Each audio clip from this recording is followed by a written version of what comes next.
Good morning, very warm welcome. Good morning, ladies and gentlemen, fellow speakers, and good morning to our audience joining us online from around the world. It's my great pleasure and honor to welcome you at the Socio-Economic Consequences of the Fourth Industrial Revolution Conference. First, may I thank each of your speakers for taking part in this event. I also want to thank all of you for connecting this morning, and I hope you are looking forward to the discussion as much as I am. I would like to extend my warm welcome to you all here with the walls of the Krakow University of Economics. Ladies and gentlemen, this conference is held as a part of the project Socio-Economic Consequences of the Fourth Industrial Revolution, which is funded by the Ministry of Education and Science Regional Excellence Initiative. I have had the honor of overseeing this project for the past 2 years. It has been a huge intellectual pleasure for me, and the ability to collaborate with my colleagues on this project has provided me with a lot of scientific inspiration, stimulation, and thank you very much for that opportunity. To give you an idea of significance of this project for our university, just let me remind you some basic information. As the outcomes of this project, we have managed to publish over 10 monographs in very prominent leading international journals. 150 high-impact articles, we organize 100 seminars, and today we are starting our final conference. This is the outcome of this project. It's really something which matters to our university. Our conference aims is to summarize the most relevant findings from our research teams and individual scholars, studies on the challenges related to the subject of our today's discussion. This conference was preceded by 9 thematic conferences devoted to some crucial problems related to the Fourth Industrial Revolution. Let's just briefly mention these topics, these thematic conferences. The complexity of managing organization in the context of the Fourth Industrial Revolution, the digitalization of production and management processes, transformation in financial markets and key market institutions, product management, new industrial revolution. The next one field was related to the development resources for the new economy, regulatory policy, government mechanism for collective action, and finally, models of production and distribution public goods and services. Currently, one of the most significant concerns for the scientific community is the analysis and outlining the progress of the Fourth Industrial Revolution, and particularly what is especially important is to focus our attention on outcomes for this revolution, for the society, for the business, and for the mechanism of social coordination. In recent years, we have seen an increasingly strong impact of new technologies on the operation of the socio-economic system. The integration of systems and the development of vast networks are the primary drivers of the changes occurring in the context of the most recent trend. At the same time, the Internet and other information technologies are enabling the integration of human and machines in dynamically evolving cyber-physical systems, which combine the physical and digital worlds. Rapid real-time communication is those made feasible, which directly translate into processes of optimization. Economic science plays a considerable role in recognizing and understanding the mechanisms and outcomes of the Fourth Industrial Revolution. Its theoretical and applied challenges focus on the variety of impact on firms, the labor market, and the coordination of social mechanisms. You have come to hear presentation, not opening speeches. Therefore, I don't want to talk too long. I have no doubt that you enjoy the program we have planned for you. Before we begin, allow me to extend my warm gratitude to each and every one of you for your kind assistance on making this occasion a success. My special thanks go to Marek Oramus and Ania Hrabos, and we couldn't have done it without your true commitment in this project. Ladies and gentlemen, let me once again thank you, our fantastic speakers, for their time and insight today. And I hope that everyone watching this conference will enjoy it. Along with the scientific program, I hope you will enjoy your stay here in Krakow, talking with your colleagues and friends and enjoying the early autumn. I declare the conference open, and I wish you a good time and all the best. Thank you.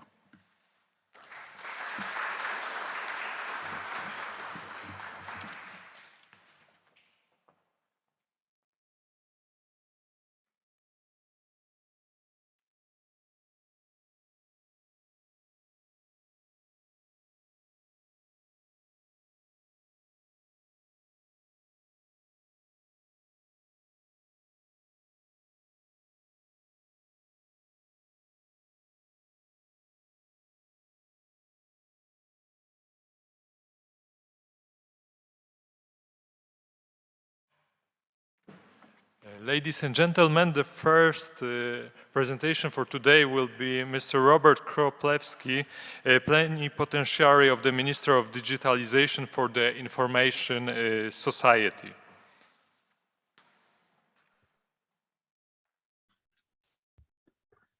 Good morning, distinguished guests. I don't know if you hear me. I'm sure yes, and I would like to take a step further. Thank you for invitation for that great event. I'm really sorry not to be present, but I can only say you hello from the Ukraine with the special mission of Ministry of Digitalization. My role in the ministry is a plenipotentiary of the Ministry of Digital Affairs for Information Society.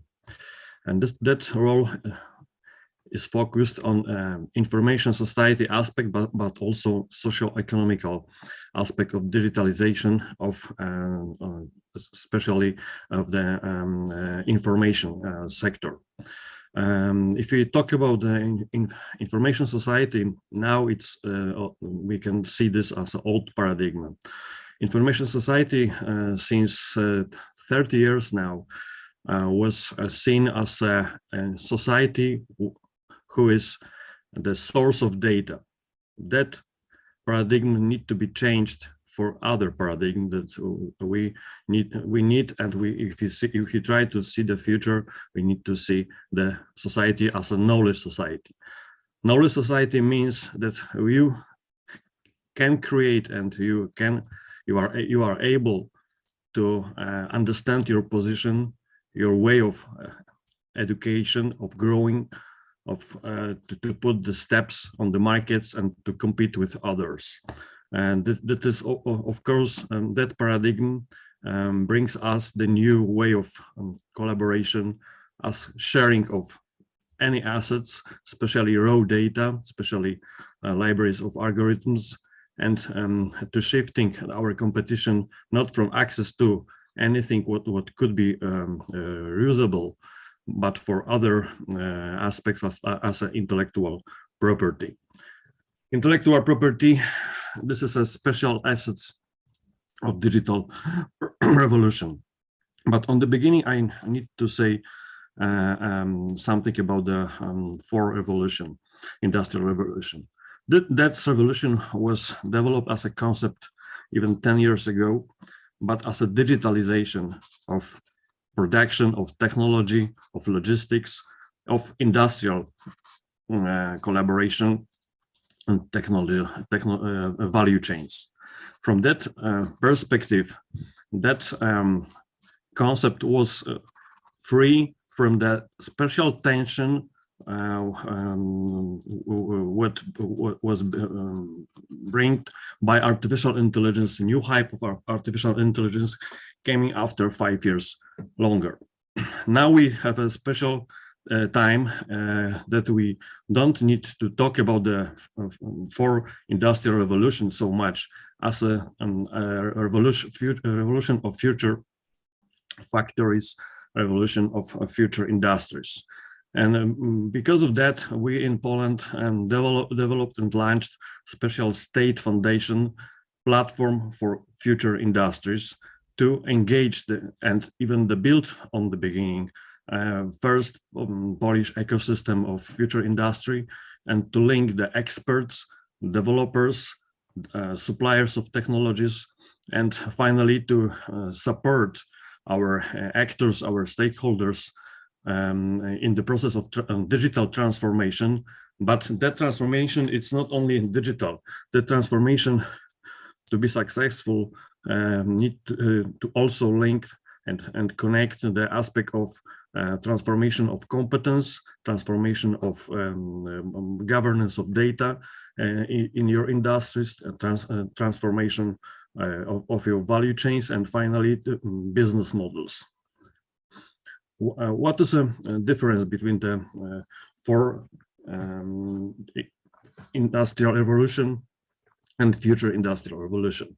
And it is a new ocean. We need to see not digitalization as a roof and digitalizing any value chains and closing the value chains for smaller enterprises and developers, but rather to see in the new markets, new positions in the value chains, and trying to grow your intellectual property and to build and accumulate your know-how in your companies. Thinking from the perspective of artificial intelligence, now we can say that computer power is the not main asset in the competition. Access to data, even also not, but the talents and the process of accumulation of knowledge, it's a key element, especially in Poland, when we as a society represents and we are visible from the global index as a creative class on the level of 33%. If it is like this is a special assets of our country, our society.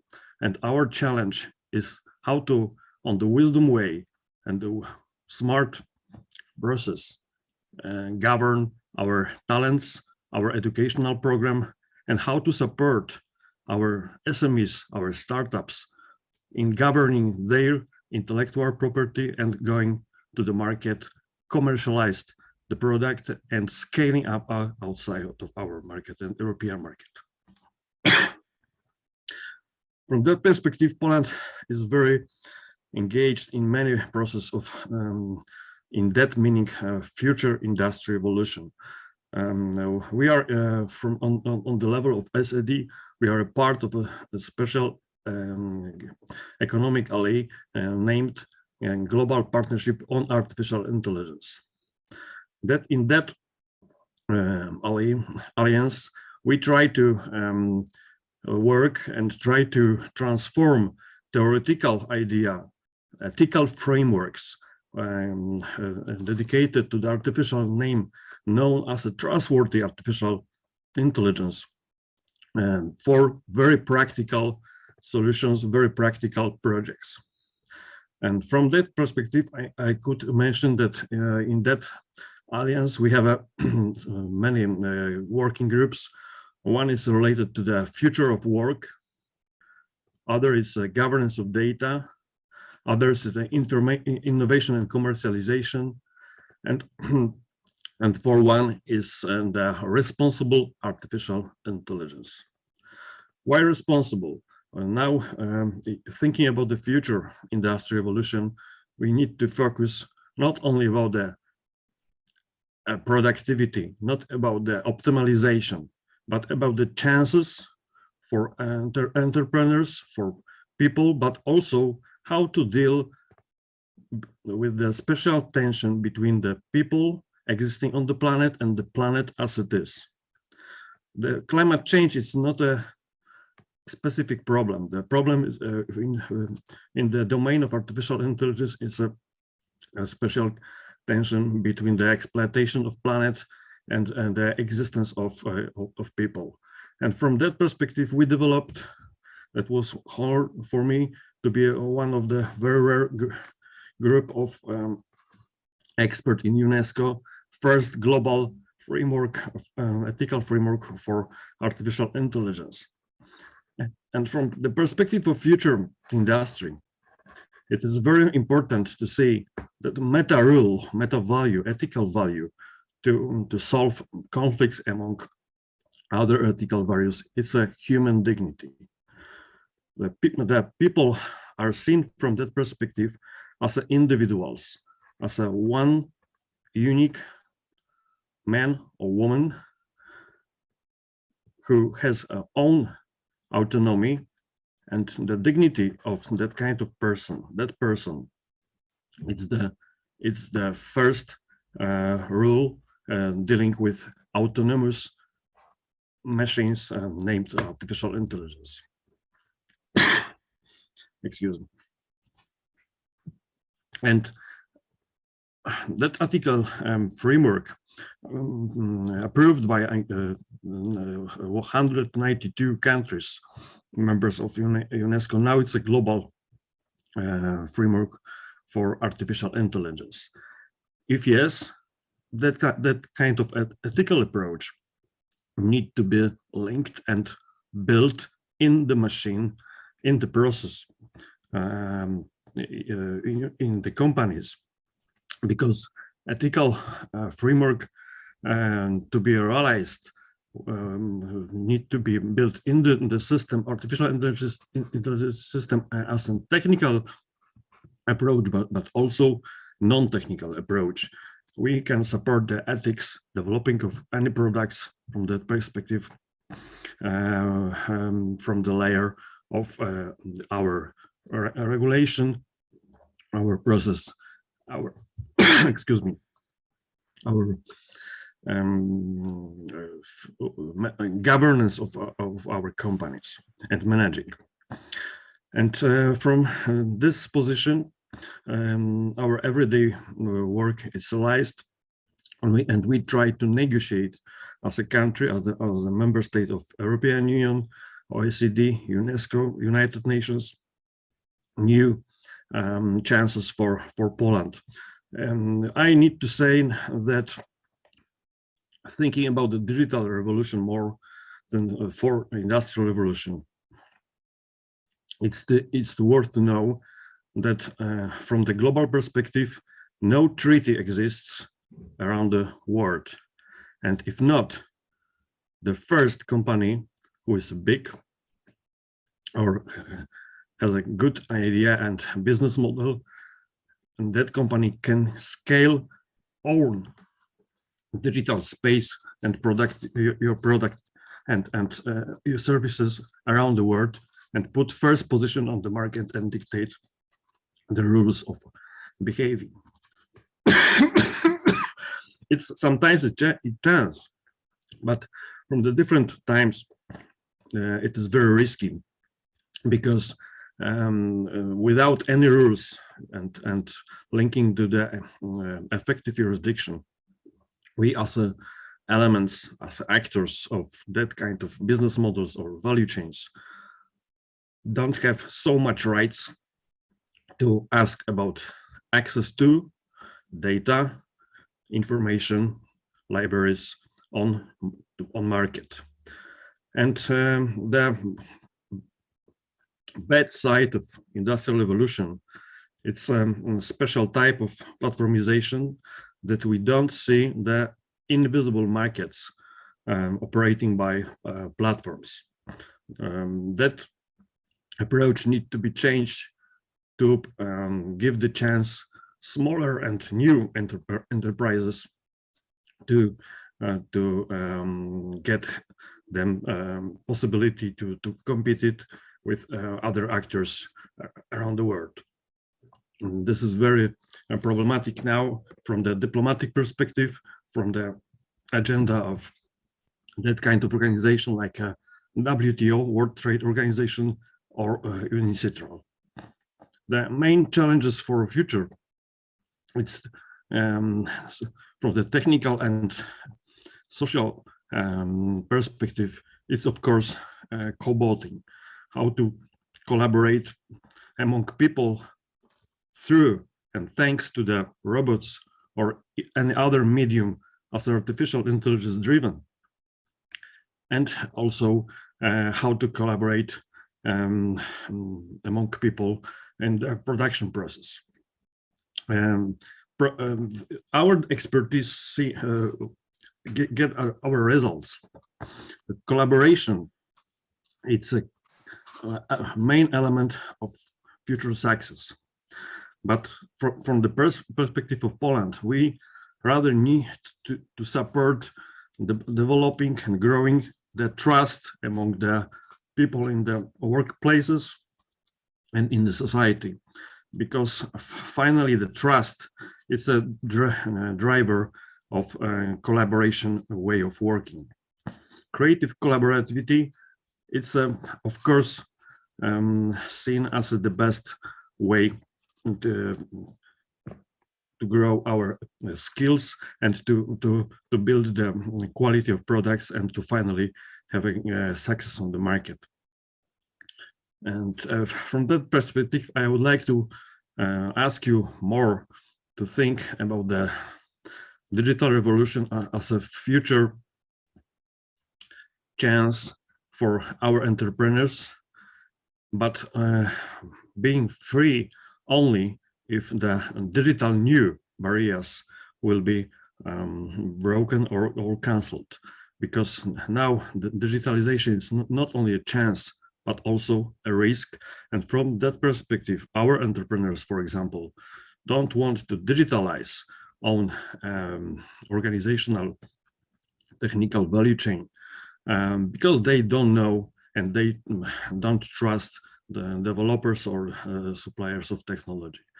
And our role is to support the knowledge, delivery of knowledge, and how to make that kind of delivery of technology more wisdom, more responsible, and how to check and validate the quality of the technology and the index of trust. Future challenges, but very seen actual now, it's of course interoperability among many systems, among many platforms. If we would like to decide to have a position on the market, we need to expect the open interoperable system of communication between the any digitalized manufacturing or other services.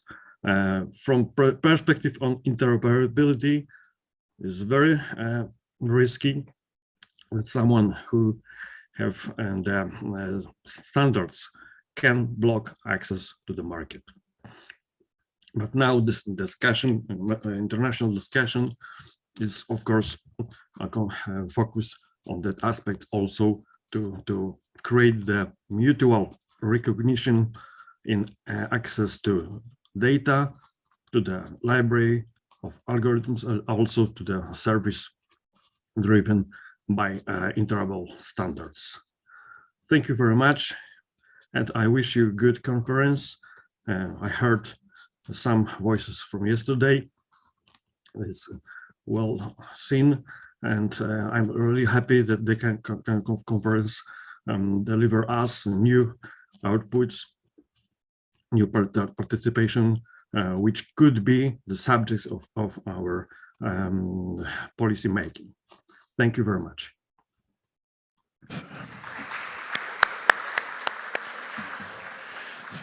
Mr. Kropelski, thank you very much for your very inspiring and stimulating discussion. We are really happy that you are having with us, so thank you very much once again. And I do believe that over the next session, we will return to the issue you mentioned in your presentation, because you really touched some very, very important issue. Once again, thank you for your time, for taking part in this conference. Thank you very much. Ladies and gentlemen, we are moving on the next point on the agenda, and the session will be chaired by Professor Ćwiklicki.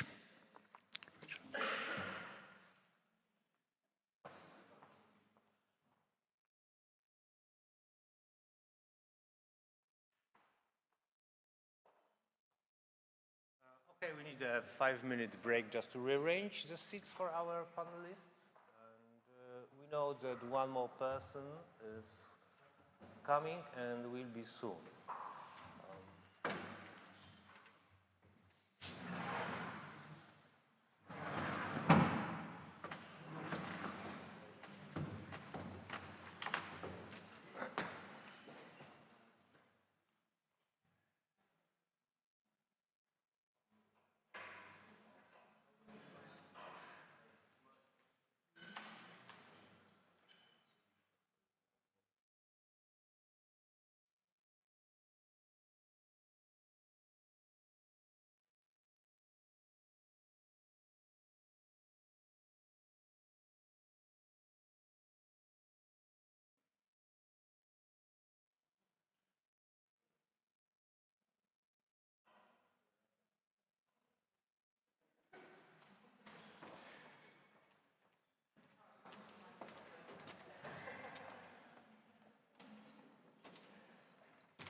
I think that I can start inviting participants of this panel. Ladies and gentlemen, let me invite our panel group, Professor Linda O'Riordan. She is with us. The next we have Professor Caroline Grau. Please come to us. The next person is Professor Martin Straka. Is he with us? Or maybe, and Jeff Tables, please, Jeff.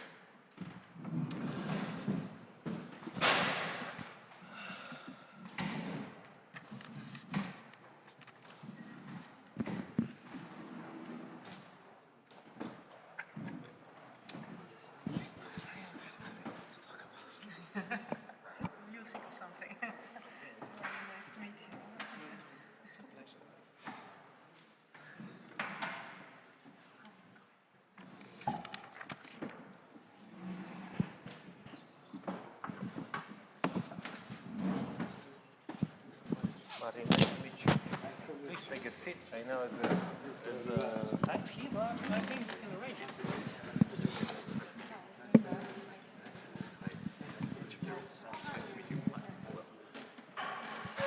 Okay, we have almost everyone except Professor Kulczycka, but as far as I know, she is close to our university and she will join us soon. First, I would like to shortly introduce our speakers, our guests, our panelists. Professor Linda O'Riordan is the Director of Research Competence Center for Corporate Social Responsibility at the Form University of Applied Science in Germany. And her research interests lie in stakeholder management, responsible entrepreneurship, and she is focusing on sustainable approaches for business in society. Professor Caroline Grau comes from Italy, from Bari University, as I remember. Great. And his research activities and interests are mainly focused on development of energy, environmental economic assessment in the fields of commodity science, industrial environmental engineering, renewable energy, food production. Professor Kulczycka is joining us, so I will talk about her later. And we have also Professor Straka, who is a Vice Dean of Science Research Activities and Education and the Faculty of Mining Ecology, Process Control and Geotechnologies from Technical University of Košice from Slovakia. And, is Professor Kulczycka with us? So just shortly introduce her as a person experienced in economy, management, CSR, eco-innovation and circular economy. We have something like 90 minutes and we decided to divide the session into 2 rounds. We'll be speaking about sustainable transition. And we have two issues to discuss, but hopefully we can also have some free time just to engage with the audience. Maybe someone from you would like to join the conversation and share their mind about sustainable transition. If you do not mind, I will start from my left side asking the first question. I will shortly ask you to explain what do you think about the sustainable transition from your specialties, because each guest got different research area, and probably you will notice how diversified views on this topic will create some new challenges. The first thing is about current state of sustainable transition. What do you think from your research area, which you specialize, you think is on the top right now? Please, Carlo. We have Mike here. Thank you. First of all, it is a real pleasure to be here and share the table with such experts in a, let's say, multidisciplinary approach, which is always essential if we want to do good research. Well, I think, as you have anticipated, I am a commodity scientist, and so I think that if we want to operate a sustainable transition, it is essential that we know well the production cycles, that we know well how commodities are produced, and because this is the starting point if we want to apply tools for assessment, because if we want to operate the sustainable transition, it is essential that we have the tools to pick up and understand what are the most sustainable solutions and choices. And I work so much in life cycle assessment, and in fact over the years I have applied it in a wide range of sectors. And life cycle assessment is recognized worldwide to be a valid tool for such a purpose, especially now that we all talk about circular economy. It is, not all the last week I was in Piacenza talking about the fact that not all the circularity models are sustainable, because the thermodynamics laws say to us that it is not possible. We can't have 100% efficient processes, and so we always generate waste. So LCA can help us find the most sustainable circular models of the economy that, of course, can support us to transition to sustainable models of the economy. But not all circularity is sustainable. So from my perspective, commodity science, which of course embraces circular economy and life cycle assessment, can play its role, because it is important to know the subject, can help us learn about the subject, the cycles, the way materials are produced. Okay, thank you very much. We have some representative of commodity science department, so hopefully they will share the news, as well as Professor Holtunowicz from Poznań University of Business, when also 2 days ago we were discussing about similar topics. Okay, I will pass the mic to Professor Linda. Linda, please, what do you think is the most important thing right now in this sustainability transition?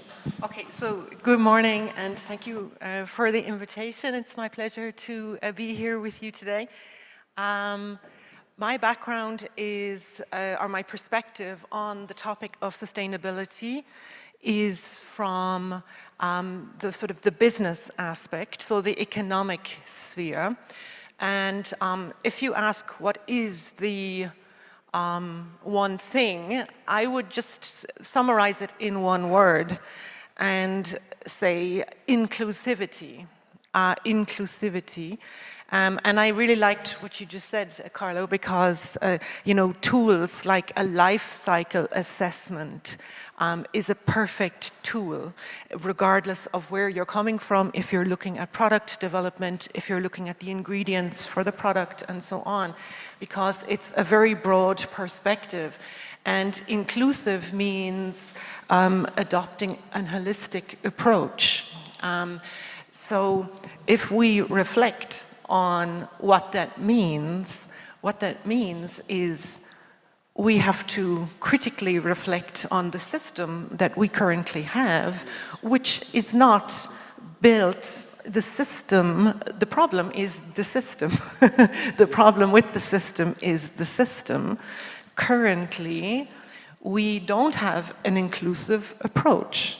We're not working together.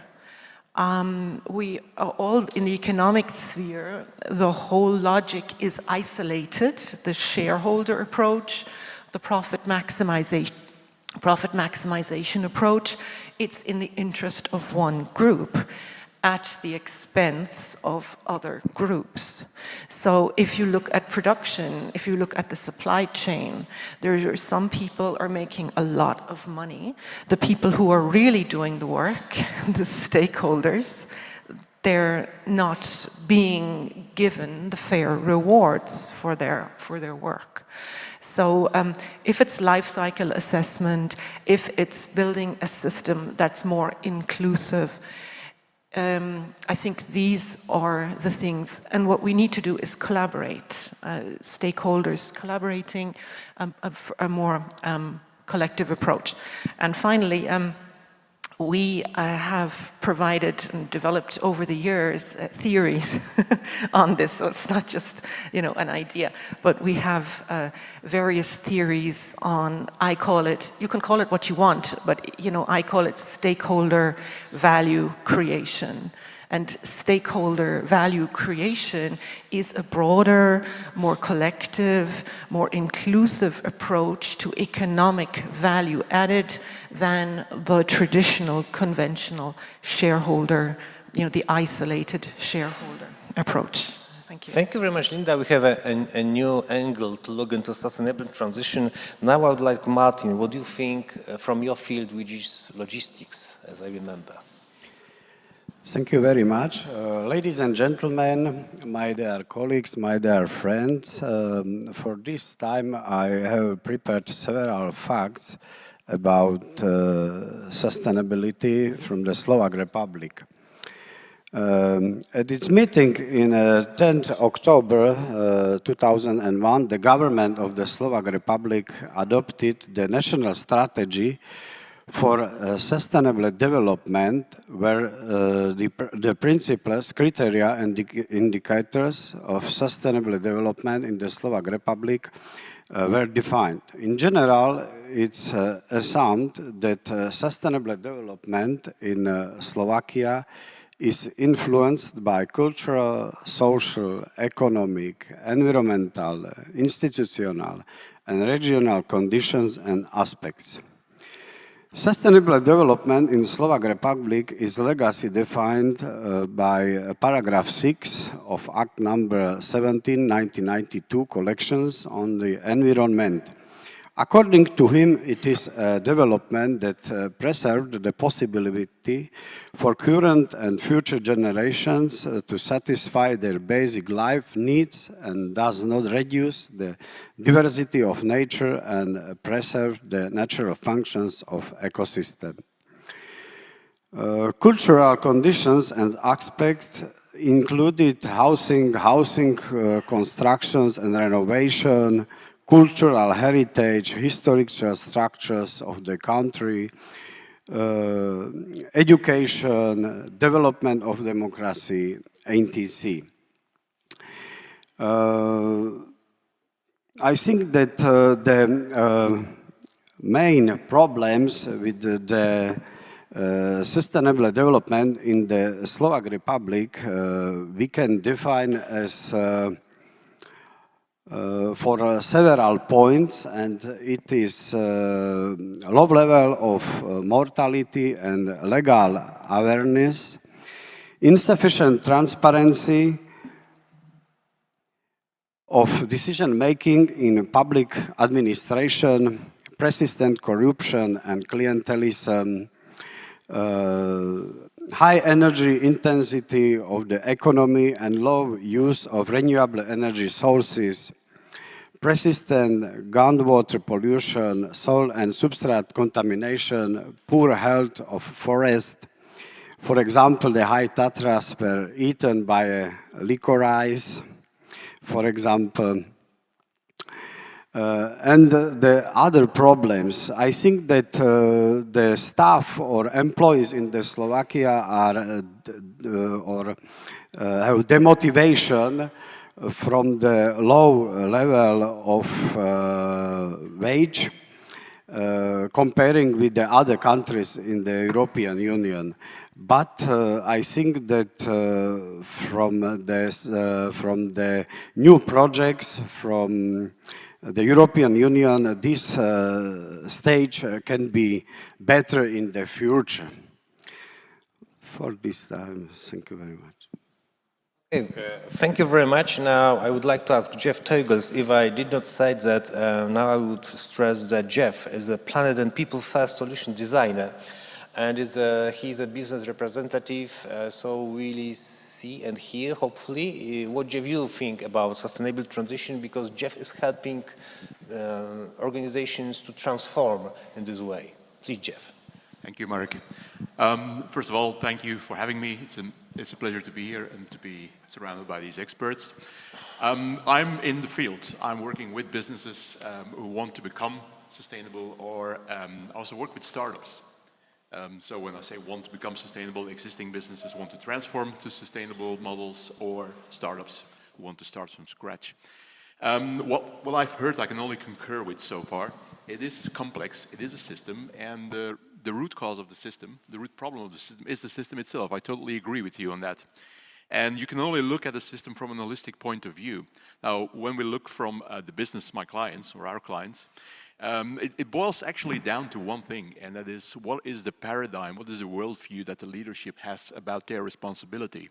So I often ask board members and CEOs, go stand in front of the mirror and really answer very honestly one question to yourself, is, do you think, as a leader of a business, you have responsibility beyond monetary profit?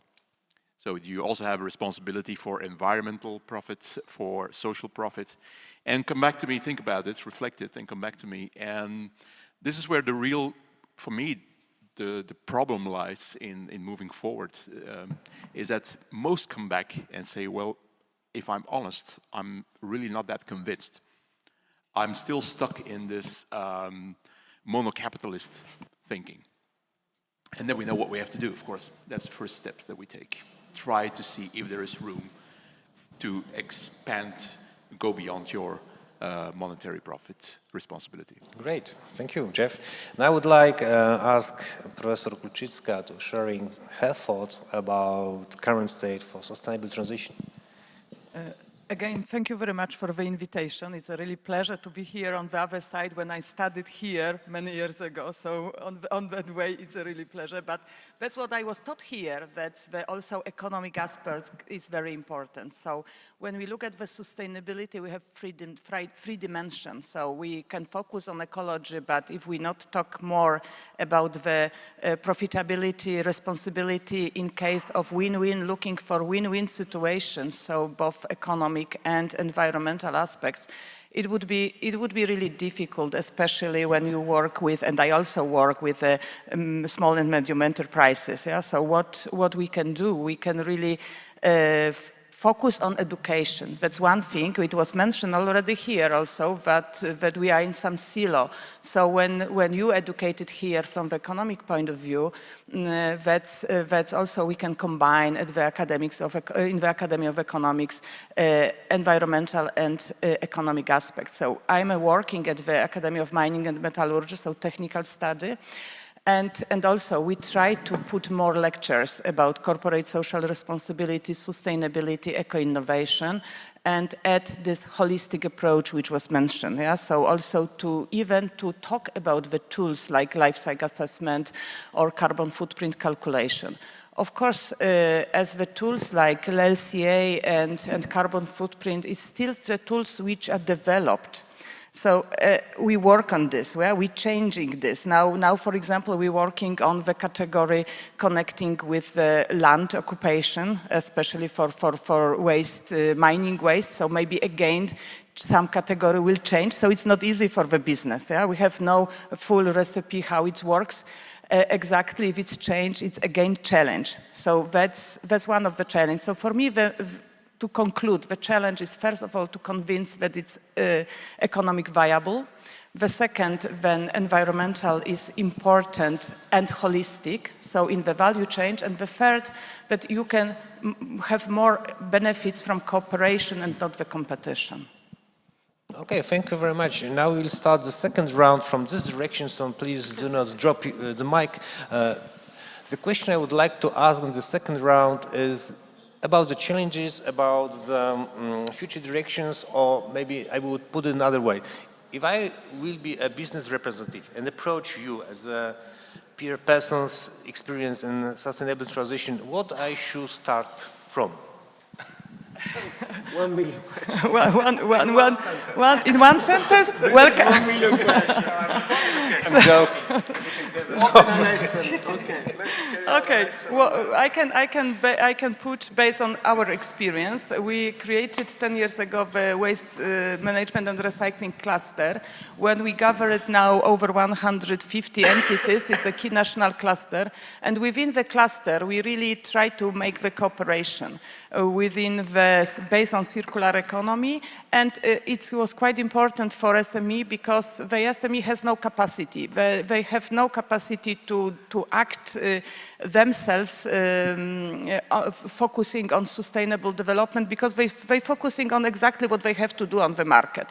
And that's such a group, cooperation group. It can be different association or something like this. If they are open for such cooperation, that's the first step. The second step, what we offer, it's not only cooperation between business and science, but also some information. And what we do, we also inform them about the changing law, which was mentioned, especially in your country, that's also in ours. The law is changing so quickly, they cannot follow. The small company cannot follow the changes. Yeah? They can't see the future.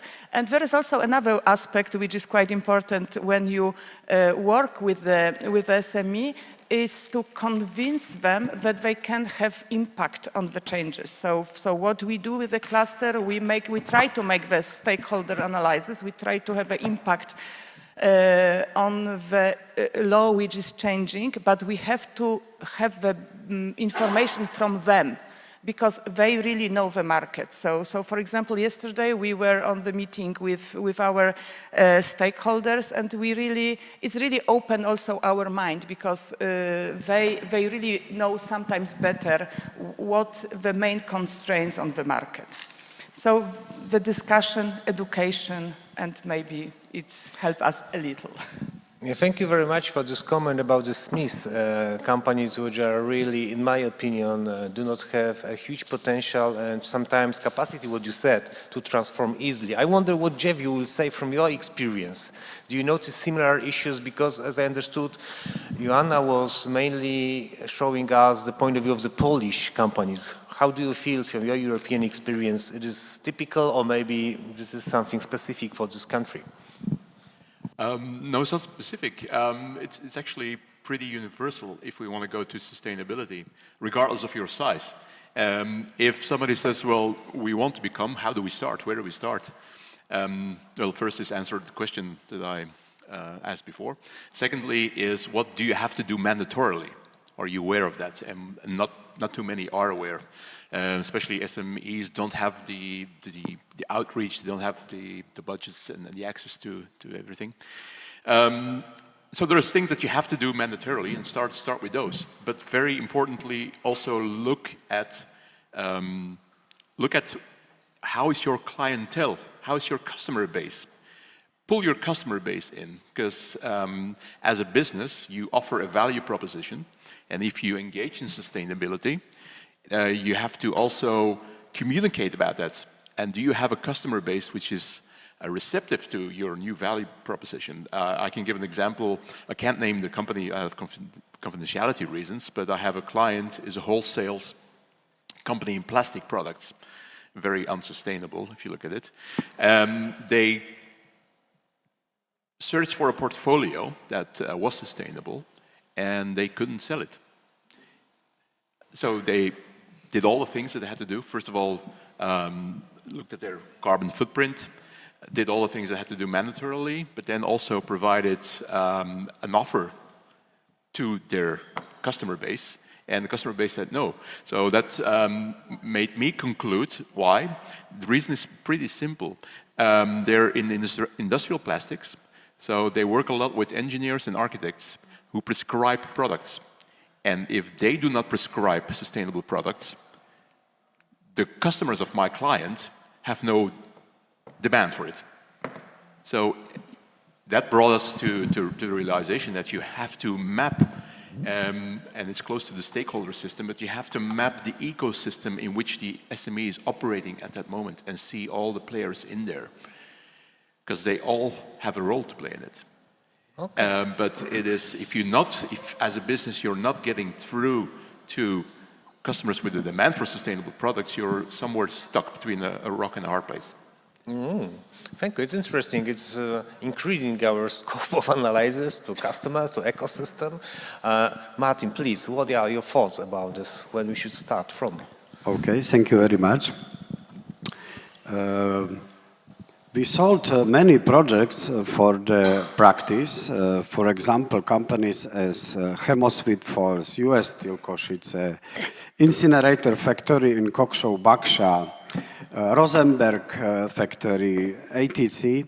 And I must say that all or management of these companies know that is necessary something to do with the sustainability development, and it is never-ending solution. And because I am from the Institute of Logistics and Transport, they want something to do with the logistics too and solve the problems of the logistics, as for example, layout of the production, planning productions, scheduling, distribution, ATC. And this management know that the cooperation with the professors or the researchers from the universities is very necessary. And it is a way how transfer the idea of the sustainability development to the practice. Okay. Oh, Linda, now I wonder if Jeff said this word stakeholders, so this is something which you are specialized in. So I wonder how you develop your idea about the stakeholder value creation. And yeah, Jeff, I thought it was really interesting what you just said, because it's a sign that if you don't join the dots, if you don't collaborate with your stakeholders, and in business, who is more important than your customer as a key stakeholder? Another key stakeholder that you need to build relationships with are your employees, because they have to be motivated to be inspired. You know, it's the people in the organization who create the innovation. Everyone wants innovation. So the innovation drives the profits. It is the lifeblood of the business because it generates sales, new business. So it's terrible if you spend a lot of time and money and effort developing a new product, and then to find out that your customer is going, oh, you know. I actually thought it would be when I asked why, I thought the price maybe was the problem, but that's because that's the typical one, right? Everybody goes, oh yeah, I really like the idea that the workers are treated well, you know, that increased the costs. I really like that it's sustainable, you know, with the environment, but no, I'm not paying 20% premium, right? Normally it's the price, but you said it's product attributes. It can be all different kinds of factors. So it can be the wrong image and so on, like the communication, all of that stuff. So it's very important that we build relationships with our key stakeholders so that they are, and this is what I meant when I said earlier collaboration. And to take a step back, why do we have this problem? It's because, I also liked when you said look in the mirror, you know, asking the leaders to look in the mirror. It's not only the commercial leaders, the private enterprise that needs to look in the mirror, it's also the public enterprise, it's also the governance that needs to look in the mirror. And we need a culture where people, it's very simple, where people are working in the interests of people. Whether I'm a politician, or whether I'm in business, or whether I'm an academic. It's very simple. It's people doing things for people. And in this sense, you know, the mindset, and I liked what you said earlier with combining, the word combining, yeah? Because we need to combine the profits with the social, with the people, with the planet. We need to combine these things. So it's not, it sounds like a contradiction, but it's not a contradiction. Henry Ford, when he paid his employees more money, it decreased his profits, obviously his costs, but it meant that they could afford to buy his car. When he changed the work day, there used to be 7 days work, and he reduced it down to 6 and then 5. So you could say that's crazy, now they're way less productive. The opposite happened, productivity increased. So we need to reflect and we need to reconsider the combinations, that just increasing your costs does not mean that you reduce your profitability immediately. So combining, I'm actually repeating what you said, combining and connecting is important. Okay. Thank you very much. Carlo, what do you think? Okay, I will reply, but then stop with such challenging questions, okay? Okay, no, just aside for any joke. First of all, I would like to pick up on two important concepts. That is the one related to partnership. Because as we know, partnership is one of the, I was saying this to Linda before, one of the 5 elements of sustainable development. So it is essential. So relating and involving stakeholders and working in a peaceful partnership is, to me, is essential. A second important point I would like to pick up on is the issue of related to the system. It is absolutely true. The system perspective is absolutely important, also because research groups often tend to assess small pieces of the system without having an holistic perspective. You know, one of my dearest friends, Donald Housing, who was past editor-in-chief of the Journal of Economic Production, always said to me, Carlo, you have to have an holistic perspective. And this is true, because the system is important. It is more important to prefer a supply chain perspective, life cycle perspective, rather than small part of the systems. Talking about life cycle assessment, because practically speaking, we need, as we've said several times, we need tools. You know, and one challenge that I always experience is the availability of the stakeholders of the companies I work with to support in data collection. We need data, and in the modeling of the system for assessing the related environmental, economic, social aspects, we need availability to provide the data for the modeling of the system. Otherwise, we cannot model it. So I have experienced sometimes a sort of closure from the side of the stakeholders, of the company owners, in providing the data that actually we need to assess the system. Because this is essential, because if we want to find sustainable alternatives to the baseline scenarios, we of course need to data, and we need to assess those data and assess the models, of course, that we create, of course. This is one challenge that I see, and I think that if we talk about the 3 dimensions of sustainability, this I see even more hard with the social aspects. I have my friend Marcia Traverso, who experiences really a lot of challenges every time she needs to model a system, to assess a system or a supply chain, a life cycle from the social perspective, because there's problem of secrets, know-how, and companies tend to be too shy in such a regard. Collecting environmental aspects and economic aspects is going a little bit, is becoming a little bit easier, also because, as you see, this sustainable transition, this ecological transition is increasingly involving stakeholders, companies, and so they are increasingly feeling that they can play an important part in this transition, and so they understand that they need to cooperate with practitioners, researchers, and this is it. Okay, thank you very much.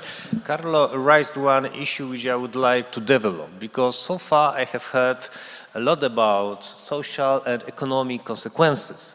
But looking at our project, which is our main title, what about technology? How do you think technology will help develop? Because you said, Carlo, about the data, that we need data, so I guess some ICT would be nice to be involved here.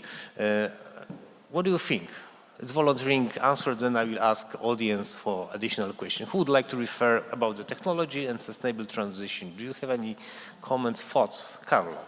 Well, I can say also, Linda mentioned about innovation. Well, innovation, technological innovation, product innovation, process innovation is increasingly playing a key role in determining the transition. Because if we want to sustainably transition, we have to find sustainable technological innovation path. That, of course, needs to be, I'm sorry if I continue to put the focus in terms of LCA application, but it's always like this, because you can have different ways of innovating a process, Imagine that you want to change the material you're using to produce a product. You can have also several choices in terms of, the material. The material can be a natural one, or can be a recycled one, or you can also go for a mix of it, and this is, in both cases, this is feasible innovation, but which of those is actually the most sustainable? So innovation is absolutely the way to follow, which of course needs to be based upon eco-design, otherwise we have done nothing. But now innovation needs to be sustainable, absolutely. And so innovation needs to be coupled with assessment. But of course, this is a very hot point. Yes, I think that technological innovation can really make its own part to improve the sustainability, the 3-dimension sustainability of the process. But never take for granted that innovation is always, there's only one path for innovation, I think if you think about packaging, Jeff mentioned about packaging, you think, yes. Of course, now in Italy, for instance, we are increasingly having, bottles which are made out of recycled materials, of course. And so they are making innovation in this sense by reducing the amount of material as feasible, and at the same time using recycled materials for the other part. So we have bottles that are made of 50% with recycled polymer. So this is a way of innovating. I always say to my students that innovation is not that the material is recyclable. All materials, in my opinion, are recyclable. The majority of the materials are recyclable. But the innovation is in putting those materials together in a way that they can be separated or they continue to be recyclable. And also an important thing is innovation, the amount of recycled materials. I'm studying the use of straw bales in buildings, or the packaging made out of organic waste. So this is innovation. We have to circulate always sustainability. Okay, thank you. So it was not only a question about the technology, but the innovation which doesn't have to create a new technology, but just to recombine existing factors. Would some of you would like to refer? Jeff, please. Yeah, I like the speech about technology and innovation, but unfortunately I don't see a lot of it. First of all, we talk about innovation, but what is innovation? And we need to define what it is. I love the definition of innovation from MIT, which is very simple. Innovation equals creativity and commercialization, to put it flat. I like to call it viable adoption by customers, but it's a different story. We overestimate the use of the importance of technology. I'm not saying it's not important, but technology is never a solution. It is an enabler of a solution. It's what people do with it. And I'd like to give an example of a sustainable innovation. And you mentioned Henry Ford. I'd like to mention him as well. He's known for saying, he was actually an environmentalist avant la lettre. He was saying, there is no need for us to mine, to drill for oil. There's no need to mine for minerals. There's no need for deforestation. And I can prove it to you. So he built a hemp car. A car completely built out of hemp. It's 10 times stronger than steel. It's lighter. And he built it 30 T models of it, so very early on. And he tried the second time at the end of the 40s and the 50s, really proving that this car can exist, can drive. It was driving on hemp oil. So really, no need to mine, no need to drill for oil, no need to go to the steel. So why this innovation was not adopted by the market? Why this innovation was not there? Because of two important factors. Oil is just flowing out of the ground. If you drilled in the United States, there is oil coming up. And the steel industry. So the industrial lobbies actually made it. So in innovation, it is mostly timing that matters. Because if we look at innovations, the things, the technologies that we think are innovative, it is not the original creator of that innovation who usually gets all the rewards for it. Like Steve Jobs didn't invent the MP3. It existed already. It is the timing, and therefore the product market fit is, for me, very important. When is, because that's the end. If the technology leads to a viable adoption by a number of people, then your innovation is truly an innovation. It remains a creation until that point. So. Okay, thank you. Joanna, raise hand. Yes, I raise hand because still I would like to add some examples. Of course, we are talking about innovation, not invention. Yeah? Invention is something which is in our mind, and I think there are a lot of proposals of invention. Also, I could see when I'm working with SME, there are a lot of ideas which are nearly created, but it's not still innovation, it's not implemented, it's not commercialized.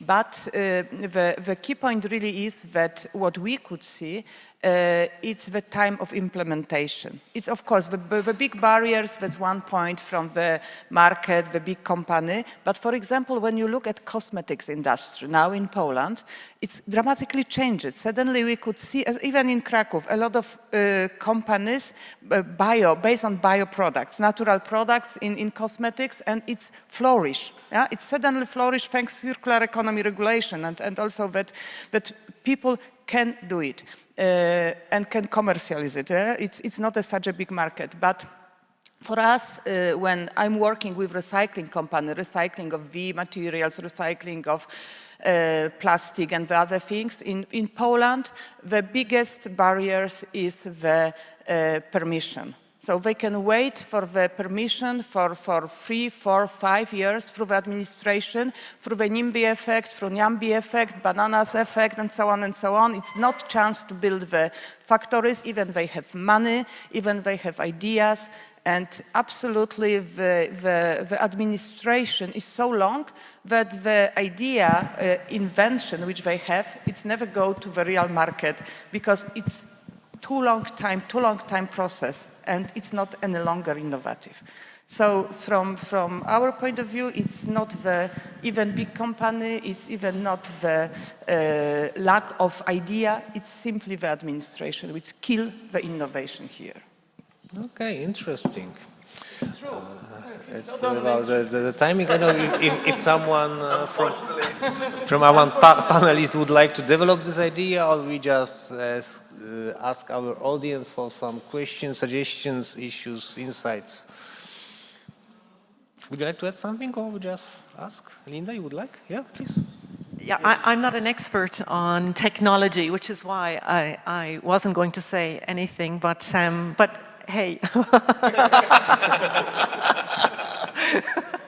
But as far as I understand, and from what I have read about this, the experts say the technology is actually there, and you were kind of confirming that, right? So what it seems to me is that really it's about connecting the dots. And one big issue which you both referred to is lobbying, and that I think it was Elon Musk who said, you know, even 20 years ago when he started developing the need or the idea for an electric car, he said that even if you don't, because in America they always talk about, I don't believe in sustainability, as if it wasn't a fact, right? It's something you have to believe in or not, right? And he was saying, even if you don't want to accept the sustainability argument, if you just look at the data, which is why data is so important that you were saying, if you just look at the data, there won't be enough fossil fuels to fuel combustion-driven engines. So even if you don't just take the sustainability discussion off the table, we need alternative forms of energy.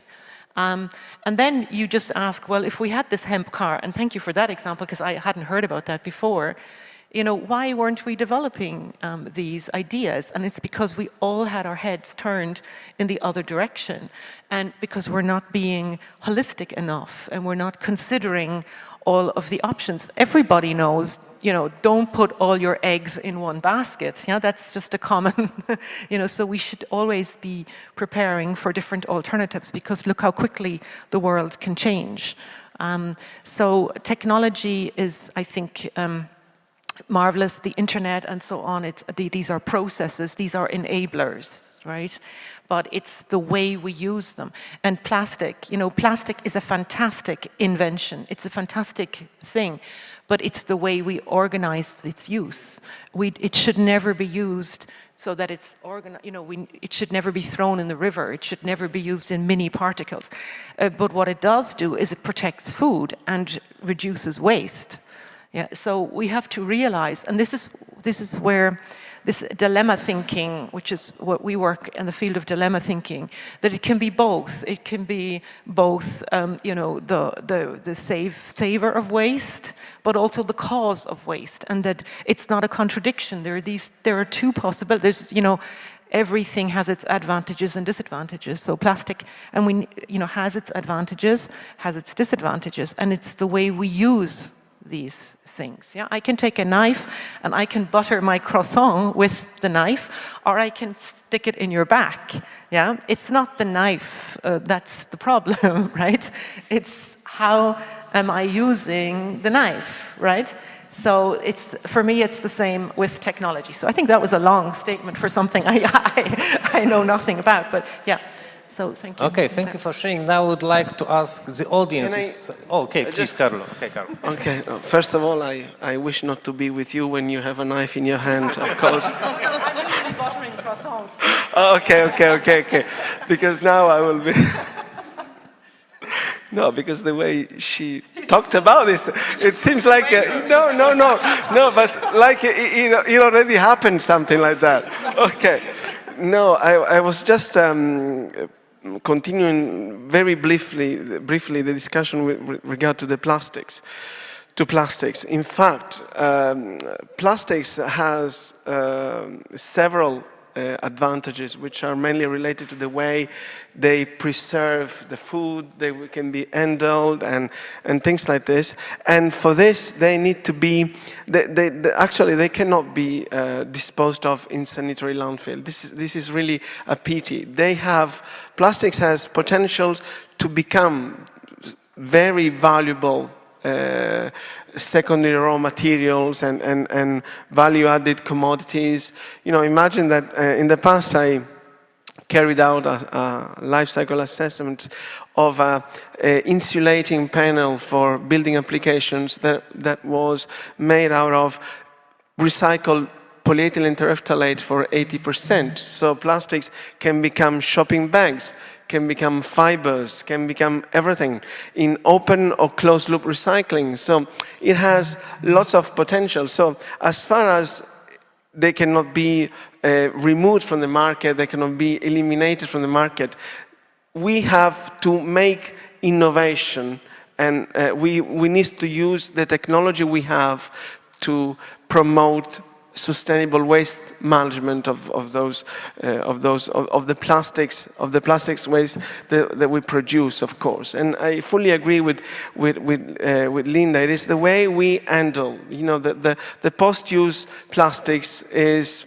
really a challenge, a challenging environmental aspects that we have to deal with, boosting for their sustainable management, absolutely. But it has also, because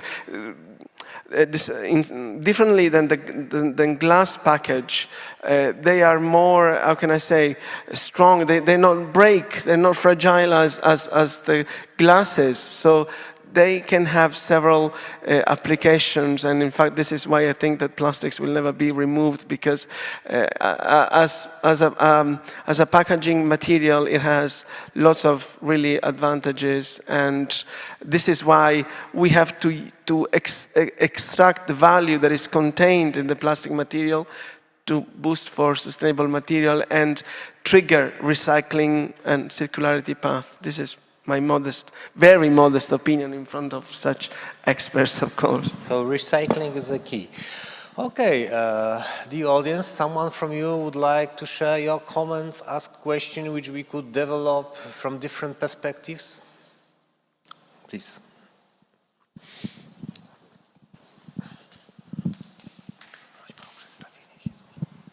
Hello, everyone. My name is Anna Uiwaregil. I'm from Institute of Economics, Polish Academy of Sciences.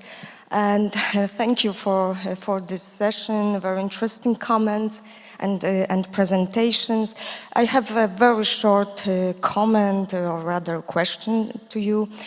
You said a lot about sustainability, innovation, which is rather a result of more or less sustainable activities. What about broader perspective? I mean, business model innovation, business model re-innovation, or are there any sustainable business models? Can you show us some examples? What about business model? Should we focus more on sustainable business models, if there are any? Thank you. With pleasure. I can answer with pleasure. So. Okay, in case of business model, what we try to also teach our students at the Academy of Mining and Metallurgy, first of all, we focus on resolve model for circularity. So that's example is virtualization. So that's the first point, that when we use CD, no any longer music from Spotify and so on and so on. The second, what is really missing in Poland is industrial symbiosis. That's a lot have been done in the other countries, especially in Sweden, but in Poland there was not such a regulation, that even that was not such discussion.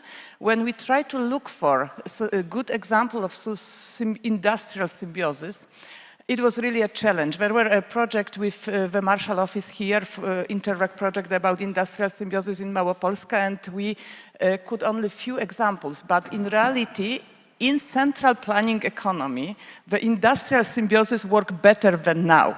So when we go, for example, to the Świętokrzyskie, when we had a mine, sulfur mine, and we have the producer of energy, they use the hot water to the extraction of the sulfur. And such examples of cooperation with the companies, we can find a lot, but the problem in Poland is that the company do not make the marketing of this. They are really not proud of this because, first of all, they don't know what is industrial symbiosis, that there's not such a regulation. The second is, for them, they are ordinary business.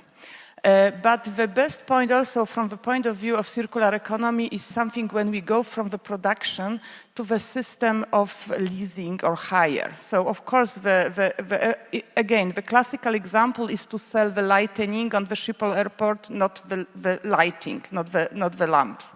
And it started to be in many countries. Of course, it started with the transport, which is not so sustainable as we would like to have, not the housing Airbnb, which is not as sustainable as we were expecting to have small one because it started to be big companies. But when we go to the resolve model, I think there are a lot of examples like this. And one of the examples which we like very much in Kraków here, there is a hospital which have a laundry, and it was in the laundry, and they moved to the electric heating producer because they were extra heat. So heat, to use the waste heat, that's something which is a big potential in Poland, but for this we need a high price of the primary materials, unfortunately, which push a lot of use of primary material more rational. So that's, I can say more, but maybe it's enough. Okay, thank you. Maybe others got some examples. Carl, no, example actually, well, I can only add to what Joanna said, that mentioning the example of the laundry, that of course, well, we study that industrial symbiosis can become a tool to achieve circular economy, because you put together the waste generator with the user. So in this way you create a network that maximizes the result of industrial symbiosis. So this is exactly an example of generating energy and having someone who uses it, of course. And yes, absolutely. So this is also in the cases, we have some example in the Apulia region where I come from, in the south of Italy, which is more related to anaerobic digestion, you know, creating plants of anaerobic digestion, because in Puglia we have lots of biomass residues that are produced as food losses or food waste. In both cases, they are channeled to these anaerobic digestion plants. And of course, this is sort of industrial symbiosis, because the generator of the biomass waste convey their waste to this plant, and then the electricity and the energy is put at the availability of the villages in the surroundings. And this is, I think, a pertaining example. When the anaerobic digestion plant are designed with the aim of producing electricity, so it becomes energy production systems. But when they are located at the end of a supply chain as a waste disposal scenario, it is something different, because we have also examples of cheese production companies or agrozootechnical companies that generates waste, and they have equipped themselves with a small anaerobic digestion plant, and so they reuse the electricity and the energy and the digestate that is produced inside their supply chain. In that case, the perspective is different. So in the first case, the anaerobic digestion plant becomes a plant to produce energy. In the second case, it is a plant to treat a waste and recirculate the output materials and energy inside the supply chain, within the gate of the system, the boundaries of the system. Thank you. So some small examples we see. Jeff was first, then Linda. To answer the lady's question on new business models, we are answering with the perspective of infinite growth. And I'd like to put forward another thought here, and that is degrowth. I'm waiting for business models, and some are trying, that actually promote degrowth. Because we are talking about finite resources. We are finite resources, and we have finite resources. And that's one of the problems I still have with plastics, although it's a fantastic product. We should look at alternatives and really say there's no more drilling for oil. Go and innovate, find the package that does it. But in degrowth is really where you consciously scale down and drive for less consumption, especially in the north, because we're also always answering with the northern perspective. If we look at the south, there's a lot of there's a lot missing there. There are still needs. We don't have really any more needs from that perspective. So a business model that is looking for degrowth is something that I very much admire. And there's one company trying to do that, is Patagonia, who was looking for a new business model and couldn't find an existing one. So now the owner, Yvon Chouinard, just gave his company $3 billion worth company away to the planet. And he says, our business is saving the planet, which is strong. But in what Patagonia did is, if you buy, they're expensive gear. If you buy something and you go and buy more stuff, let's say I'll buy a jacket and I'll buy a second jacket, they will ask me, well, do you need that jacket? And they actually don't want to sell it to me. They have services, so I can repair it. So I think because we're talking about products, LCA is extremely important, absolutely. But we also look at what can we do with this. There's another thing that is coming up. We have created an awful lot of waste, or we will be creating an awful lot of waste in the coming years with wind turbines, because we're changing the blades. And it's not because the blades are old or have been worn down, it's because we found a new shape of blades that is much more efficient. So we're replacing them, and what we're doing now is we're burying the blades in landfills. But we're talking about millions of tons of waste that we are burying in landfills. So there's a new company in France who is specifically, because what is a business model is you have your target customer, you have your value proposition and your value chain. Change one of those three and you change your business model. What they're doing is they focus specifically on the blades, on the recycling of the blades. And they have worked for many years. Nice example. Linda, please. Do you have another example of some yes, than Martin? Yeah. And thank you for the question, because this is, I think it was Michael Porter who said, you know, it's business that is the most powerful stakeholder because they have such huge resources. So the business models and the way business is innovating, we were talking about the topic of innovation, and the technology is a huge competitive advantage and opportunity for companies to diversify and create value added. So business innovation and business models are really, really important.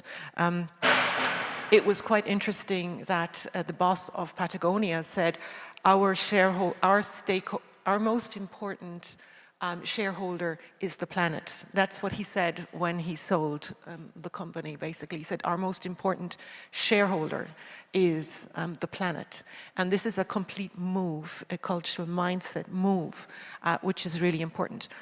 Sometimes when we think about business models, we often think about companies that produce material goods, tangible goods. So I'd like to give one example of a service. And people often forget, Google, as a search engine, they provide a service, a search engine service for users.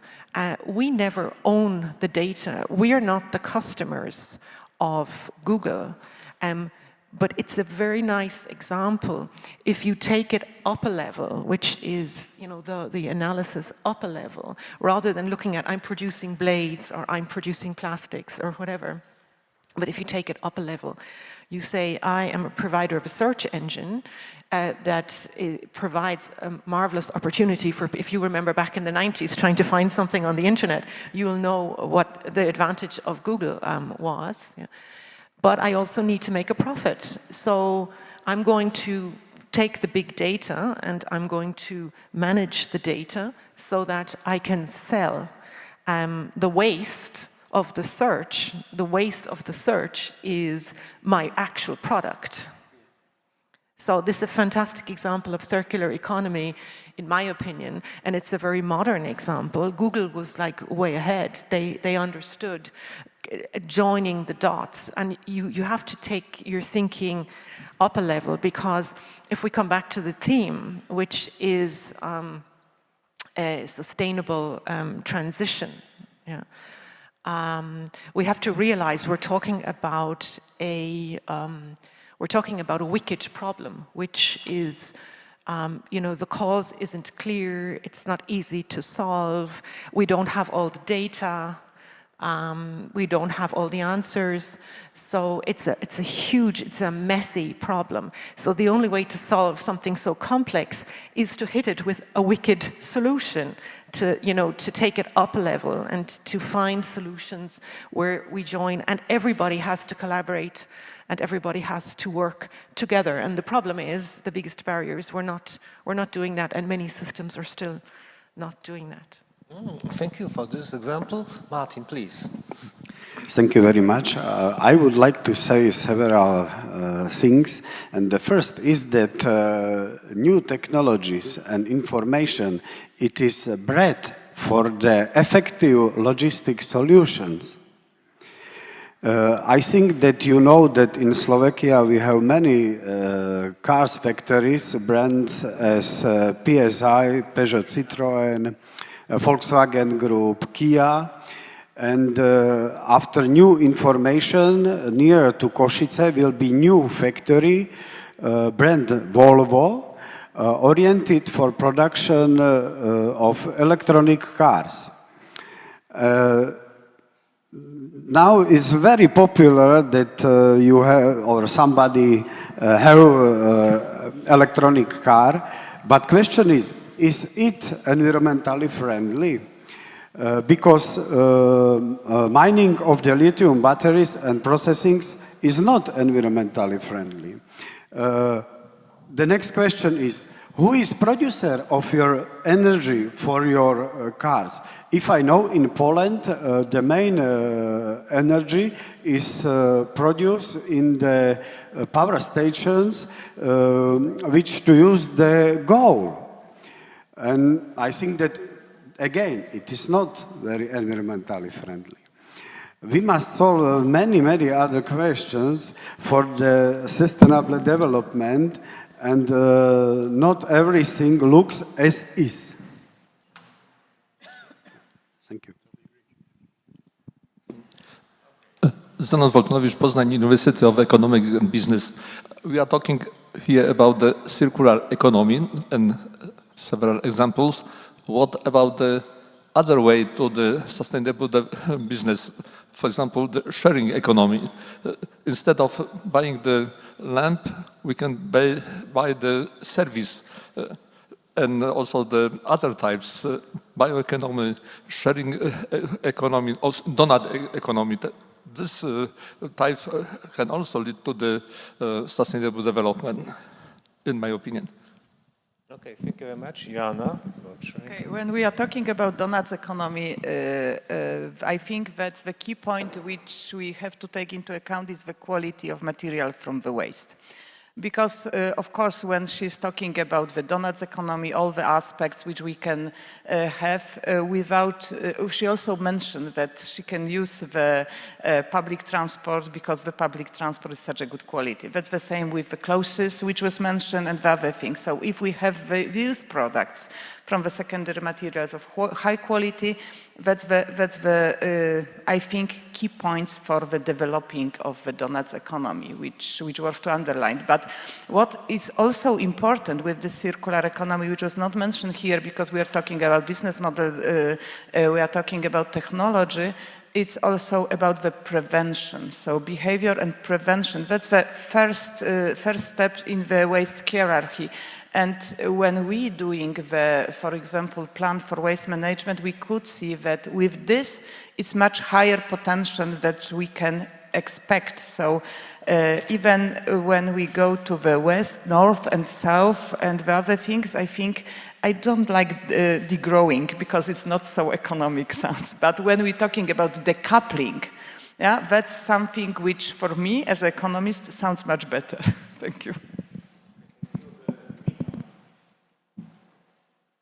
Well, I'm also an economist. My name is Michał Morzeń. I'm from this university. And actually, what Jeff said about the degrowth rang a very, very loud bell in my head. And I believe that this is the only sustainable way of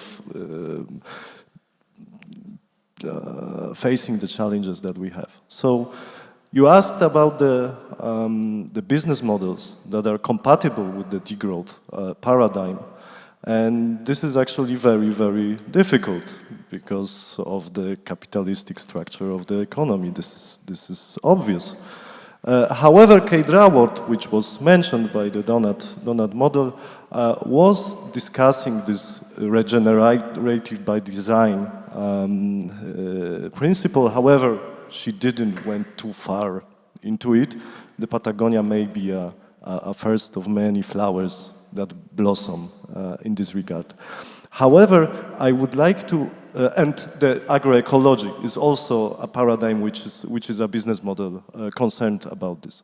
However, I would like to stress that there is another dimension of this paradigm which is connected to the social inclusiveness. Okay, so we cannot forget about the people that are working and for the companies and the stakeholders. Let me give an example from the technology sphere, which is connected with what happened very recently with Ethereum. You understand this digital currency, which went from the proof of work principle, which is very, very energy consuming, as we know, to the proof of stake principle, which is not very energy consuming. However, it is the thing that we should avoid because it's a financialized system in which the most powerful players have the most, well, stake and their power grows. So we have to, when we think about regenerative by design, we have to not lose sight of the inclusiveness principle as well. Thank you. Okay, would you like to react to it, Jeff? Yeah, very, very good points which you're making, and you have to be inclusive in that. We're faced with a lot of challenges. Going back to Raworth first, to the donut economy, her work was based and inspired by the work of Johan Rockström with the planetary boundaries. And I wanted to come back to boundaries, because what do they mean? It means that there is a limit. And we can go back to the Club of Rome, now 30, 35 years since they published their book. So we're working in a world of limits. And that's also what Kate Raworth says. We have limits, upper limits. We cannot exceed it. We cannot exceed them. And your example of the cryptocurrency, yeah, we should keep it. And there is the trade-off that we have between which is more or less sustainable. But sustainability also means equitable, being equitable. So there's so many parameters that you have to take into account, and we have to put ourselves into constraints when we develop business models, when we develop products, when we develop services. We have to put them into constraints, and we'll say, we don't do this, we don't do that, we have to include this, we have to include that. So the requirements for design are going to be very strict and constringent, and they have to take into account thresholds and allocations. They have to take into account that there is a finite nature to the things. And the only way forward I see is to move to a regenerative world. We have to, by design, choose materials and services that are regenerative. And then we look at the social aspects of them. And then we look at the ecological aspects. Actually, we should look at the other way around. First the planet, then the people, and then the profit. Okay, Linda, please, shortly, then we I think pass to the next okay, question. just one very brief point on that, just very briefly. I agree, and because it's such a sort of a holistic topic we're talking about, while agreeing that we have to focus on the limits, I would also like to pose the exact opposite. We also have to be aware of the abundance, the possibilities and innovative possibilities that are abundant. So instead of looking for solutions, like the problem with lithium is that 80% of it comes from China. So that's our next problem when it comes to relying on batteries for electric cars. That's our next resource problem. So yes, we have to look at the limits, absolutely agree, but also we have to solve this problem in a sense of abundance, using solar power, using solutions that are abundant and renewable and there. And we have to approach it from the perspective of not only limits, but with the kind of inspiration that we put somebody on the moon. We have to solve this problem with the same kind of requirement for abundance. So we have to do both, and we have to combine both respect and awareness of the limits, but also abundance, understanding of searching for abundant, inspirational, moon landing type solutions are important as well. Hi, Agnieszka Żur, Department of Entrepreneurship. I've been listening to the debate and I keep hearing we, and it's great that we have this communal cause that we all want to join. But it's a bit of a paradox to me that at the end of the day, it all depends on the goodwill of individuals, consumers, and businesses. And my question to you is, don't you think that globally the governments are failing to provide that interest of the people? We elect our officials to act in our interest. And yet here we are talking about we need to create business models, we need to restrain ourselves, we need to introduce the limits, whereas that is the role of regulations. And aren't we missing those? Don't we have a lack of proper regulations, restraints, and rules that will guide the sustainability transformation? And of course, it's a rhetoric question because we've seen what's been going on in Glasgow and how those interests collide. But I just see this as a very, very missing link. Okay, by you mean? Okay, would you like to refer to it? Someone? Please, Martin.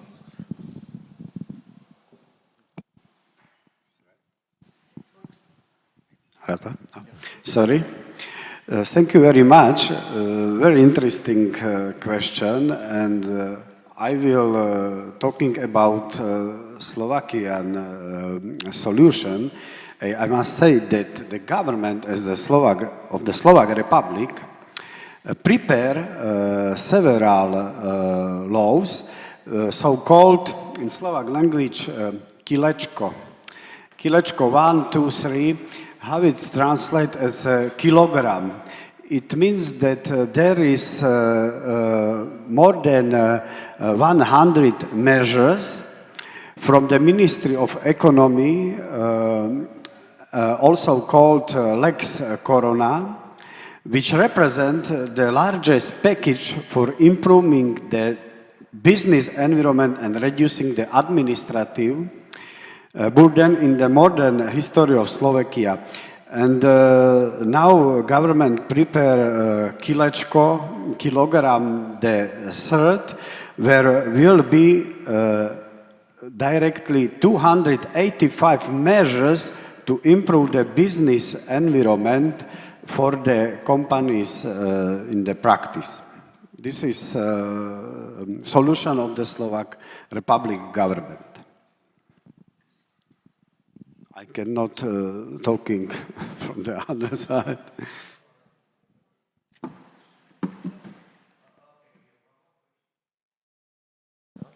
Hello. My name is Agnieszka Kawecka. I'm from Krakow University of Economics. I've got one question. Do you think pandemics change our mindset about sustainability? Did we change the mindset of global economy that maybe we should go more on local level?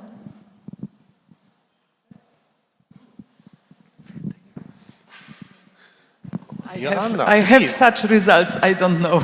Okay. Jeff. Okay. Do I think that the pandemic changed things? No. And we can tell by just looking at the emissions, we are emitting more fossil fuel gases, greenhouse gases than ever before, and we will continue. So no, we haven't learned our lesson yet. Okay. Well, from my perspective, what I can say is that I'm increasingly seeing people being more and more sensitive to sustainability aspects of the food, the quality of the foods they buy. They care about the fact whether the product comes from a circular systems or not. You go to the supermarket and you see people standing there for hours because they want to read everything regarding the product they buy, how it is produced, and so I think that also from economic crisis reasons, I think people are becoming more sensitive to sustainability issues and circular economy issues, because they know that maybe and you can say if I'm wrong or not, but I think that circular economy systems allows us to save money, so in a certain way contributes to solve the economic crisis we're going on, because at the time you recover a waste, I think that recovering a waste is requires more cost than producing a material or new. So this is why the circular economy has been identified by the European Commission as one solution to, resilient circular economy to go through the pandemic. So by experience, I can say that I find consumers to be more and more sensitive. They want to be increasingly educated, and in fact, also the producers, because at the time the consumers want to be more educated, the companies needs to provide information regarding the fact that the materials is recycled for 40%, or the product, the food is natural and is produced by organic farming. So these are all things that consumers are becoming more and more sensitive about. This is what I have. I can say by experience.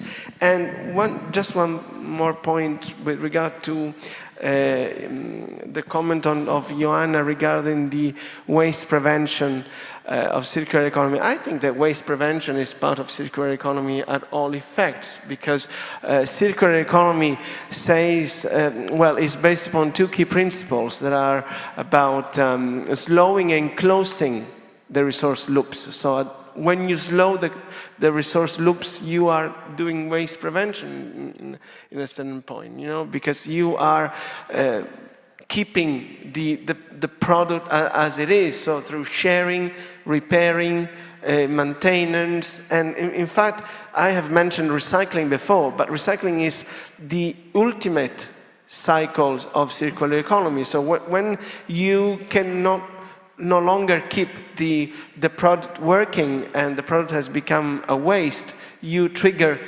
recycling parts. But the most internal cycles start with waste prevention and tend to keep the product as longer functioning as possible. Thank you, Carol. I think it's a nice closing loop that this waste prevention should start, maybe even this sustainable transformation. We have reached the time that we can close today's panel because now we have like 5 minutes to the coffee break. However, we have started earlier. Of course, we could later finish, but it is not the case. I would like to thank our panelists for participation.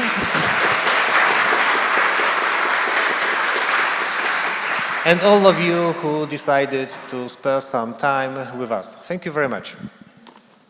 I was saying that we proved to be great talkers. So perhaps we can start the second session if you...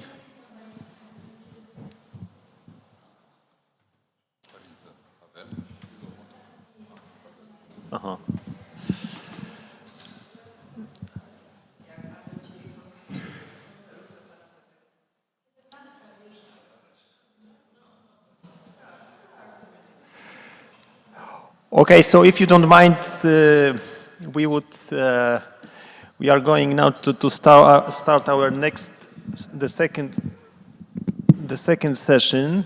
My name is Paweł Konkol, and I will be chairing the session. And I would like also to invite all the participants here on the campus and those participating online. And I'm very glad to welcome our presenters, our speakers for the second session. We have, as in the schedule, in the program, we have three presentations. And the first speaker I'm pleased to introduce Professor Sasha Bourgeois-Gironde from the University Paris II Panthéon-Assas. The presentation of Professor will address the question whether game theory can imagine mechanism to save the planet. So, if you... Yes. Please use this microphone and...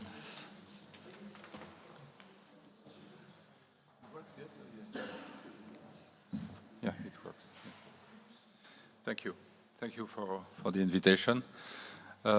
Actually, my friend and colleague Marcin Suprina, who is not here, asked me to give a so-called inspirational lecture, which is not at all my type. I'm not inspired, and I'm not inspirational either. But what is inspirational mainly? I made an effort to put "Save the Planet" in the title, and that's supposed to do the inspirational job. But now let's start serious things.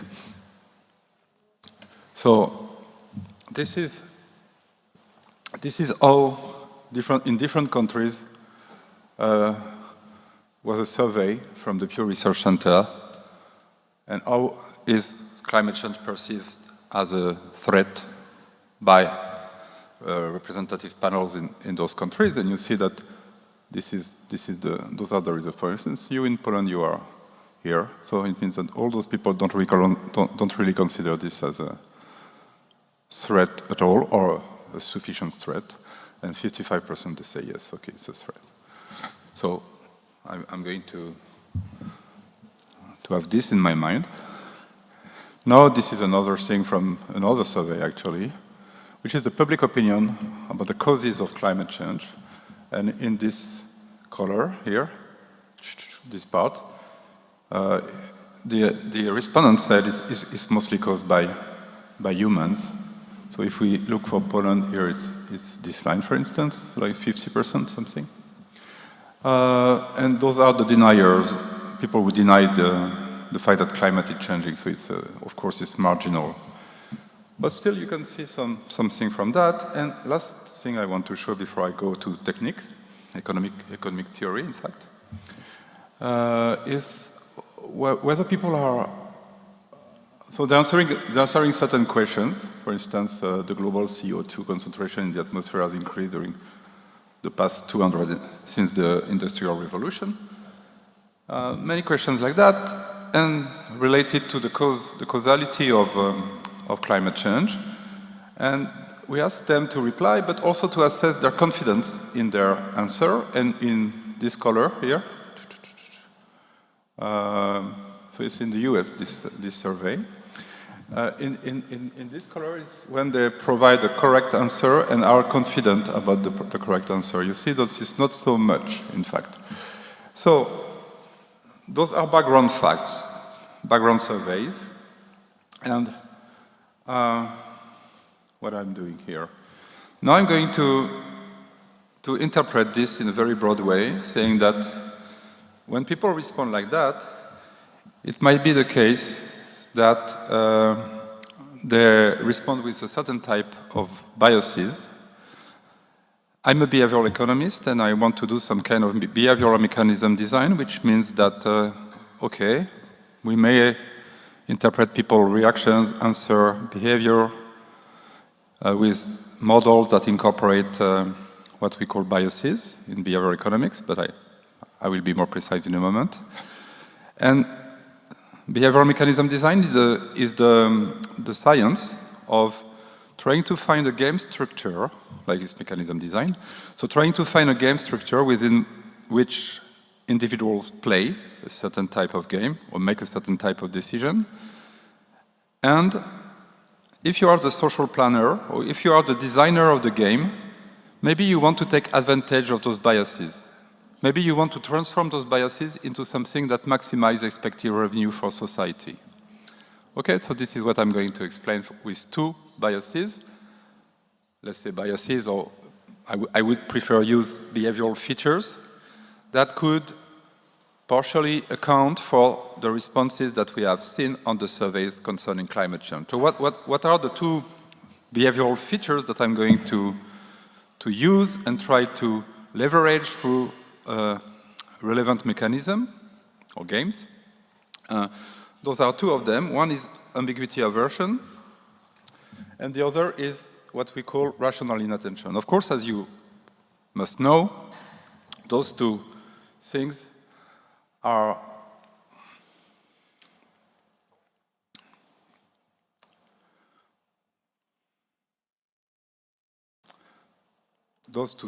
ambiguity aversion and rational inattention, have given rise to very deep theoretical models, not only one. For instance, ambiguity aversion, you have a lot of models. You have at least 4 or 5 or 6 models that you can use. I'm going to present the simplest one, the most common one, and see how you can deal with a mechanism that takes advantage of the fact that an agent can be ambiguity averse. And the other one is rational inattention. It's something that is very famously used since Christopher Sims' Nobel Prize in macroeconomics. So Christopher Sims has used a certain notion of rational inattention to explain macroeconomic phenomena like monetary cycles and stuff like that. This is not at all my interest.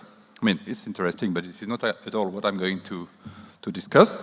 But I'm going to use a model which is from Sims' inspirations, Christopher Sims' inspiration. But that will be the most technical part of my talk. I will start with something easier, which is ambiguity aversion, and just to exemplify the way I understand, okay, the agent has a certain cognitive feature or behavioral feature, is ambiguity averse, and you, the principal or the social planner, you can use that in order to maximize expected revenue. So I'm going to illustrate this logic first with ambiguity aversion, and then I will go to rational inattention. Why ambiguity aversion and rational inattention? Because we can consider that given the fact that either the information about climate change is ambiguous in the technical sense, I mean, you don't know exactly the probability of the consequences, or is perceived as ambiguous by the population or by a part of the population, this is enough to consider that the agent is ambiguity averse if he doesn't make any decision based on this limited probabilistic information that he has. So this is why it is for me relevant to use ambiguity aversion in this context. Differently, not by contrast, but differently, why rational inattention in that context? Because we can consider that people don't pay too much attention, in fact, to the causes, as we have seen in the survey, of climate change. But is it rational or irrational for them not to pay much attention to that? It could be rational It could be, I'm not saying it is, I'm saying it could be interpreted as a rational thing if you consider, or if the agents consider, that they don't have to know more, because knowing more don't increase their current utility. So they continue to act as they do under scarce information about the phenomena. They don't have to pay more attention to that from a rational point of view. This is the model that I'm going to use. This is an hypothesis, of course. So that's why I choose those two features in this context. Okay. So this is what I just explained. And now I'm going to start with the basic model of ambiguity aversion. So you know what ambiguity is, of course, but just for those who don't know. So this is when you know something with certainty. So you don't have a distribution of property, but of probability, sorry. This is the distribution of probability of a state of nature, but you know it with certainty, and then you maximize your utility as you wish. This is when you are under risk, and you know the distribution of consequence. And this is two types of ambiguity that you can consider. So you have several distributions concerning outcomes, concerning consequences, let's say. And you know that with a certain second-order probability, you have distribution could be with the second-order probability, or it could be this distribution of probability at the second-order probability, or it could be this one. Okay, so this is a certain type of ambiguity situation, which is characterized by first-order distribution that you'd only know second-order probability about. Or this could be the case also, which is that you have several distributions of probability that are possible, but you don't know their respective probability. So let's say that climate change could be something like that, or something like that. Those are different ways of representing ambiguity. I'm going to use a model, which is a very basic model that was presented a long time ago by Itzhak Gilboa and David Schmeidler, professor at Tel Aviv University. They were the first serious important model of decision under ambiguity, which says something like this.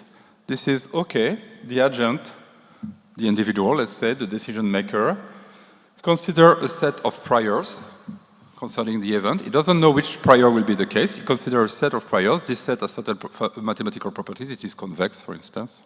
Yes, convex.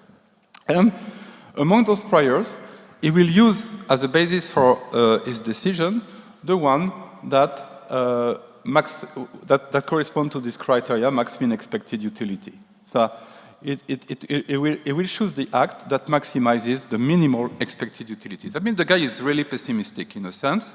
He takes the worst situation, the worst case scenario, and he tries to maximize his utility considering this worst case scenario as most likely than other scenarios. So this is the model that I'm going to use.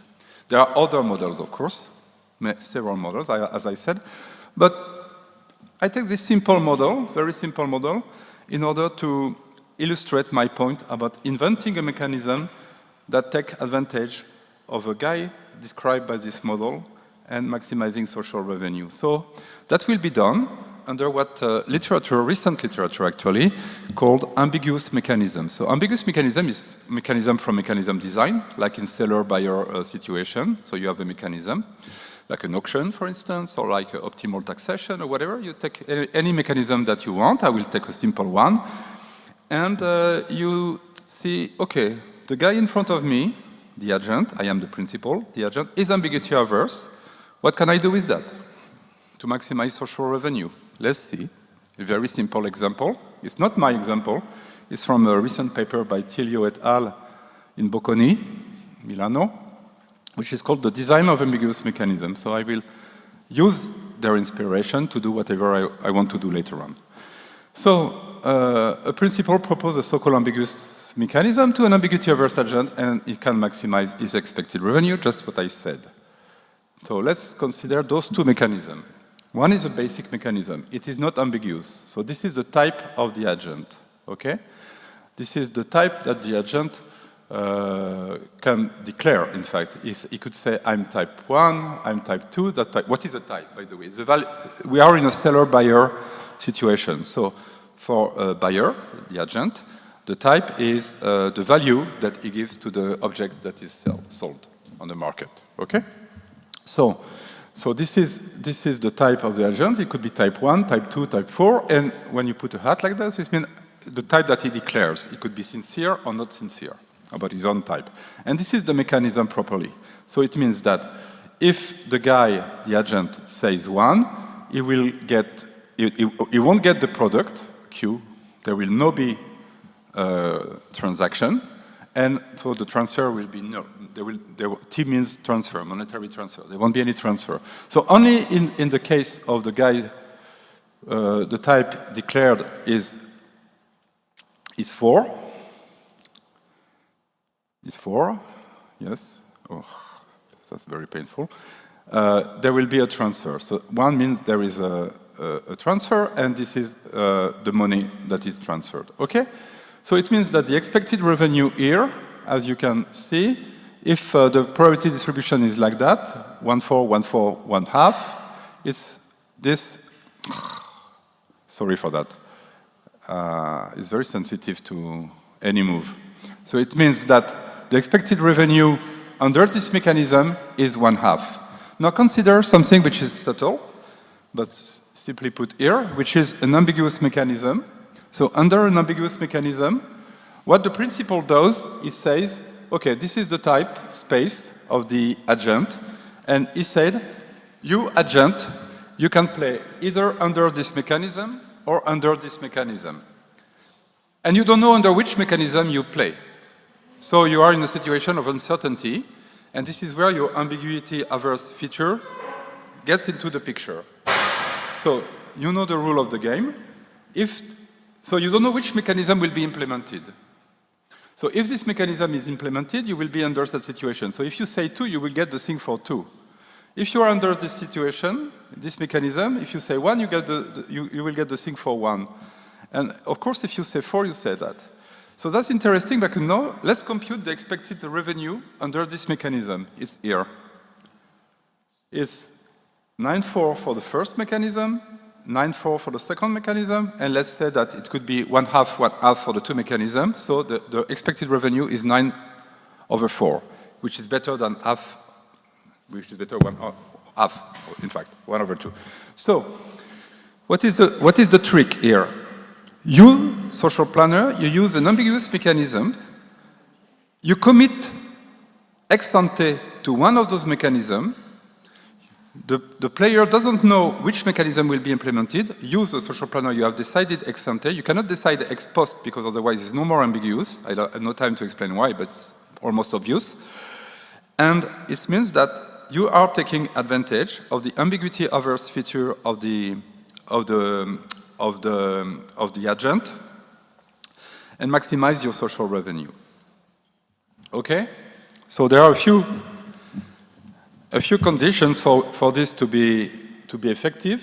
What I said is that the social planner has to commit ex ante to one of the mechanisms, and every mechanism involved in the ambiguous mechanism should have the same expected revenue. You have seen in my example that it was 9.4, 9.4 in both cases, and this is what made the mechanism effective.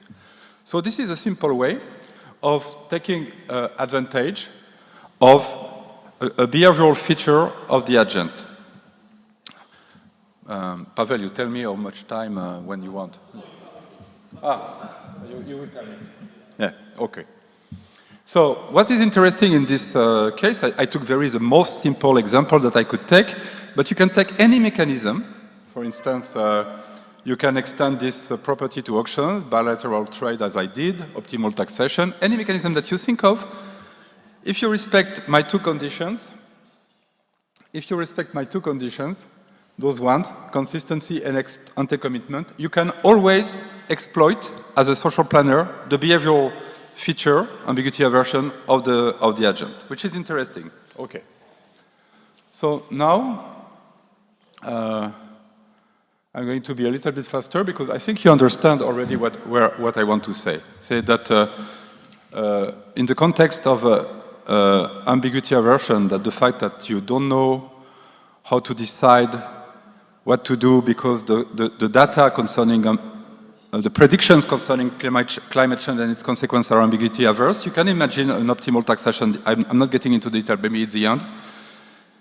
You can imagine that, sorry ladies, because I cannot be concentrated if you talk. I'm losing my concentration. So this is something that you can do. So now let's present the rational inattention model, which is more complicated. So this is why you have to pay attention if you are interested, of course, or not, no problem. So as I said, it is today one of the most important models.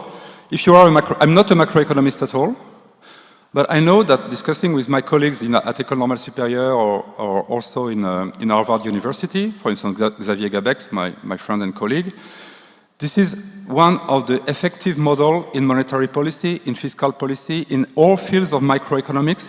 What I want to do in my research is to use this model to exploit the fact that people don't pay enough attention to climate change data and try to find a mechanism that takes advantage of this fact in order to fund, for instance, social and ecological, environmental foundations, for instance. Let's suppose that the social planner is benevolent and wants to save the planet, as I put in my title. So this is the part that is a little bit technique, and of course, if you have questions, you can interrupt me anytime. This I really appreciate, in fact. So, available information is abundant, but beliefs are not determined by what information is given to us. Beliefs as a component of the expected or prospect theory, whatever utility model that you use, beliefs are decided in this model. Beliefs are what you choose to attend to. It's not just something passive. It's something, okay, I decide to believe that to some extent. And this is what you see in the survey. People, when they say, no, climate change is not a reality, or climate change is caused by that, it's not, there is a part of information in the context, but there is a part of voluntary belief. I decide not to believe in climate change, period. As if I could decide such a thing. But I can decide my belief. And then you pay the consequences, of course, of your belief. This is what is interesting. So if you believe bullshit, you will maybe die. Who knows? So what we need is a model of summarizing, filtering, and digesting information. So attention is scarce. It means that you don't know everything that you should know, maybe. So you will make some mistakes. But you can choose to attend what to do, and the rational to attend what you want to attend to, and the consequences. If it is a rational inattention model, it means, in this model at least, that, okay, I decide to believe that because it's enough for me to maximize my utility. I don't need to know more, and I don't even need to know the truth, in fact, if I consider it maximizes my utility. So let's see how it works, a little bit of modeling. Yeah. Okay, so you have an action Y that you can take under state X, and you have this utility of the action Y under the state X.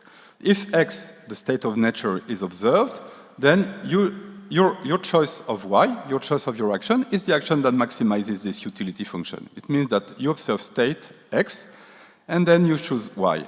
This is when there is no noise, in fact. But now suppose that you cannot observe completely the state of nature, that there is noise. It is noisy. So it is noisy. It means that the information is given in a noisy way. You still choose Y in order to maximize this time, not only you, but the expected value. Sorry for this. I'm very sorry for this inconvenience. You decide to maximize the expected value under this noisy signal. It means that X doesn't yield simply an action Y, but it yields something more complicated. The signal is knowing. You can decide, sorry, the signal is noisy, sorry.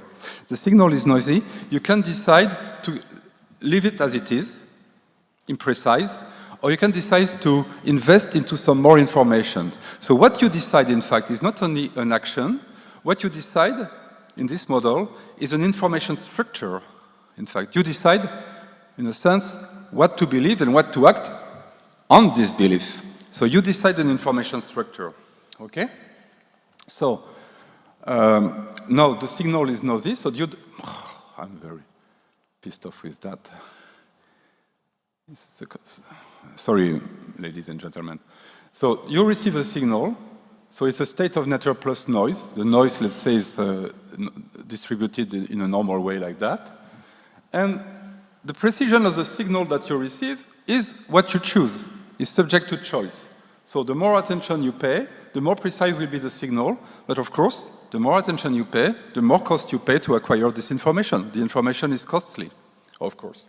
So let's use a very simple cost function, lambda x. X is the state of nature, and lambda is the parameter, the cost of information. So I will give a form for lambda. Oh, no, I will give a form for k. Lambda is just a parameter, which makes, in fact, this cost function convex, so more and more expensive. The more you get some information, since the function is convex, the more it becomes expensive to get some more information, so you have to stop at a certain moment.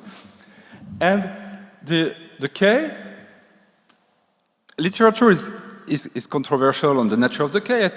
This is where I take Christopher Sim's model, which is the basic model, which is basically Shannon entropy, in fact, which is Shannon entropy. So it means that k is the cost means is going to reduce, in fact, to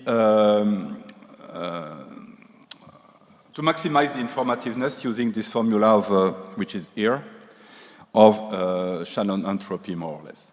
So this is the expected value of information, or this is you can consider it as informativeness or mutual information. Mutual information between what and what? Between the signal S that you receive and the state of nature X, of course. So this is the formula for mutual information, as you see, and this formula here is a measure of the degree of statistical dependence between the two random variables X and S. So what you want to do is to reduce, to make the signal more and more informative about the nature of X, about the state of nature. But it has a cost, which is lambda kappa. Okay. So I think this is very easy to understand, but as you will see, how to use that. So I'm going to be quick on that, because this is simply I want to go to my final point. So I'm finishing with the model. So yes, this is the mutual information thing. And this is your utility function that you maximize, in fact. So you maximize your utility function under a certain state X, given the choice of an action Y, and given a certain information structure, minus the cost of acquiring this information structure, basically. So CF equal exactly what I said before, reduction of entropy, times the parameter lambda, which I'm going to use later on. Okay. In the discussion, I can go back to that, but I want to go to my thing. So this thing is simply a logit function saying that choice of actions and of information structure can be stochastic in the sense that people can make mistakes, in fact. And lambda here is the cost of information, again, but alpha is the parameter which reflects also the choice of attention. So it means that there is a certain amount of mistakes, as I said in the beginning, since the signal is noisy, and since you decide to reduce the noise of the signal to a certain extent, but only to a certain extent, your choice is partly stochastic, and you can measure the mistake that you make using a logit functions like in usual econometrics. Okay. Now, after this a little bit, I was quick. After this, so this is my way of modeling rational inattention. How much people invest in attention concerning things that they don't know, or maybe they don't want to know to some extent. I'm going to use that model in order to 10 minutes? Okay. So I want to go to the end. I'm almost done. That's why I need to be concentrated, because it's not so easy as a demonstration. I do my best. Yes. Okay. So imagine again a seller and a buyer, just taking a very simple mechanism, which is bilateral trade. Okay. I could take something more sophisticated, but let's keep it simple. So I take a seller and a buyer, and the seller wants to put a product on the market, and the value of the product could be either 100 or 200. Okay, so the seller knows that, not the buyer for the moment. The seller knows the value of the product, and he can put a price which is less than the value, which is either 50 or 100. Okay, so so if of course you can read this very easily. If the value is 100 and the price is 50, then the payoff for the seller, if there is a sale, is 50. And he gets the 50 that he has, let's say it's 50, and the buyer payoff is 50 because there is a discount here. Okay, you have all those cases, okay? what the buyer has to do, as usual, is to accept or not to accept or to reject the deal. That's it. So if he had, so this is the buyer payoff if he accepts, but he could reject the offer. In that case, the seller payoff is 0, and the buyer payoff is a kind of show-up fee of 25. So there are some cases in which it is interested to, this case, in fact, you should reject the offer. When this is 100, 100, you should reject the offer because you have because 25 dominates dominates that 0. But in other cases, 25 is less than 50, less than 150, less than 100. So there is only one case in which you should reject. Keep that in mind. So this is the experimental setting. Very simple. So you are the seller. You know the value of your product. You decide the price for your product, which is either 50 or 100.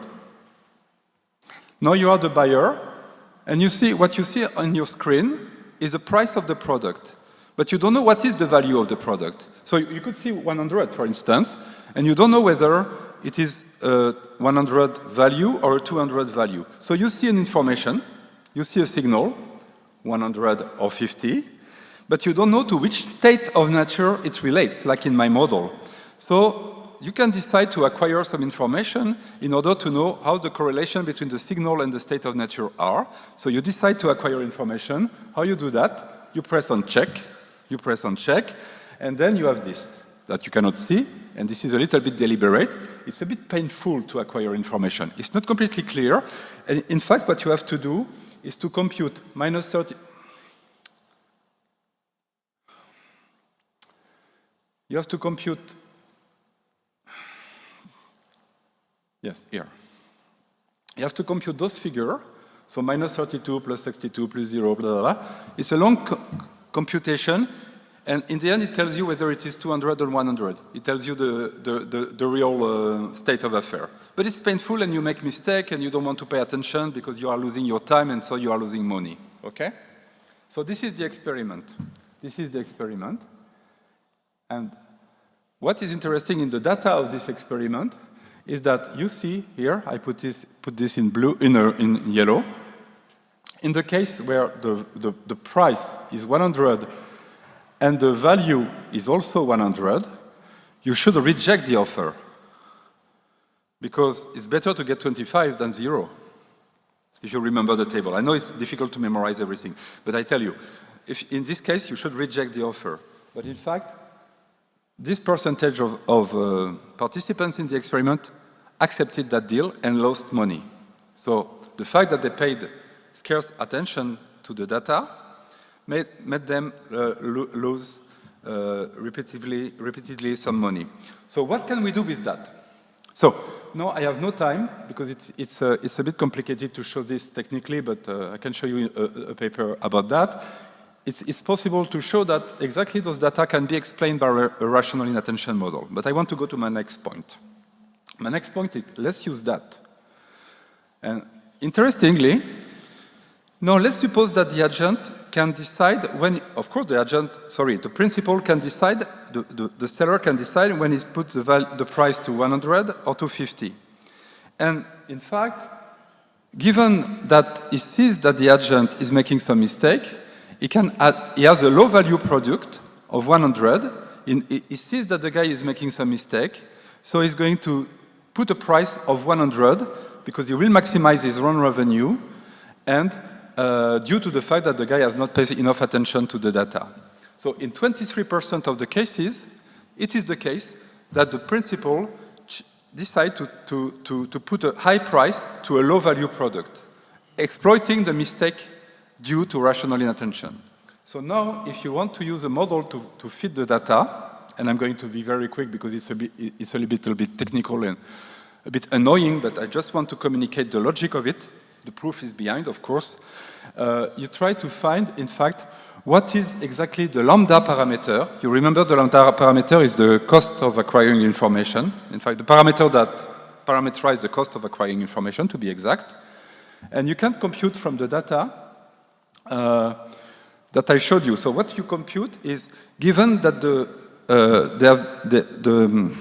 the buyers 53% of the time I've made a mistake. You can compute what were the degree of inattention in the task. And you can recompute what the buyer should do given this rate of mistake in order to give a high price to a low value product. That means exploiting the mistakes of the agent. And doing that, with those data, you can, in fact, extract the value of the lambda of the model. In this case, if you take a lambda, so lambda, I remember you, is the marginal cost of acquiring information, of attention. So from the data, I can say that lambda was 11.1. Why is it interesting to know that? It is interesting to know that because this is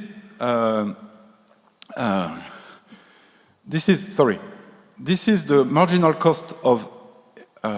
I can build a correlation. In fact, this is the marginal cost of inattention. So this is this is the cost of inattention.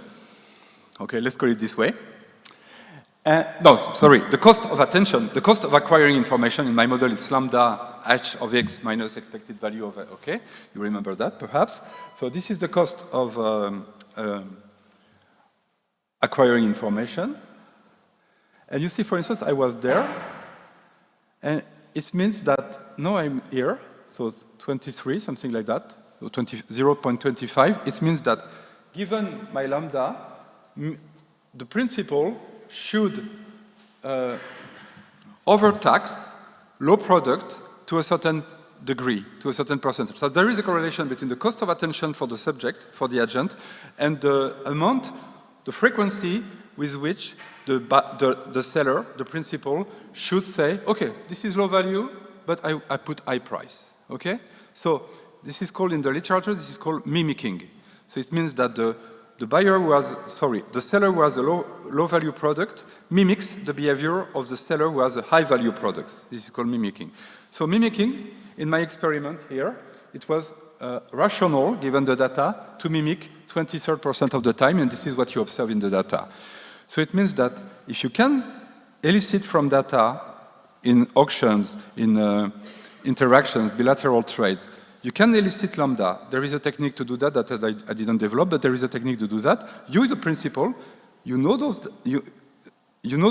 lambda, you know the marginal cost of inattention, or attention, which is the same in fact, and you decide to overtax some products, okay? Now, I have no time to develop, but what I want to think about is future research, in fact, is to use this model, rational inattention, to use this correlation between marginal cost of attention and mimicking behavior from low-value product principles, and say, okay, I can do that, and I can maximize climate tax revenue, exactly doing that. So it means that I propose to, very schematically, and that will be the end of my talk almost. No, I shouldn't have done that. It's a prematurate. It's the one slide before the end. Just after, again, yes. Thank you. Yeah, and I'm almost, thank you for your patience. I'm almost done. So, let's suppose that I propose, this time is a tax scheme. So, I am the government, and I say you should pay 100, you should pay 100, or you should pay 200, or you should pay 200, let's say. But in fact, this is your value, but what I propose is that you pay only 50 or 100, okay. I propose tax discount. And if you accept, so you have a benefit. If you reject my offer, you will pay 25, okay? So I do exactly the same. So there are two types of mistake. When I say your value is 100 and you will pay 100, I make no discount, in fact, so you could reject, and you pay 25. But you pay 25, it's the reverse as before, it's more than 0, so you should not reject. And if you are 200 and I say your proposed payment is, I propose you to pay 100, So you have a discount on 100, but since you receive a signal here and a signal here which is the same, and maybe you don't pay enough attention to all the details that I'm providing to you, I'm going to exploit your mistake, and I maximize my own social revenue based on my optimal mimicking behavior concerning your lambda, which is the measure of your inattention. Okay, you see the logic of it? So I'm finished, I'm finished by saying that I'm not going to read my slide, it's there. But what I want to say as a conclusion is that you can invent mechanism. I was a little bit quick and not in every detail, but you can design mechanisms, like for instance optimal taxation mechanism, which take advantage of basic modeled behavioral features of the agent in the population under circumstances for which lack of information is very relevant, like the context of climate change. Lack of information is relevant in two ways, either because people are ambiguity averse and they don't want to make any decision because of the lack of information, or maybe because people don't want to acquire information because they think it doesn't maximize their utility, which is a mistake under my model, of course. Because precisely my model will either take advantage, my mechanisms will either take advantage of the fact that the agent is ambiguity averse, meaning it doesn't like to act under imprecise information, or, which is very perverse and ironical, I can do the reverse too. I can say, okay, you don't like to act under imprecise information, but in fact you like to act under imprecise information to some extent because you don't want to pay more attention than you do. And I can also exploit that as a social planner. So this is what I wanted to say, and I thank you for your attention.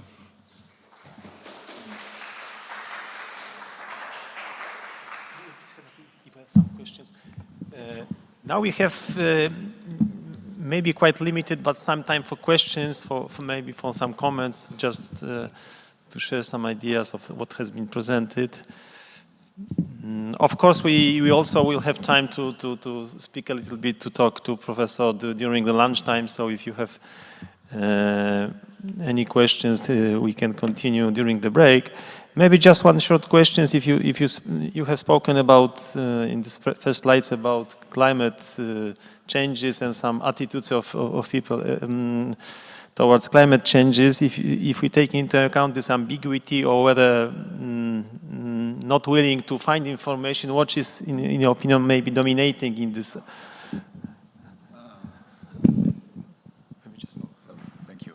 I would say it depends on the type of agents that you are considering, in fact.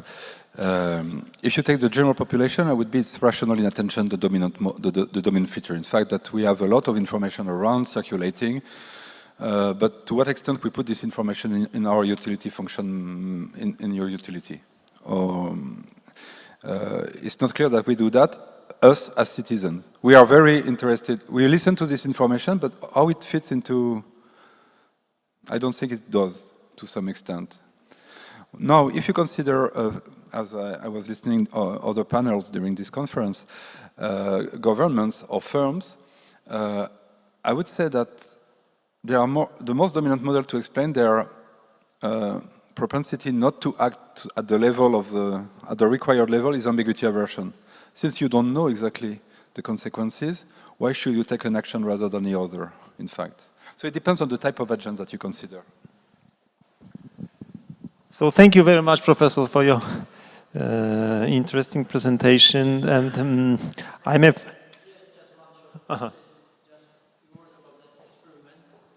Sorry, could you repeat for the others joining online? Okay, just one short question about your experimental setting, design, and did you try also to do some simulations in agents-based modeling framework, for example, and how do they results relate? This is exactly what I proposed to do to Martin Suprina. Okay. No, okay. Because he's a very good agent-based modeler, which I am not. You know, I only know behavioral experiments, either with humans or monkeys, as you know, or stuff like that. But I don't have any skill for computer simulation, but this is exactly the project that's why I came actually. So you also test all the spectrum, the space of parameters, to be a little bit more refined in mechanism, to have a population, just to motivate ABM modeling, for instance, to have a population with different interests, not only one interest, lobbies, for instance. Okay. Thanks. I think the floor is yours. Pardon? I should leave the... No, you can stay if you like. No, okay. So, yes, please. So now I would like to ask our next speaker, Professor Dariusz Dymek from our university, just to tell a few words about what has been done in the frame of the research work of one of the team in this project that the conference is organized under as an umbrella project. So this was the research team which was focused on digitization of production and management processes. There were some different outputs, results, so please. Thank you. I'd like to invite everyone. Our project is, as what was mentioned, a large project, so we were divided in 9 task groups, and one of these task group, I was pleased to make few information about my team, our team. As I mentioned, there was 19 teams. I will talk only about our team, but I want to start not exactly about thinking of team and teamwork. I will bring a little more information soon. I want to start from the industry for zero revolution as a kind of concept and about few terms which appears when we think about this revolution. It is digitization, digitalization, and digital transformation. 3 terms, 3 different meanings, very often used as the same. So I want to pay attention for differences between this and the way of thinking, which is, I think, very important when we are thinking, especially when we're using the IT technology.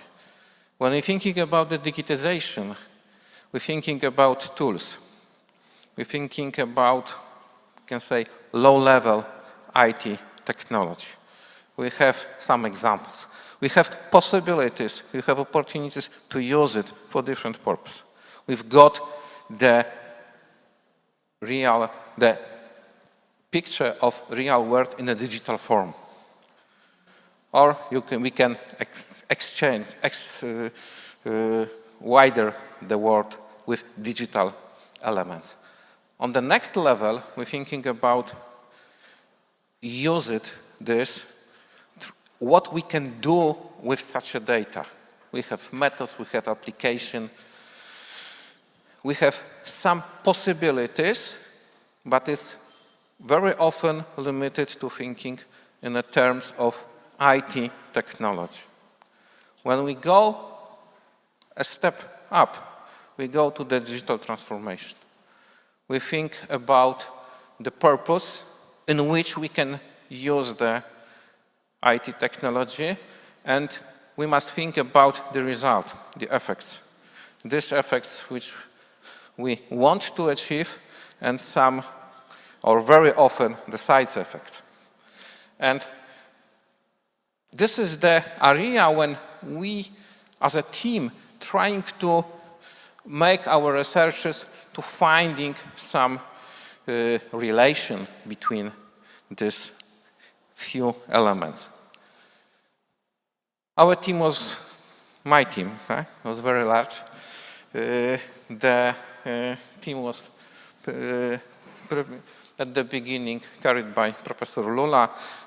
Since maybe 1 year, I take this role from him because he has other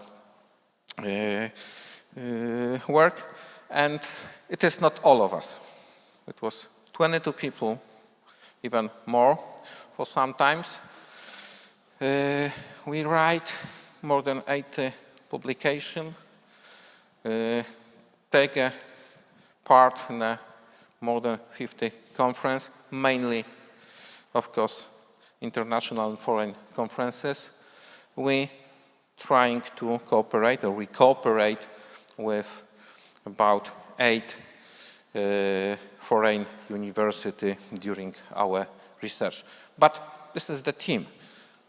It is not so interesting. I even not trying to listing the name of all of us because I don't have enough time. But what was area of our research? What was the main, only selected examples here?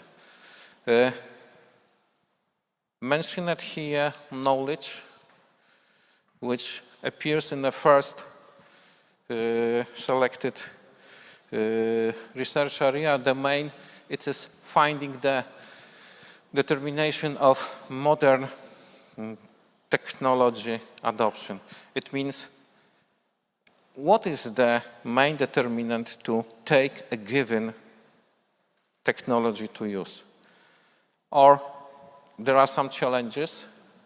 And one of the important things we found in our research and searching for the literature is the key is the knowledge about the technology opportunities and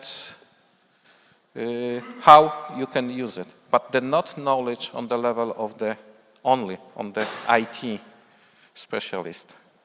They know, but the level up for what purpose we can use it and how we can use it, what information we need and how we can obtain this information.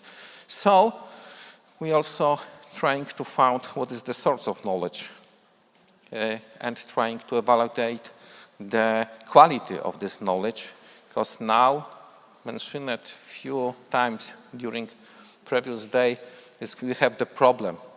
Most of the people take their knowledge from medias or public, and sometimes it is not a knowledge as we understand it, but they take decision about usage this technology. We also make some researches in usage of or determinant of usage of some technology as mentioned here, blockchain or methods of artificial intelligence, for what purpose, but in what circumstances. So trying to find what we should choose in a given situation. Can we are able to use a given method for a given problem? But as the title of whole project, we also watch on the side effects of using digital technology. It means its impact on society in different and for a different point of view. The digital competences, still education and knowledge, mentioning high education challenges. We are talking about problems of labor market. Based on this, we are thinking about the quality of life, change the generation. There are many aspects. Also mentioned here, the impact of COVID-19 pandemic on the process of digital technology adoption. It means on the process of digital transformation, not on the business level, but not only on the business level, but on the society level. And I choose only 4 main topics. So the last one is risk and security management. From the IT points of view, digital technology is connected with some risk, and we must manage this risk. Also the risk of usage this technology for some not good purpose, yes? Unfamous Cambridge Analytics, for instance. We use this data. And security manager. Data security knowledge is important thing. But it is the technical thinking. We must also think about the other side, that this technology creates risk and needs to be under some law regulation, for instance, for the security reason. And just presenting our results, briefly present the scope of our research, we have few conclusions which also appear 2 days ago during our session when we talk about different aspects. And one of the important things is that the main challenges is not the technology itself. Main tools and methods even have a long history. They evolved, of course. Now they are able for us, for the economical, for instance, reasons, yes, as in case of artificial intelligence. Most of these methods have few dozen years of history, but now it is economical.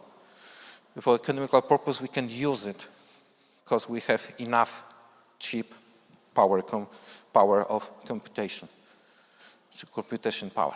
And this is, the problem is not to create new technology, but to properly select the technology for a given purpose. And the next problem we saw, it is the problem that digital transformation is complex and it's obvious, yes? But what is the problem? The problem is that to do it in a proper way, you, for instance, when you are manager, you must have the knowledge from business, you must have the knowledge from mathematics, and you should have some IT skills. What does it mean? You must be very talented man. And this is a problem. Each of these elements needs years of study, years of practice. So, how to find the solution? Of course, there are few possible solutions.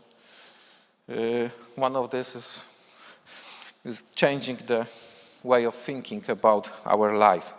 One of the conclusions from Wednesday was that we should change the life, not like nowadays. Childhood, school, work, retired.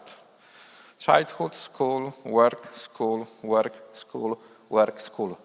Long life learning. But maybe except people sitting in this room who wants or is ready for such a life. Interdisciplinary means that business knowledge, it is easy to say. What kind of business knowledge? It is not one, like in case of mathematics, yes? But of course, mathematics is also divided into many disciplines. The same as IT technology. Business is also divided into many singular disciplines in which I should have knowledge. Maybe we should pay more attention to kind of group working. Use teams, working as a team. Team consisting of experts from different specialization, but also the experts which are able to learn new things, to open-minded. I think that a similar situation at the end, as a conclusion, we have maybe 2 centuries ago, when the engineering knowing like this, understanding like this just appeared. We have some well-known engineers all over the world. Their name we know, yes? For instance, Eiffel. He has the knowledge about the mathematics, he has the knowledge about engineer techniques, he was a good organizer, he was a manager of building, so he must know about the business, markets, finance, and everything. But we know his name. What does it mean? He was very talented. What we do during this 2nd century, we replace singular talented men, but well-organized teams, in which they have one goal: to build the new scrap tower. And that's all. Thank you very much.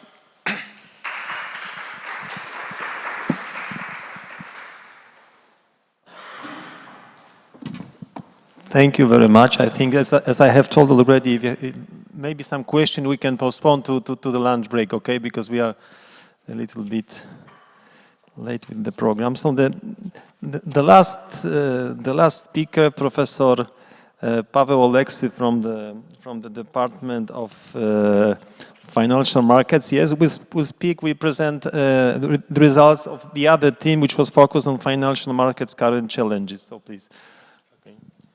Thank you very much for the introduction.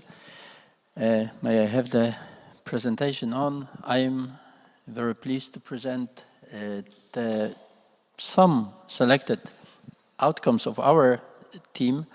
I am substituting the Professor Marcin Czupryna, who is the leader of this part of the project, but today he had to go to Warsaw. And I was asked to just summarize what we did. Under this umbrella, changes in financial markets and key market institutions is not easy task, because the topic covers a lot of different aspects. In general, in our team, we approached the topic very broadly, and in general, we can say that, as you experienced from the lecture of Professor Sasha Bourgeois, we touched one aspect which is connected to behavioral aspects of financial markets. What are the changes in attitudes of people and behaviors as it goes to investment and savings strategies, for example, and adapting to the changing world, and digitalization, of course. The second strand of our research was focused on the digitalization in financial markets and alternative markets in general. Mostly we focused on electronic trading platforms, not just in financial assets, but also alternative assets. We also looked at the impact of social media, how do they affect the asset price formation and behavior of traders. We also include the central bank digital currency into account.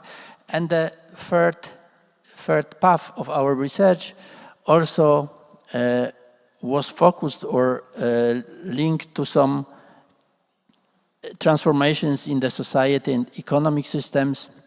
We look at the changes in monetary policy, in particular the unconventional monetary policy, how it affects housing market, for example, in Poland, but not just.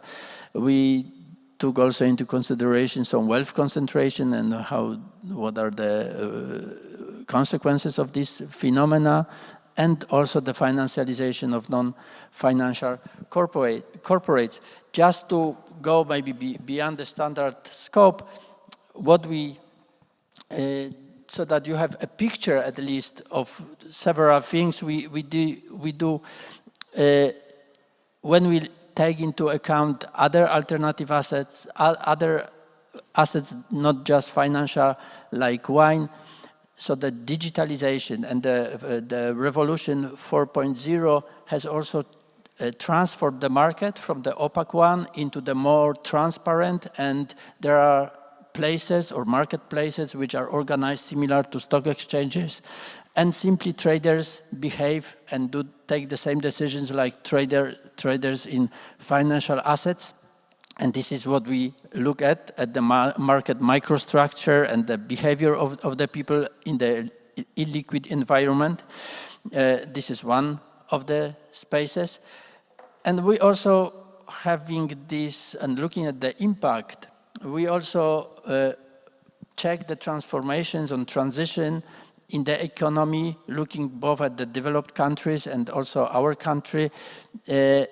As you can see here, we have a look on the financialization process, which is a force which drives the economies today. I know it's a controversial topic for some abstract, but this is also the reality. And what we looked at, for example, maybe first let's start with the John Bogle quotation. This is the founder of Vanguard, who told that in 1950s, individual investors held 92% of US stocks and institutional investors just 8%. And the roles now have flipped, and the institutional investors account for more around 70% and individuals just 30%. And in general, simply put, these institutional agents now collectively hold firm voting control over corporate America. And what we looked at, among others, is we see similar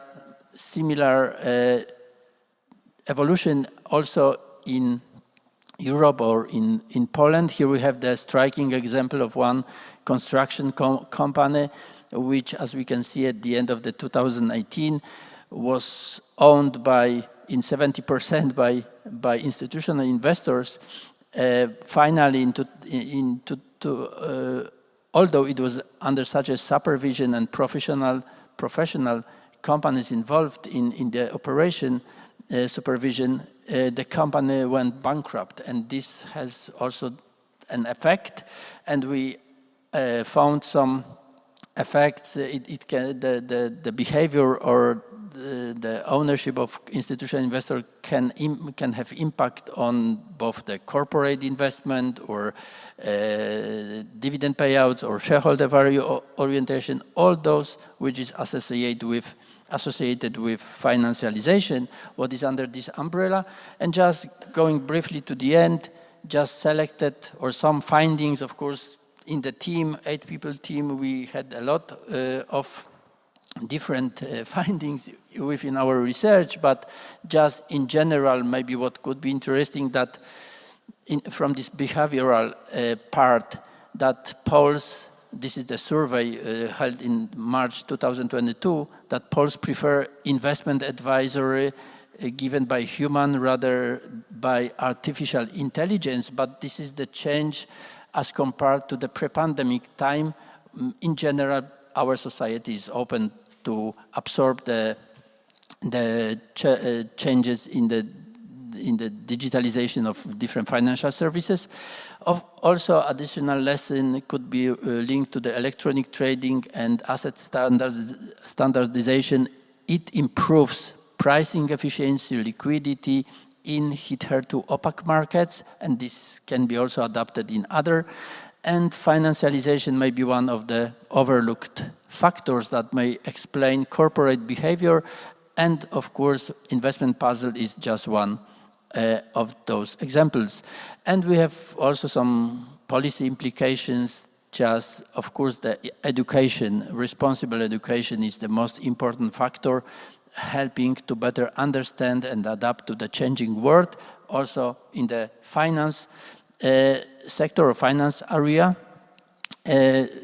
Another one would be rethink the role of institutional investors in corporate ownership, and for example, while shaping legal framework for institutional investors' activities or pension fund system.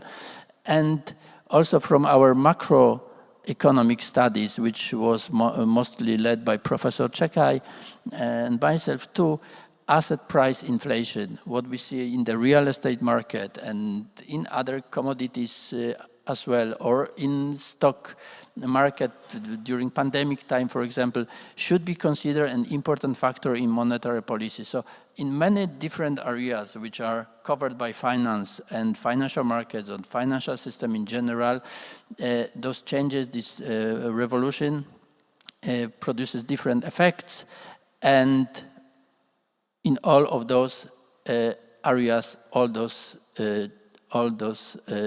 changes are really challenging, and we will see how we adapt to that. So just briefly summarizing, of course, we did also many research conferences and cooperations with other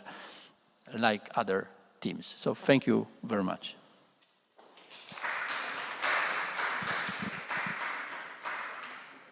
Thank you also for summarizing the activity of your research team. So just to conclude, maybe, if there are some questions just for the end, before the lunch break, so please ask. If not, I would like to thank once again all the speakers during this session, the participants here in the campus and online participants joining us online. And now, as you know from the schedule, from the program, there's a lunch break until 2:30 p.m. And the lunch, as usually, is organized in the new Senate hall, just at the back of the main building. So the same place as yesterday. And so thank you once again. And of course, we invite all participants for the next session, which is 2:30 p.m. Thank you. Bardzo serdecznie witam Państwa na kolejnym panelu. Mamy przyjemność tutaj razem z panią doktor Małgorzatą Kosałą prowadzić panel pod tytułem Wyzwania rynku pracy w dobie transformacji cyfrowej. W dzisiejszej debacie biorą udział zacni goście. Zacznę może od przedstawienia pani profesor Elżbiety Mączyńskiej, której właściwie nie trzeba przedstawiać, ale kilka słów należy podkreślić, że jest to profesor nauk ekonomicznych związana z Główną Szkołą Handlową. Jest to wybitny ekonomista w Polsce, więc dlatego powiedziałam, że nie trzeba przedstawiać. Ale pani profesor, tak żeby już w gestii pełnej informacji, jest wybitnym ekonomistą właśnie w zakresie ekonomii, analizy ekonomicznej, finansów, ale także strategii rozwoju społeczno-gospodarczego. Witamy bardzo serdecznie panią profesor. Dzień dobry.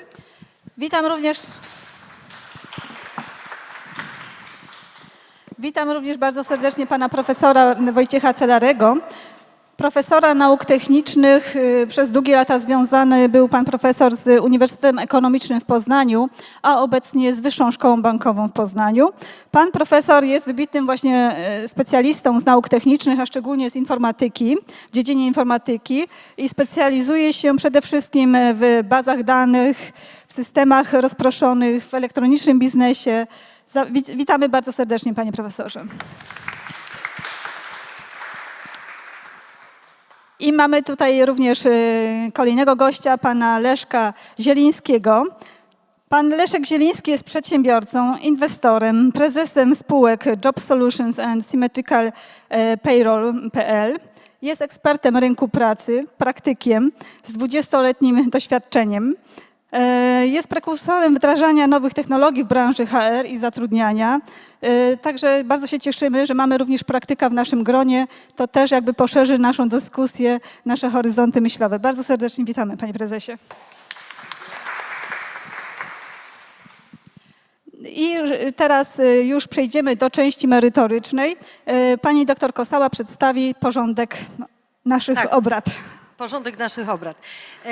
Wyszłyśmy z założenia, dlatego że temat jest bardzo rozległy i pewnie pojawiłoby się mnóstwo wątków, że podejmiemy 3 takie główne kwestie. Pierwsza to będzie taka 10-minutowa wypowiedź każdego z panelistów na zagadnienie, które zaprezentuje pani profesor Urbaniec, a następne 2 będą państwo paneliści mieć na to po 5 minut, tak, żeby rzeczywiście móc odnieść się do pewnych kwestii związanych z rynkiem pracy, z zasobami ludzkimi i funkcjonowaniem funkcjonowaniem właśnie w dobie rozwoju technologii cyfrowych i wszelkimi sytuacjami, jakie są przez to wywołane.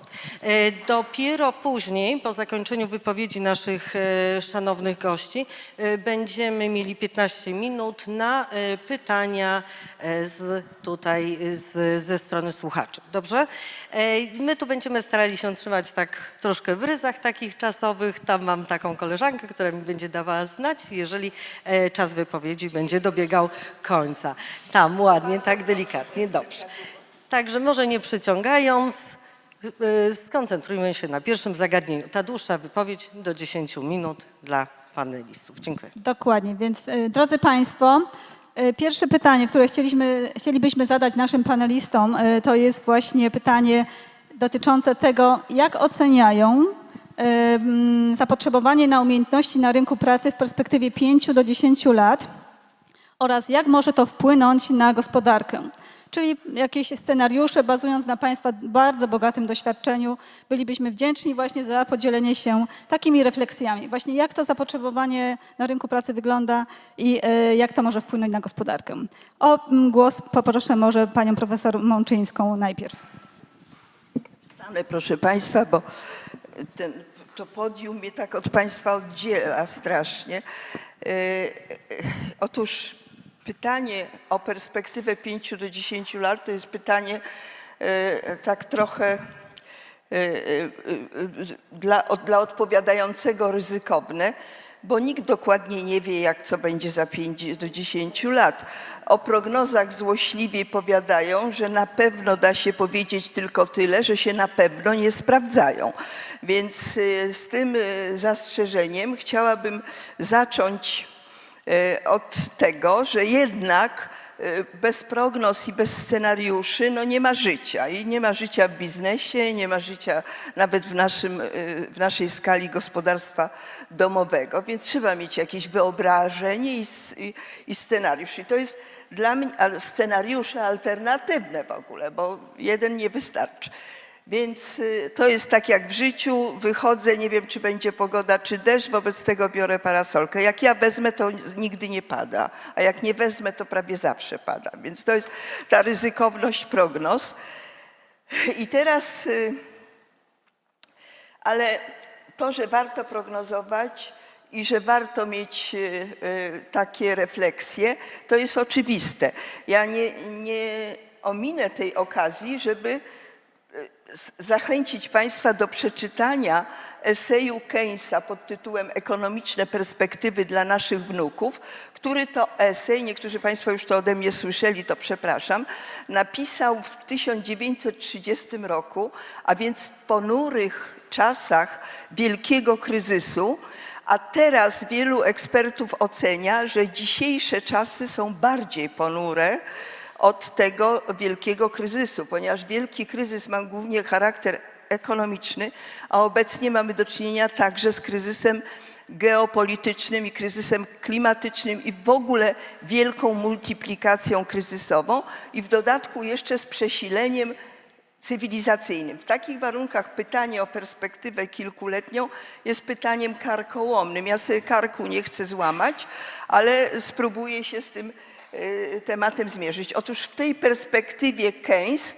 ogarnął okres 100 lat, czyli to jest wizja zmian na okres 100 lat, czyli do 2030 roku. I teraz się toczy na łamach tegoż biuletynu, może tam jeszcze parę egzemplarzy zostało, to proszę sobie wziąć, a jak ktoś nie dostanie, to jest to w wersji elektronicznej. Więc zachęcam do komentarza, bo kończymy dyskusję na temat tego, czy Keynes się w swoich prognozach, między innymi prognozach zatrudnienia, pomylił. I mamy komentarze bardzo zacnych ekonomistów, praktyków, panie prezesie, między innymi pan prezes Jagiełło się wypowiadał, ale też doktorantów, psychologów, socjologów. Wszystkich Państwa zachęcam do składania tych komentarzy, bo w 2030 roku pani prezes podejmie decyzję jako wiceprezes Zarządu Krajowego, że będzie wydana monografia na temat eseju Keynesa i w ogóle myśli ekonomicznej o charakterze myślenia strategicznego, bo generalnie Naszym zdaniem w PTE mamy takie seminarium Forum Myśli Strategicznej, które zostało powołane po to, żeby właśnie jako takie antidotum na zanik kultury myślenia strategicznego. I w tym eseju Keynes przewiduje, że do 2030 roku zmieni się kultura pracy, rodzaj pracy i czas pracy. I wieszczył w 1930 roku, że w 2030 roku będzie tygodniowy wymiar czasu pracy ograniczony do 15 godzin. Obecnie mamy 40. Wobec tego większość ekonomistów w tych komentarzach pisze, że Keynes się pomylił, że jest rzeczą oczywistą, że nie dojdzie do 15 godzin, skoro mamy 40. Ale są pewne wyjątki, jeśli chodzi o komentarze do Keynesa. Otóż między innymi ta wizja dotycząca rynku pracy została skomentowana przez pana profesora Davida Graebera, autora książki Praca bez sensu. To jest bullshit jobs, więc to bardziej chyba dosadnie trzeba by było przetłumaczyć, ale zostało przetłumaczone jako praca bez sensu. I ten wybitny intelektualista pisze, że Keynes się wcale nie pomylił, tylko że my ludzie nie przewidział rozpiętości między wiedzą a mądrością. Że nie potrafimy mądrze wiedzy wykorzystać i te dobrodziejstwa, jakie wynikają z postępu technologicznego, wykorzystujemy w sposób daleki od optymalnego. I w związku z tym mamy całą masę prac niepotrzebnych.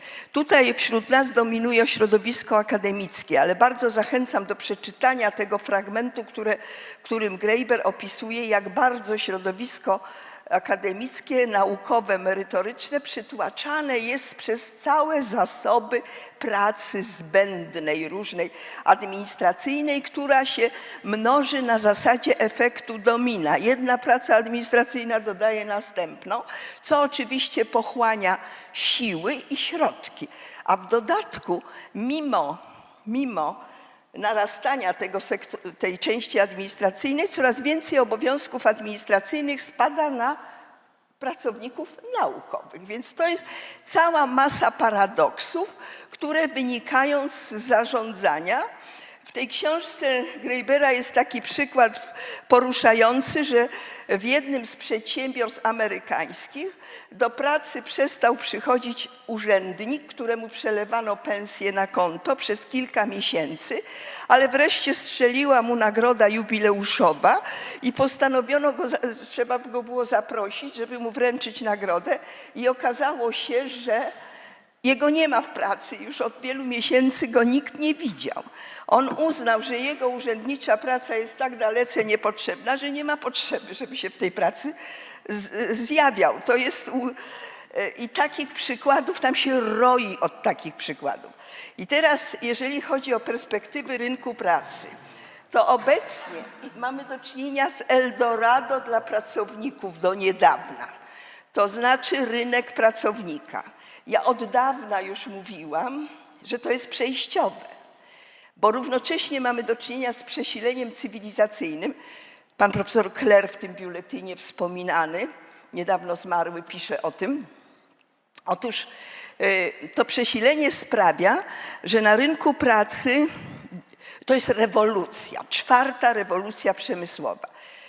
Te trzy pierwsze, czyli maszyna parowa, żarówka, czyli przejście od wieku pary do elektryczności i potem komputer, już spowodowały też przemiany na rynku pracy, ale zawsze znikające miejsca pracy pod wpływem rewolucji, jedne miejsca pracy znikały, ale na to miejsce pojawiało się ich więcej. Przelicznik był nie 1, czyli 1 do 1, ani nie poniżej jedności, tylko 1, coś tam.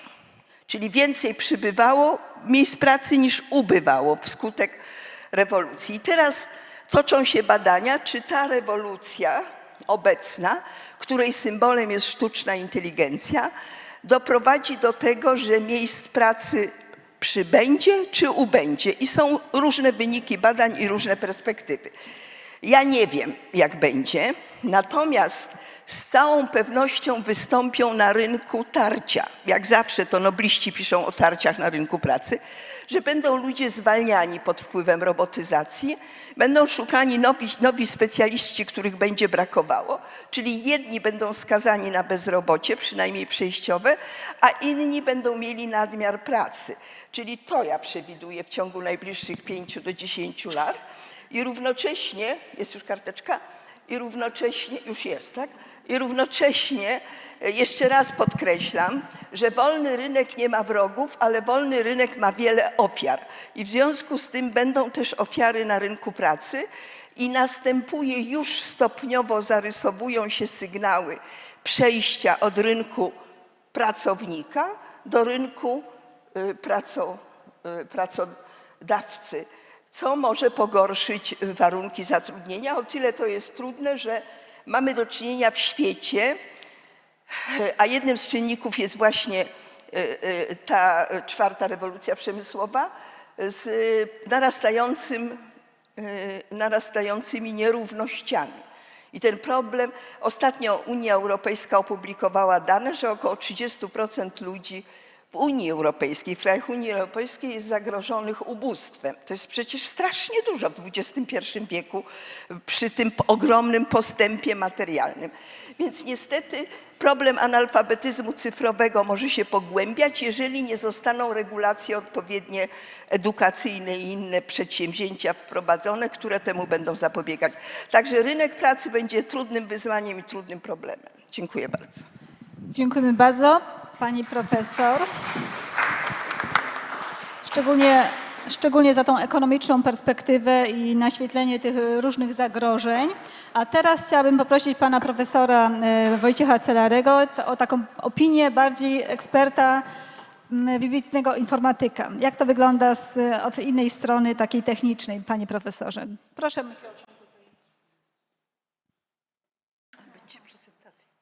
Tutaj jest.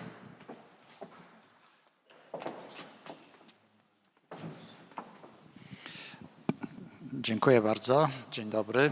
Bardzo dziękuję za zaproszenie do tej dyskusji. Ja pozwoliłem sobie tak ad hoc pokazać kilka slajdów, które pokazywałem w ramach dłuższego mojego wystąpienia, które miałem we wtorek, ale to się bardzo wiąże z tym tematem, który został tutaj przedstawiony. Także bardzo krótko. Mianowicie można przewidywać z dużą dozą prawdopodobieństwa, tak, mimo że to jest też pewnego rodzaju prognoza, że będziemy mieć do czynienia z taką polaryzacją rynku pracy. Po jednej stronie, na jednym biegunie będziemy mieli internet ludzi i rzeczy, analizę gigadanych, uczenie maszynowe, robotykę, wszystkie te nowoczesne technologie, które w tej chwili bardzo silnie na rynek pracy wpływają.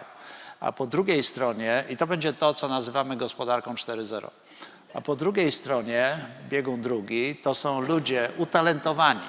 To są tacy ludzie, którzy rozumują, którzy są kreatywni, którzy są innowacyjni, którzy są samouczący się.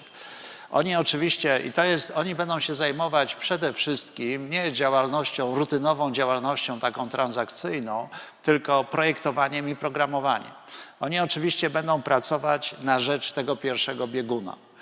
No i teraz pytanie, jak mówimy o całym rynku pracy, to jest, co będzie pośrodku tego wszystkiego. Bo ja jestem nauczycielem akademickim i dobrze wiem, że nie wszyscy ludzie są utalentowani. To nie jest prawda, że te talenty zostały między ludzi rozłożone w sposób równomierny. Są ludzie utalentowani i są ludzie nieutalentowani, tak? Więc ci ludzie nieutalentowani znajdowali się gdzieś po środku. Natomiast po środku na pewno pozostaną usługi i to zarówno fizyczne, od reparacji kolanka w kranie do reparacji kolana w nodze, tak? To wszystko pozostanie w rękach człowieka.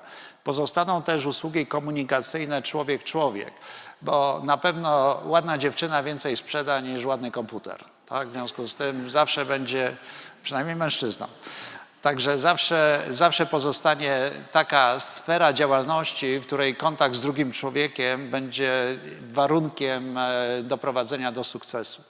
Niemniej ta sfera będzie podlegać presji z obu stron. Coraz więcej będzie robotów, które będą wprowadzane na rynek. W tej chwili w najbardziej zaawansowanym kraju, czyli w Korei Południowej, jest 1000 robotów na 10 000 pracowników w przemyśle.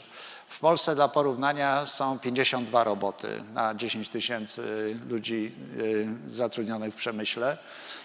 Także widać, jaki jest stopień opóźnienia naszego kraju w tym zakresie, prawda? Także tu będziemy mieć z jednej strony te wszystkie nowe technologie, które, prawda, powodują, że w wielu rutynowych pracach ludzie po prostu będą niepotrzebni. Tak? A z drugiej strony to jest właśnie ten element, skąd wziąć tych utalentowanych ludzi. Tak? Także to będzie w dodatku w kontekście co najmniej polskim, ale nie tylko. Po pierwsze, starzejącego się społeczeństwa. Tak, teraz GUS ogłosił, że nas 500 000 mniej niż było, prawda, w poprzednim spisie, tak, więc zwijamy się w bardzo szybkim tempie i niedopasowanej edukacji. Edukacja, która nie odpowiada temu schematowi i nie robi to, co do niej należy. Tu będzie następne pytanie dotyczące instytucji, to może zostawię to sobie na później. Teraz, proszę Państwa, wyzwanie w związku z tym, pierwsze z jakim mamy do czynienia, to jest jak zwiększyć podaż utalentowanych osób zdolnych do przyczyniania się do rozwoju gospodarki 4.0. Z tego punktu widzenia gospodarczego to nauki dzielą się nie na teoretyczne i praktyczne, tylko na użyteczne i nieużyteczne. Takie, które przyczyniają się do rozwoju gospodarki 4.0 i takie, które się nie przyczyniają do rozwoju gospodarki 4.0. Może się przyczyniają do jakichś innych rzeczy, ale na pewno nie gospodarki 4.0. I drugie pytanie to jest, jak poprawić jakość usług świadczonych przez człowieka w gospodarce 4.0. Jeśli będziemy mieli do czynienia konfrontacji człowieka z maszyną, no to problem polega na tym, że człowiek musi mieć jakąś wartość dodaną i mruganie długimi rzęsami, niebieskimi oczkami może nie wystarczyć, prawda, w wielu przypadkach. Więc to jest pytanie, jak poprawić usług świadczonych przez człowieka w gospodarce 4.0. Także rynek pracy w gospodarce 4.0. Rutynowe prace będą znacznie ograniczone, więc rynek pracy dla osób niewykształconych będzie się kurczył. Tak? Tych ludzi niewykształconych, to nie patrzmy na to przez poziom dyplomów. Ktoś może być niewykształconym magistrem, tak? Bo on jest nieprzydatny. Co z tego, że on będzie specjalistą od jakichś rzeczy, które po prostu nikt nie chce tych usług kupić, nikt ich nie potrzebuje i tak dalej. On jest wykształcony w tym kierunku dlatego, że to było w interesie kadry uniwersytetu, który go kształcił, a nie w jego interesie, po to, żeby on miał co robić do końca życia. Po drugie, to jest, od ludzi będzie wymagana nie tylko współpraca z robotami i sztuczną inteligencją, ale także ich kontrola i sterowanie nimi. Tutaj nie będę w to wchodził, bo mam 10 minut, ale jest tyle nieporozumień na temat, co to jest sztuczna inteligencja, co ona może, jak ona funkcjonuje, że to po prostu ręce opadają, szczególnie każdemu, który wie, jakie techniki matematyczne i informatyczne za tym stoją. Tak? Jedno tylko powiem. Sztuczna inteligencja po pierwsze nie jest jedna, tak? Bo to się mówi w liczbie pojedynczej i to tak brzmi, jakby była jedna. Jest 100 milionów sztucznych inteligencji, bo to zależy od tego, ile powstało sieci neuronowych i ile plików treningowych użyto do ich trenowania. To tyle jest sztucznej inteligencji. I każda może mówić co innego, tak, na ten sam temat. Tak? Więc tutaj zdajmy sobie sprawę z tego, że to nie jest żadne panaceum na rozwiązanie problemów tego świata. Umiejętności informatyczne będą istotnym elementem każdego zawodu. I tutaj mamy problem, tak? Dlatego że, proszę Państwa, te umiejętności informatyczne nie są kształcone w odpowiedni sposób. Dalej, od specjalistów wszystkich zawodów będzie wymagane nie tylko używanie narzędzi informatycznych, ale ich programowanie. Programowanie niekoniecznie, że ktoś siada i programuje w C albo w Javie, prawda? Tylko konfigurowanie, parametryzowanie, trenowanie.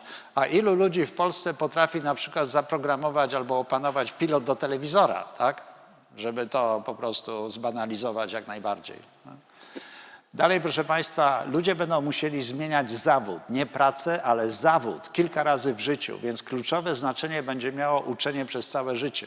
Jak my dostajemy studenta, który ma 19 lat, wypuszczamy go jak ma 5 lat więcej, tak, czyli 24 lata i on ma przed sobą od 40 do 50 lat pracy na rynku pracy, 40 w tej chwili, a 50 w przyszłości, bo medycyna pójdzie do przodu, a ludzi nie będzie do roboty, w związku z tym będą musieli pracować 50 lat i nie ma takiego uniwersytetu na świecie, który byłby w stanie powiedzieć, ja cię dzisiaj nauczę tego, co będziesz potrzebował po 40 latach pracy na 10 lat swoich ostatnich, prawda, lat tego profesjonalnego życia, kiedy będziesz starszy, prawda, no, miał mniejszą skłonność do uczenia i tak dalej, i tak dalej. To ja cię dzisiaj tego nauczę. Nie ma nikogo, kto to potrafi powiedzieć. Tak? Dalej. Paradygmat naucz się, oducz się i naucz się nowego. To jest to, co powinniśmy robić. Więc uniwersytety muszą uczyć, jak się oduczać. A który to robi?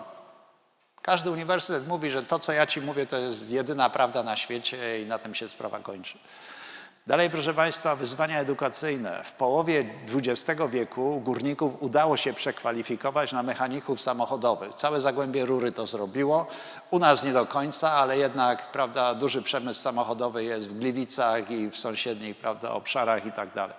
Natomiast jak przekwalifikować mechaników samochodowych na programistów i projektantów robotów w połowie XXI wieku? Szczerze mówiąc, jako nauczyciel akademicki nie wiem, nie mam pojęcia.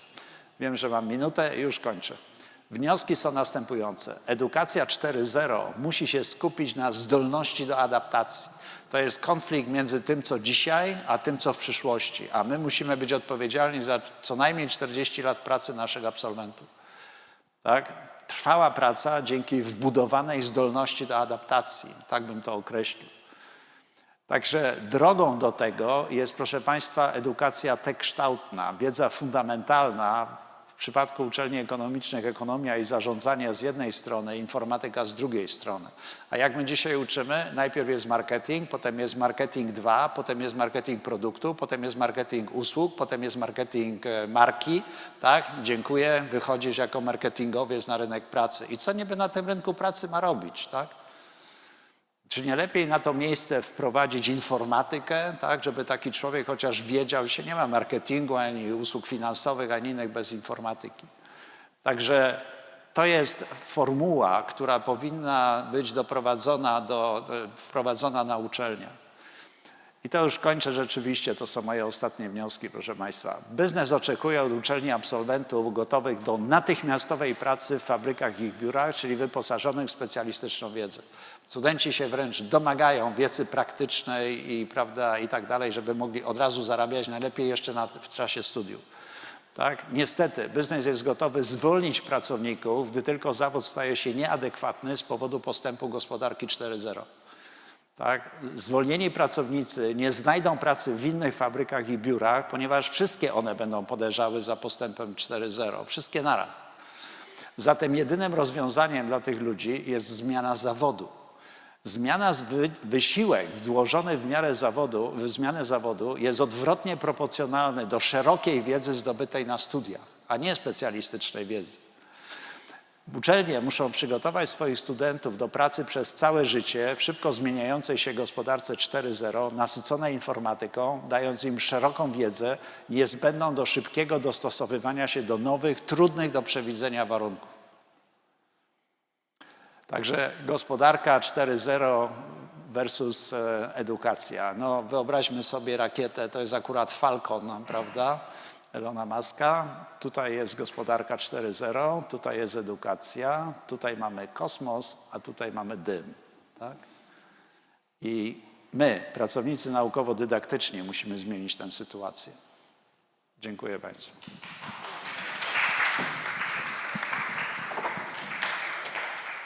Dziękuję bardzo Panie Profesorze za takie obrazkowe przedstawienie tych najważniejszych wniosków. To było unikalne, muszę powiedzieć.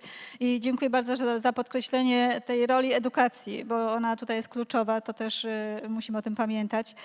Ale zobaczymy, co nam powie ekspert rynku pracy, jako praktyk, pan prezes Leszek Zieliński.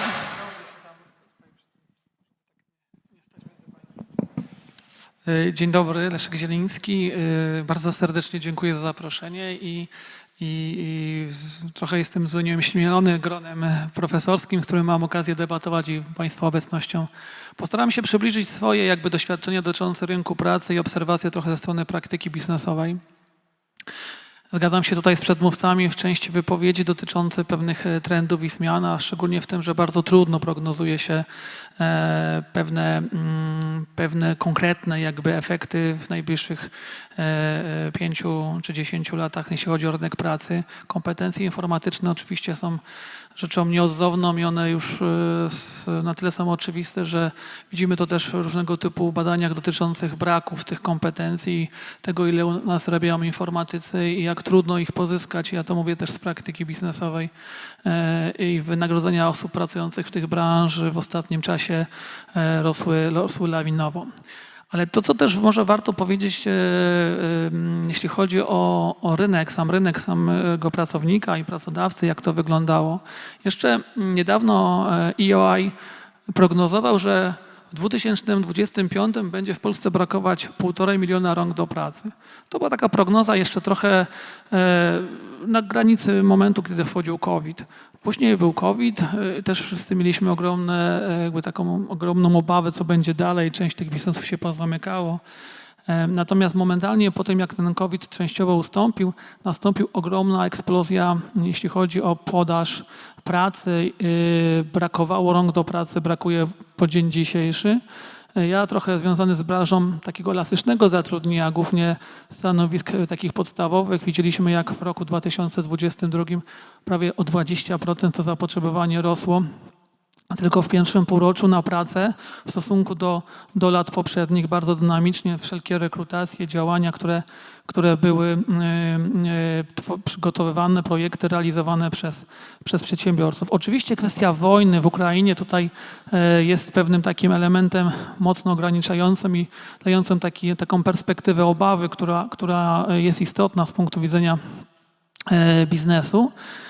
Ale proszę zwrócić uwagę, że blisko 3 miliony osób, które do Polski przyjechały, zostało, no nie mówię, że w całości, bo nie wszystkie osoby też zostały, część pojechało dalej, część nie jest aktywnych zawodowo, ale jednak przez rynek zaadoptowanych do pracy w różnych formach, to świadczyło o tym, jak bardzo mocno, jak bardzo wiele osób ten rynek jeszcze potrzebował, jeśli chodzi o ręce do pracy. I co jeszcze ważne, że mamy dzisiaj, jak patrzymy na wskaźnik bezrobocia powiedzmy z okresu sierpnia, najniższą bezrobocie od 3 dekad, poniżej 5%, co znowu by świadczyło o tym, że ten rynek pracownika, można powiedzieć, się w pewnym sensie utrwala. Nie? Tu pani profesor mówi o tym, że będziemy widzieć, jak to się będzie zmieniać. Oczywiście. I są te sygnały, tu też się zgadzam, dotyczące zwolnień, redukcji, ale one się przede wszystkim wiążą dzisiaj z obawą o koszt funkcjonowania, o koszt energii, które powodują, że część tych biznesów przestaje się po prostu opłacać, prowadzić. Natomiast ze strony biznesu też jest taka ciekawa analiza, która pokazuje, że Polacy czy polskie firmy w takim indeksie dotyczącym digitalizacji jesteśmy na szarym końcu. To znaczy jesteśmy tylko przed Bułgarią, Grecją i Rumunią, jeśli chodzi o poziom cyfryzacji.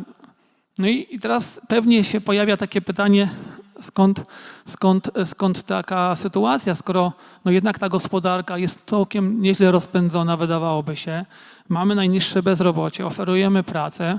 No oczywiście dalej jesteśmy pewnym liderem kosztów pracy, pewnie to jest argument jeden.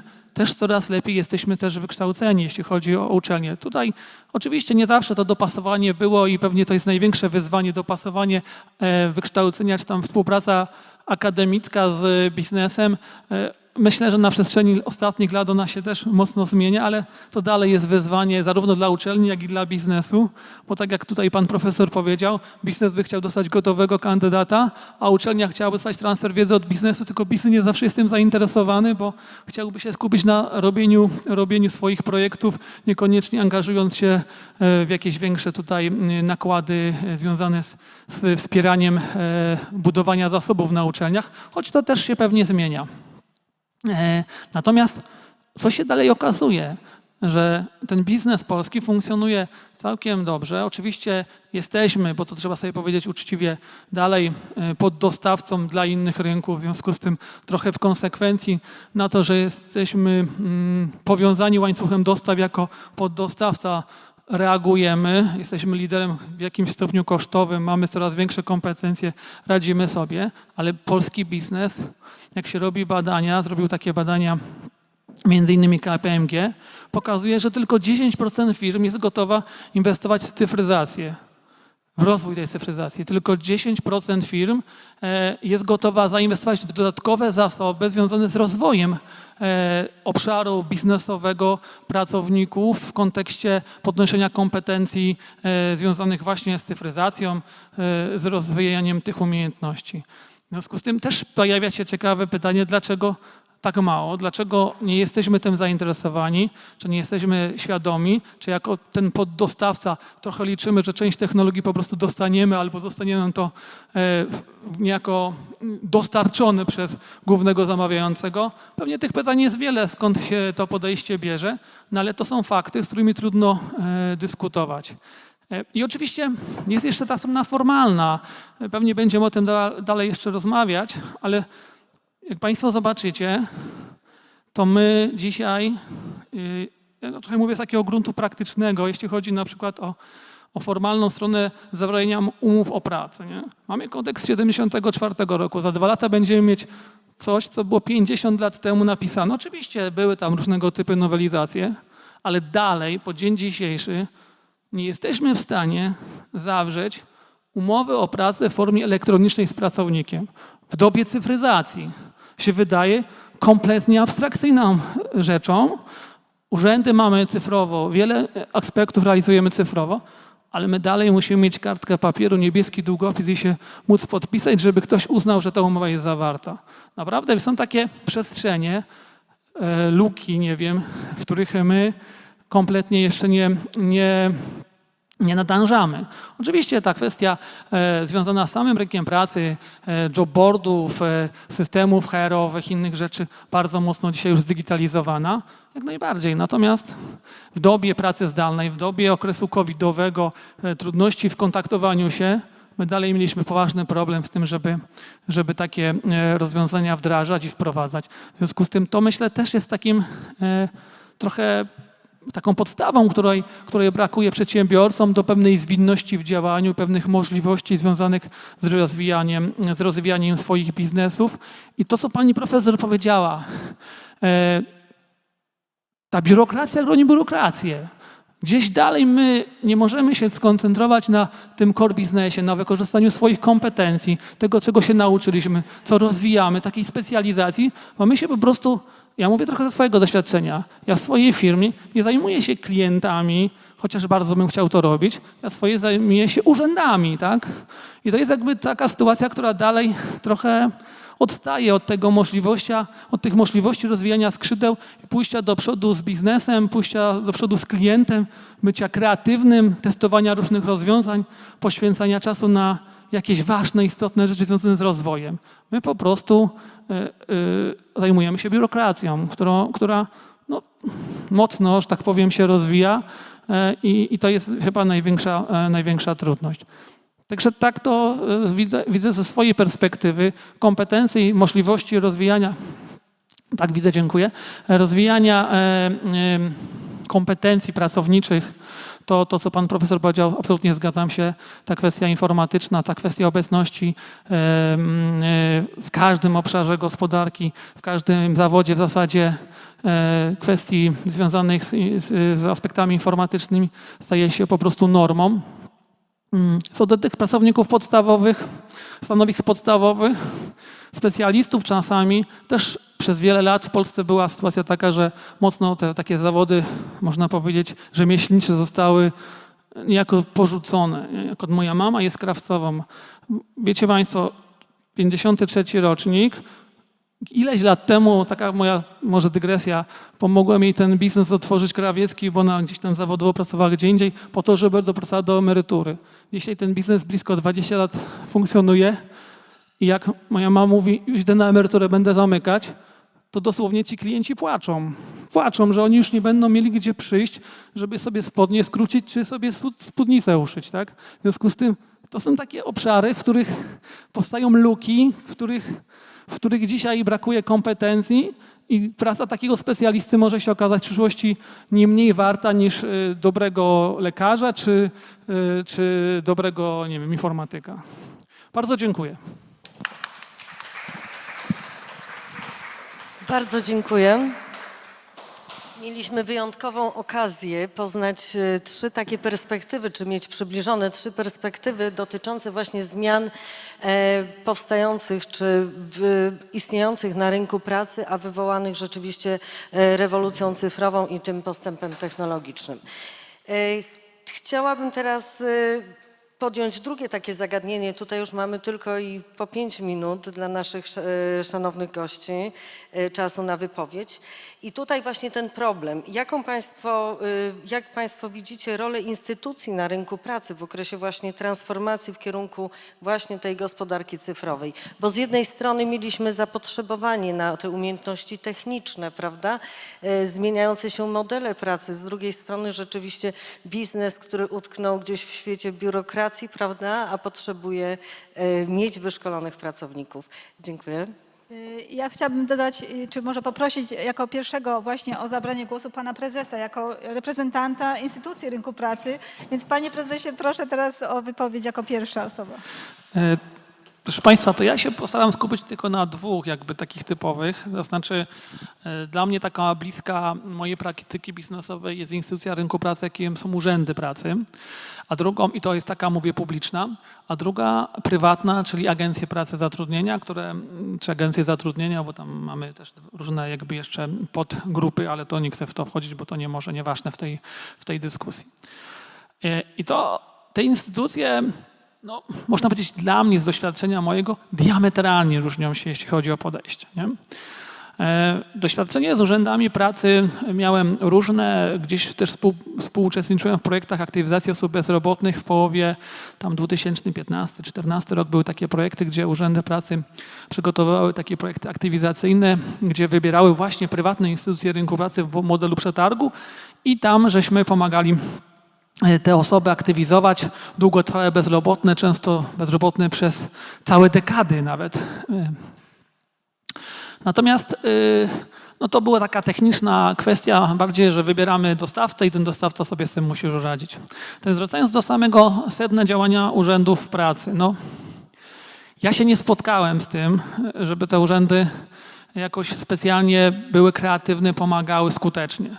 Nie wiem, czy to jest kwestia podejścia, czy może też kwestia takiego bardziej koncentrowania się na pewnych działaniach administracyjnych. To, co dzisiaj się dzieje w urzędach, to przede wszystkim administrowanie dokumentami związanymi z legalizacją zatrudnienia, bo tego jest najwięcej. I tu są wyzwania, wąskie gardła, między innymi cyfryzacja części tych procesów, w związku z tym to zostało udrożnione, był moment, że było z tym naprawdę trudno.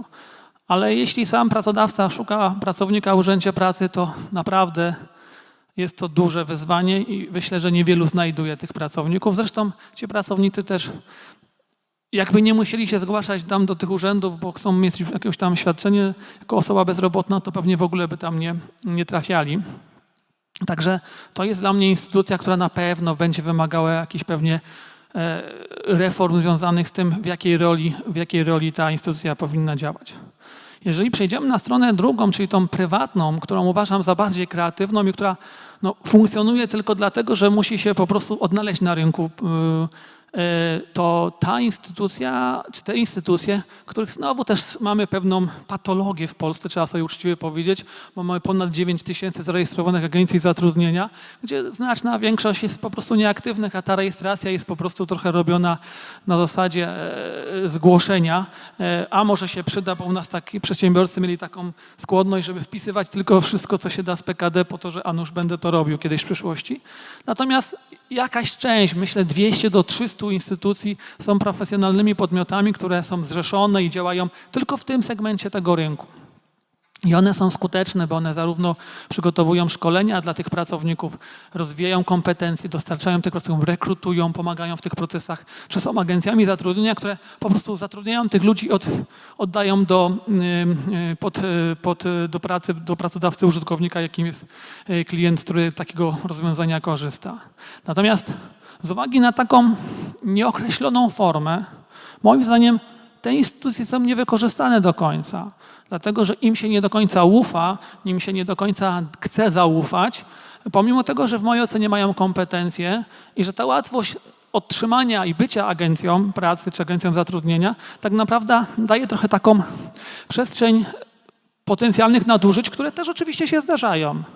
Uszczelnienie tego obszaru i przekierowanie trochę większej aktywności na obszar, który jest z założenia kreatywny, bo on się musi po prostu bronić biznesowo, jest moim zdaniem takim też wyzwaniem dla tego rynku po to, żeby właśnie wykorzystać ich potencjał. Po to, żeby część procesów, tych administracyjnych nawet, przekierować na przykład na te urzędy. Ja pamiętam taką dyskusję, w której mówiliśmy, a dlaczego tego pozwolenia na pracę nie może wydawać albo nie może legalizować niejako prywatna instytucja rynku pracy dla cudzoziemca, dlaczego to musi robić urząd, który się nie wyrabia. Wtedy też była faza, kiedy się te dokumenty składało papierowo i czekało się tam tydzień, dwa, w zależności czy tam ktoś panią Krysię znał, czy nie znał, to miał szybciej albo miał wolniej. Dzisiaj to idzie elektronicznie, trochę jest to zautomatyzowane. Natomiast jest kilka takich obszarów, których odpowiedzialność spokojnie można przesunąć, niejako zautomatyzować proces po to, żeby to można było zrobić sprawniej. Już nie będę jakby wchodził w kolejny wątek, tylko jedną rzecz, którą warto powiedzieć. Dzięki pracownikom z Ukrainy i dzisiaj naprawdę, dzisiaj zobaczymy jak będzie dalej, ale wcześniej na pewno mieliśmy okazję być obsłużonym w restauracji, w kawiarni i tak dalej. Polsce brakuje prawdziwego programu imigracyjnego, który pozwala obserwować ręce do pracy. Bo my mówiliśmy o tym, że się rynek pracy będzie zmieniał i nie będziemy mieć za chwileczkę tyle pracy. Tylko jedna bardzo ważna rzecz. Dzisiejszych 40-latków jest 2 razy więcej niż aktualnych 20-latków. W związku z tym, nawet jeśli będziemy to, a musimy to robić, już nawet nie dlatego, że chcemy być bardziej efektywni czy wydajni, czyli automatyzować procesy, robotyzacja, sztuczna inteligencja. To jest po prostu wymóg, który jest nieodzowny, dlatego że my i tak nie będziemy prawdopodobnie w dłuższej perspektywie w stanie zapewnić takiej ilości pracowników na stanowiskach podstawowych, bo ich nie będzie. Dziękuję. Dziękuję bardzo. To może teraz poprosimy panią profesor o odniesienie się. A nie, to pan profesor Celary zacznie następnym razem. Teraz ja? Tak, teraz panią profesor poproszę. Chociaż uważam, że to niesprawiedliwie, no ale dobrze. Proszę państwa, ja w ogóle mam taką myśl i na ten temat próbuję robić analizy, studia i badania różne, że są 3 podstawowe warunki dla dobrego funkcjonowania na każdym szczeblu. Na szczeblu naszym domowym, na szczeblu przedsiębiorstwa, na szczeblu państw i grup państw. Te 3 warunki są następujące. Zaznaczam, że to jest moja nieuczesana myśl i być może z czasem coś do tego dołączę albo z czegoś się wycofam, ale te 3 warunki są takie. Po pierwsze, optymalne wykorzystanie potencjału 4. rewolucji przemysłowej, czyli tych licznych sztucznych inteligencji, co profesor podkreśla, że jest miliony sztucznych inteligencji. I teraz bądź mądry, wykorzystaj to optymalnie. To łatwo powiedzieć, trudniej zrobić. Drugi warunek, tutaj nawiążę do Taleba i jego książki Antykruchość, to jest właśnie warunek, jeżeli nie osiągnięcia antykruchości, bo to jest w dużym stopniu w wielu obszarach niemożliwe, to przynajmniej kierowania się w stronę antykruchości. Przypominam, że u Taleba są taka triada talebowska, kruchość, którą symbolizuje chińska porcelana albo miecz Damoklesa, który nad każdym z nas wisi. Wytrzymałość, czyli Feniks, który się odradza z popiołów. I antykruchość to jest hydra, której jak utniemy jedną głowę, to wyrastają jej 2 następne, czyli wzmocniona hydra wychodzi. I chodzi o to, żeby być tą hydrą, albo przynajmniej upodabniać się stopniowo do tej hydry. To jest antykruchość. Bardzo trudne wyzwanie, ale konieczne w dzisiejszych czasach pełnych chwiejności. Świat się chwieje, świat się popsuł mimo dostatku materialnego, ogólnego postępu materialnego, ale także materialnie się popsuł, bo mamy rosnący stopień marnotrawstwa, nie tylko poprzez tę pracę zbędną, ale marnotrawstwa już wytworzonych dóbr, czyli naszej pracy. Więc i trzeci warunek, tu jest odpowiedź na Państwa pytanie, to są regulacje, instytucje szeroko rozumiane właśnie, szeroko rozumiane instytucje, w tym przede wszystkim różnego rodzaju regulacje na różnych szczeblach, wszystkich, od naszych domowych do najwyższych. Pan profesor mówił o tym, co też mnie bardzo drażni i nie poprawia mojego nastroju i wiary w mądrość rządzących i zarządzających, te różne marketingi tego i owego. Tych marketingów tego i owego na studiach jest mnóstwo. I wychodzi potem taki specjalista od tego albo specjalista od owego i właściwie on się żadnym specjalistą okazuje się, że się nie jest, bo to jest silosowe uczenie. To są instytucje, to jest sposób funkcjonowania uczelni, to jest regulacje dotyczące uczelni, ale przede wszystkim system społeczno-ekonomiczny, który muszą być określone jakieś preferencje i priorytety. Przez ostatnich parę dekad był priorytet dla PKB. PKB to jest miara świetna, potrzebna. Przed II wojną jej nie było, a teraz się do niej tak przyzwyczailiśmy, że zrobiliśmy z tego fetysz, bożek PKB. No i teraz wzrastaj, nie wiadomo, czy ci to potrzebne, czy nie, czy kolejna tubka albo plastik na długopisie jest potrzebny, czy nie, to wytwarzaj, bo to tworzy PKB. Sól wyrzucana na ulicę zimą tworzy PKB, powiększa PKB. Chorujesz, powiększasz PKB. Złośliwcy mówią, że stoisz w korku, powiększasz PKB, no bo palisz, akcyza i tak dalej. Więc to jest miara świetna, potrzebna, ale pełna wad. A myśmy uczynili z tej miary bożka. Więc jest problem regulacji, miary i w cywilizowanym, demokratycznym kraju wydawałoby się, że rzeczą oczywistą jest dążenie do poprawy jakości życia ludzi. Ale poprawa jakości życia ludzi to nie tylko to, na co pan prezes też zwraca uwagę, żebyśmy obrastali w dobra materialne, ale także, żeby nam dusza nie cierpiała, a nasza dusza cierpi z wielu dzisiaj powodów. Czyli ukształtowaliśmy chwiejny świat, który będzie dużą barierą dla wdrażania optymalnego czwartej rewolucji przemysłowej, a jak nie będzie optymalne, to ciągle podkreślam, że technologia to jest narzędzie, a narzędziem jest także nóż, a nożem można zabić, nożem można uratować wisielcowi życie. Wobec tego musimy się nauczyć, jak funkcjonować w nowych warunkach dokonującego się przesilenia cywilizacyjnego, kiedy wypierana jest cywilizacja industrialna, a wszystkie regulacje, albo prawie wszystkie, dostosowane są do cywilizacji industrialnej. I w związku z tym powstaje zjawisko określane w literaturze jak lock-in effect, czyli taki efekt zamknięcia. Nowe naciera, a stare się broni. I to stare w uczelniach pan profesor świetnie przedstawił, jak ono się broni. Mało tego, stare działa na rzecz starego. I tu wiele jest absurdów, które nas gnębią i te trzy warunki, jeżeli nie są łącznie spełnione, to wtedy tracimy wszyscy. I nie jest spełniona ten wymóg, że powinniśmy w każdych rozwiązaniach dążyć do rozwiązań, które poprawiają jakość życia, a nie pogarszają. Optymalne wykorzystanie nowych technologii, już kończę, to jest takie, które nam nie szkodzi. I tu jeszcze raz odsyłam, mówię jeszcze raz, bo już w jednym panelu o tym mówiłam, książki Noriny Herz, pierwszej na świecie książki o ekonomicznych następstwach samotności.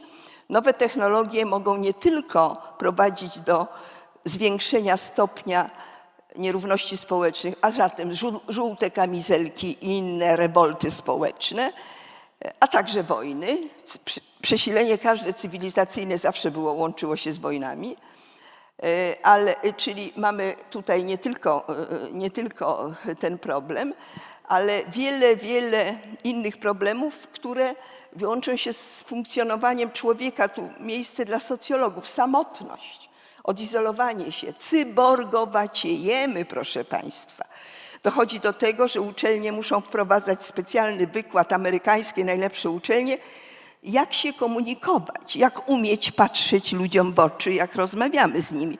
Więc to są takie szczegóły, ale szczegóły niesłychanie ważne, do tego stopnia, że 2 kraje powołały ministra samotności, Japonia i Wielka Brytania, bo to się staje barierą optymalizacji wdrażania nowych technologii. Dziękuję bardzo.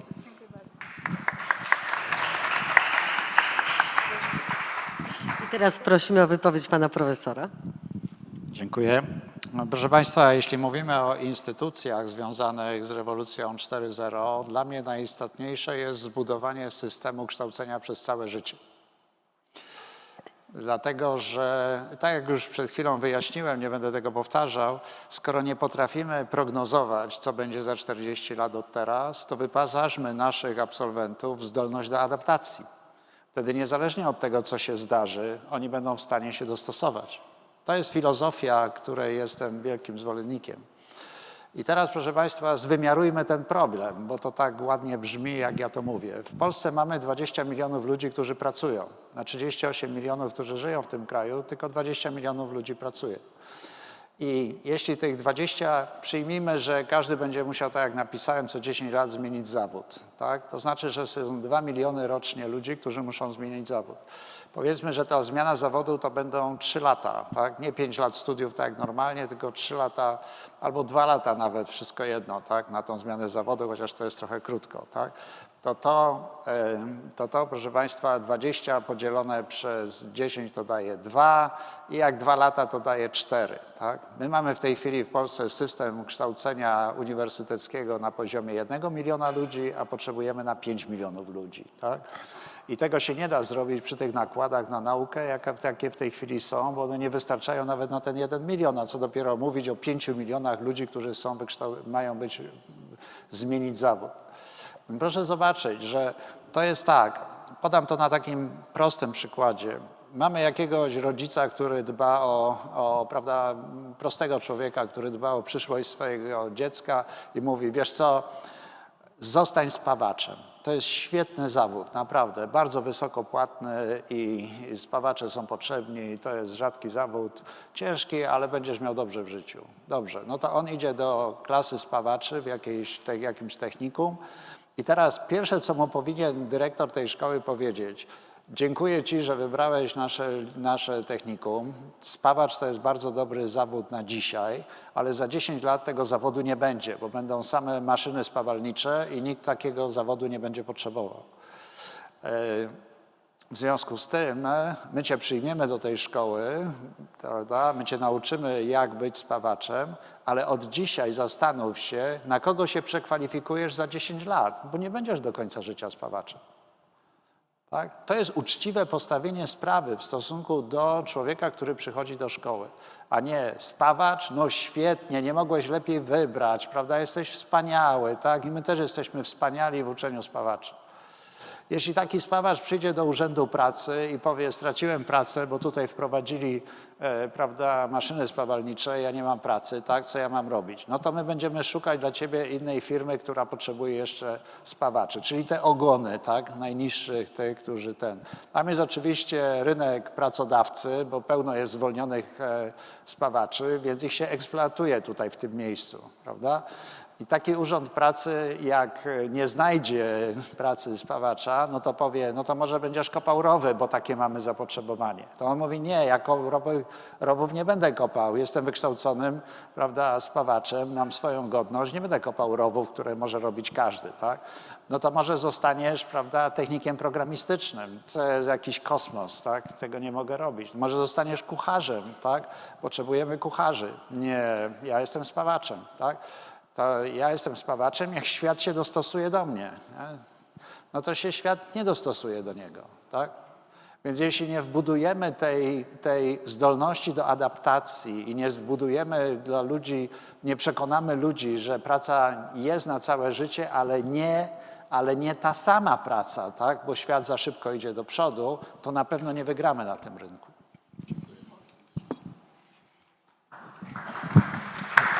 Dziękujemy. To tak jak już pani profesor zwróciła mi uwagę, to tym razem zaczniemy od pana profesora Celarego.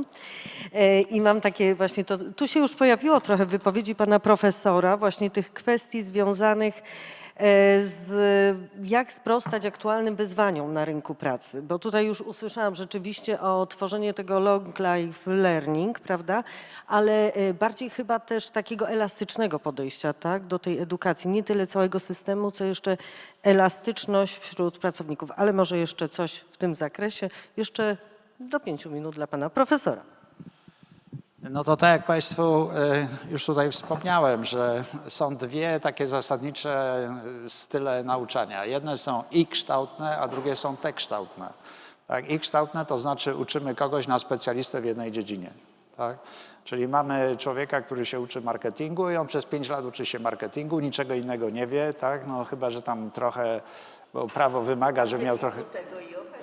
Tak, marketingu tego i owego. No tam prawo wymaga, żeby on miał trochę, prawda, WF-u i trochę jakichś innych rzeczy, no to oczywiście mu to zapewnimy, trochę języków i tak dalej, ale on jest wykształcony w dziedzinie marketingu i to jest wszystko, tak?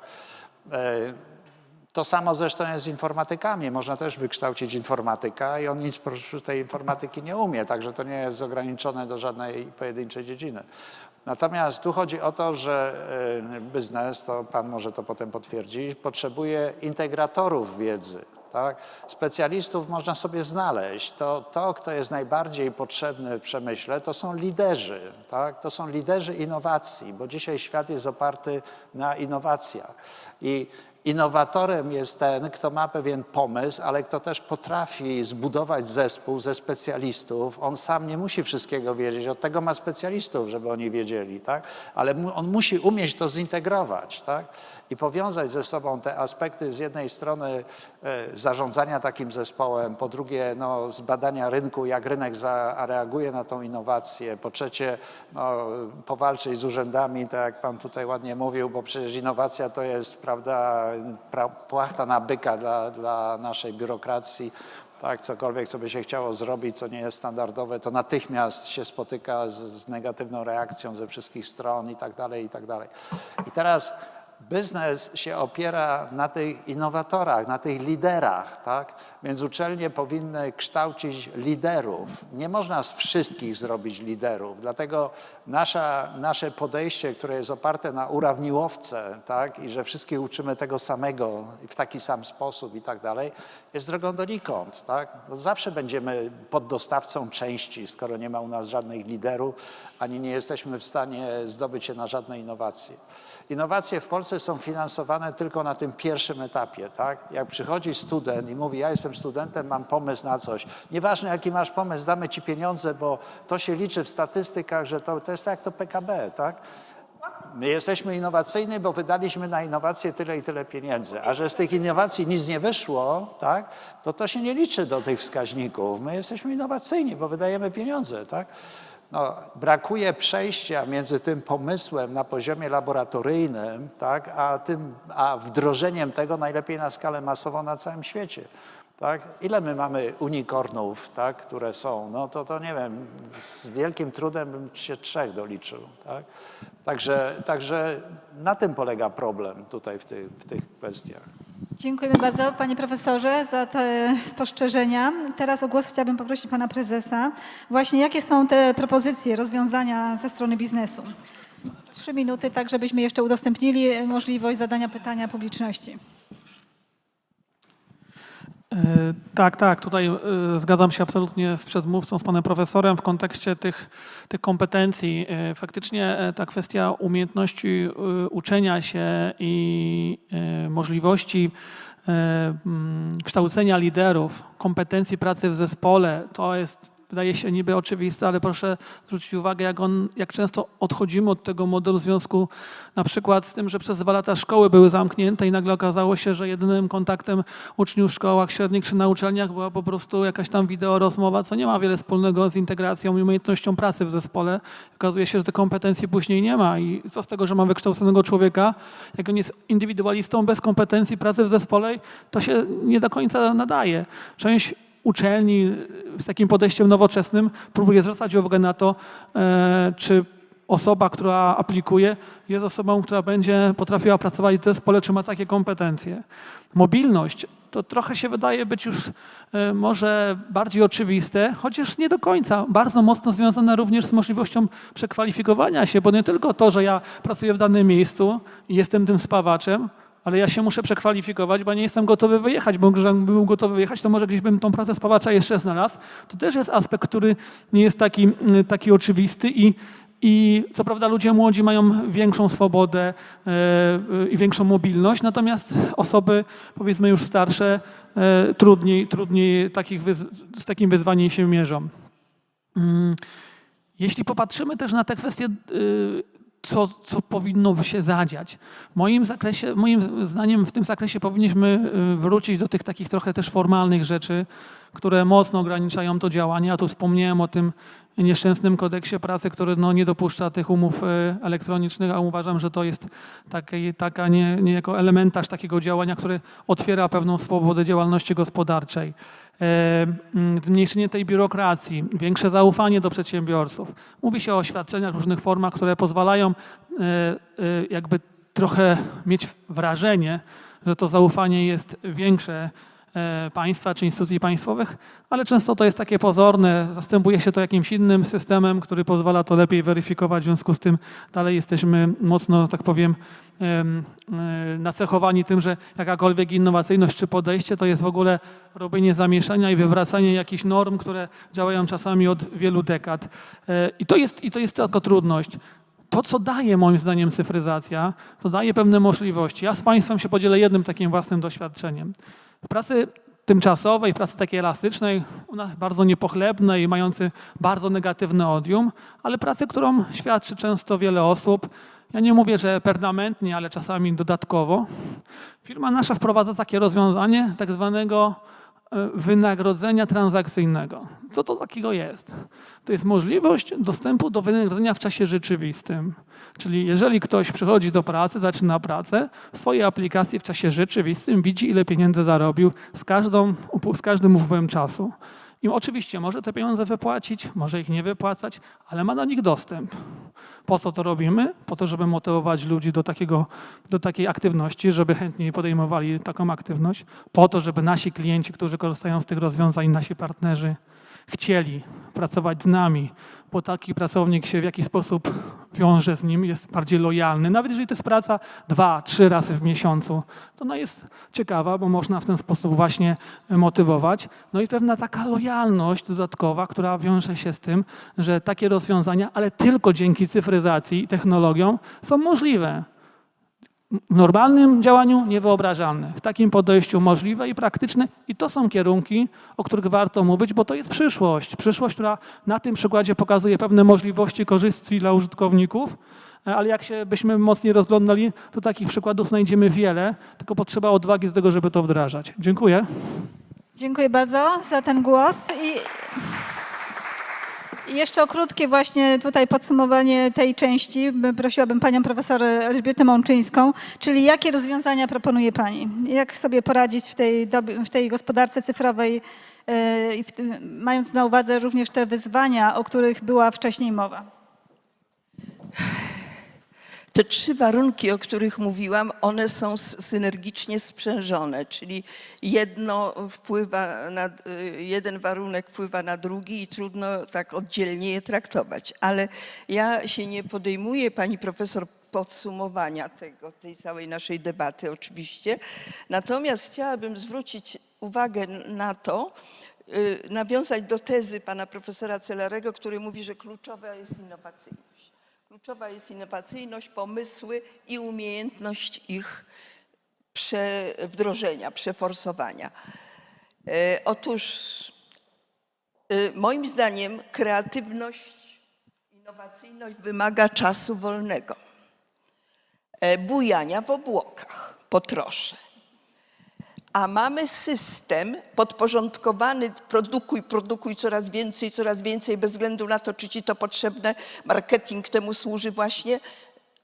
Mamy bulimiczny system społeczno-gospodarczy. Bulimia to jest ciężka choroba.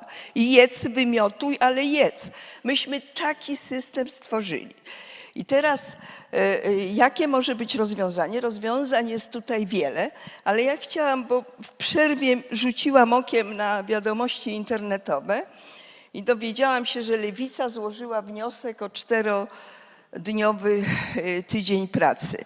I ten system poprzez to, a wcześniej pan Tusk to wrzucił do mediów i to zostało właściwie ta idea trochę już skompromitowana na wejściu, że to jest element walki wyborczej. Na pewno jest, tylko że moim zdaniem to jest w tej chwili bardzo istotny problem. Mianowicie oderwania nas od tego podpierania się nosem i pracowania od świtu do nocy, czasami wykonywania powtarzalnych czynności, co ogłupia, i braku czasu właśnie na kreatywne, innowacyjne myślenie. Już niektóre przedsiębiorstwa same dochodzą do wniosku, są przykłady amerykańskich przedsiębiorstw, które na przykład swoich inżynierów celowo wyrzuca 1 dzień w tygodniu do domu, pod warunkiem, że w poniedziałek, wtorek czy tam w inny dzień następny po tym wolnym dniu coś zaproponują. Jakieś rozwiązanie konkretne do wdrożenia w przedsiębiorstwie. I ja, proszę Państwa, jestem zwolenniczką, przybliżając się do idei Keynesa, wiem, bo już kartka na mnie stoi, ale chciałam powiedzieć, że przejście od 6-dniowego tygodnia pracy do 5-dniowego zajęło nam prawie 100 lat. W przyszłym roku będzie 100-lecie upływa od tego czasu, kiedy Ford w 1923 po raz pierwszy wprowadził 5-dniowy system pracy pod wpływem związków zawodowych, nacisków pracowników. U nas to dopiero Gierek, tam wolne soboty w latach 70., jedną, potem drugą, a właściwie mamy system 5-dniowy dopiero wraz z transformacją w pełni się urzeczywistnił. A świat już przechodzi na system 4-dniowy. I znowu, żeby nie było tak, że my będziemy ostatni naśladowcy, chodzi o to, żeby mądrze to przemyśleć. A to jest proces, to nie jest kwestia podpisania jakiejś ustawy, broń Boże. Proces, do którego trzeba się solidnie przygotować po to, żeby optymalnie wykorzystać dorobek 4. rewolucji i wspomagać tę innowacyjność, bo innowacyjność, kreatywność wymaga bujania w obłokach i czasu wolnego. Bez przesady oczywiście, ale optymalnie. Dziękujemy bardzo, pani profesor. Szanowni Państwo, teraz chcielibyśmy oddać Państwu głos i jest możliwość zadania kilku pytań. Bardzo proszę, tam pan profesor zgłasza się już.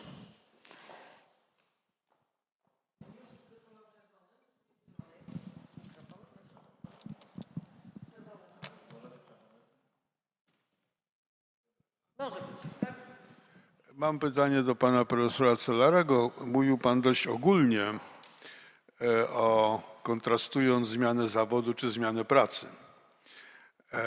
No jeszcze gdzieś między tymi prawdopodobnie jest zmiana kwalifikacji. My jesteśmy przez całe nasze życie prawie nauczycielami akademickimi. Ciągle robimy to samo, ale stale robimy to inaczej. I mam pytanie takie dwuczłonowe. Po pierwsze, które zawody, czy które zawody mają większe prawdopodobieństwo stabilizacji? Usługi osobiste prawdopodobnie nie znikną, nie zostaną zrobotyzowane, nie zostaną zastąpione przez maszyny. Mówił pan, ktoś będzie musiał być cały czas kucharzem. No być może będzie tylko wymyślał potrawę, a robot będzie mieszał te wszystkie składniki. Ale tak zwana srebrna ekonomia, opieka nad osobami starszymi. Wszystkie te personal services prawdopodobnie będą miały większą stabilność i Być może będą wykonywane inaczej, ale prawdopodobnie nie znikną albo nawet mogą być rozwijane i udział tego typu rodzajów pracy może rosnąć. A drugie pytanie jest takie, które kraje w tej chwili... Słucham? Mogę od razu na to pierwsze odpowiedzieć? Ale to ja od razu drugie będzie krótkie, dobrze? Które kraje są najbardziej zaawansowane w tej zmianie, o której Pan mówił? Zaawansowane w czym? W tej zmianie, o której Pan mówił, jak na przykład Chiny, które rosną na drugą potęgę, a niedługo być może będą pierwszą potęgą świata, postępują w tym kierunku. Czy możemy przewidzieć, że w pewnym momencie dogonią albo nawet wyprzedzą kraje obecnie wysoko zaawansowane? Dziękuję. Zacznę od tego drugiego pytania. To drugie pytanie to w tej chwili, jeśli chodzi o robotyzację, to jest jakiś wskaźnik tego, to nie jest wszystko, ale to jest jakiś wskaźnik. No to Korea Południowa i Singapur są najbardziej zaawansowane. Także to są kraje, które produkują, akurat są po dwóch stronach, bo Korea produkuje bardzo dużo materialnych rzeczy, samochody, prawda, reaktory, broń i tak dalej, a Singapur produkuje rzeczy bardzo niematerialne, tak, głównie takie właśnie informatyczne i inne. Także jak mówimy o robotach, proszę Państwa, to tradycyjnie myśli się tylko o robotach mechanicznych, a ja mam na myśli zarówno roboty mechaniczne, jak i programowe. Także te pierwsze stanowią wyzwanie dla niebieskich kołnierzyków, a te drugie stanowią wyzwanie bodaj jeszcze większe dla białych kołnierzyków. To trzeba brać pod uwagę bardzo silnie tutaj. Natomiast jeśli chodzi o to, jakie zawody, no to ja powiem tak, to trochę z mojego slajdu wynika. Niezagrożone są zawody oparte na twórczości. Dlatego, że te wszystkie obrazy malowane przez sztuczną inteligencję i utwory i tak dalej są czyste kompilacje, nic więcej, tak? To jeśli weźmiemy wszystkie obrazy Rembrandta, rozłożymy je na piksele, tak? I następnie policzymy zgrupowania, jakie w tym są, jakie występują najczęściej, prawda? Jak Rembrandt miał maźnięcie pędzlem, to jak długo ono trwało, jak było mocno przyciśnięte i tak dalej, to możemy skompilować następny obraz, który będzie wyglądał bardzo podobnie do Rembrandta. To nie jest żadna twórczość, tylko kompilacja tego, co było, tak? Rembrandt za każdym razem wymyślał coś nowego, a sztuczna inteligencja komponuje, tak, kompiluje z tego, co jest, jakąś inną układankę, krótko mówiąc, inny puzzle. Tak? No więc wszystkie zawody oparte na twórczości, do czego zaliczam również przywództwo, to co mówiłem, prawda, o tym przywództwie, tak, i kierowaniu innymi ludźmi i budowaniu nowych rozwiązań, nowych produktów i tak dalej, i tak dalej. To są absolutnie najcenniejsze i najbardziej niezagrożone zawody. I tu trochę w kontrze do pani profesor, to bym powiedział, że jakby mi zaoferowano taką pracę, to bym ją wolał, tak, wykonywać przez cały tydzień, a nie przez 3 dni w tygodniu czy 4 dni w tygodniu. Także praca tutaj się staje pewnego rodzaju luksusem, tak, szczególnie taka praca oparta na twórczości. A odkrycie czegoś, czego nikt przede mną nie wiedział na całym świecie, to jest naprawdę największa satysfakcja, jakiej można doświadczyć. Tak? Lepsza niż hazard i seks razem wzięte. Także to powiedziałbym, warto brać pod uwagę przy tych wszystkich przewidywaniach Keynesa, że to będzie, prawda, wszystko spadać. Może średnio tak, ale nie zawsze. Natomiast druga, jeszcze tylko dokończę, to są te wszystkie, my nie zlikwidujemy tych usług, które są potrzebne. Ta silver economy, srebrna gospodarka jest związana najbardziej z elementami międzyludzkimi, bo to właśnie to nawiązanie do samotności i tak dalej, to wszystko są te elementy. I tam można zbudować robota, który będzie obsługiwał takiego człowieka siedzącego samego w domu, który jest na wózku, nie może zjechać, prawda, mieszka na 4. piętrze i tak dalej, ale jemu to nie wystarczy do życia, do jakości życia. Tak? On potrzebuje kontaktu z innym człowiekiem i to nie jest kontakt przez komputer.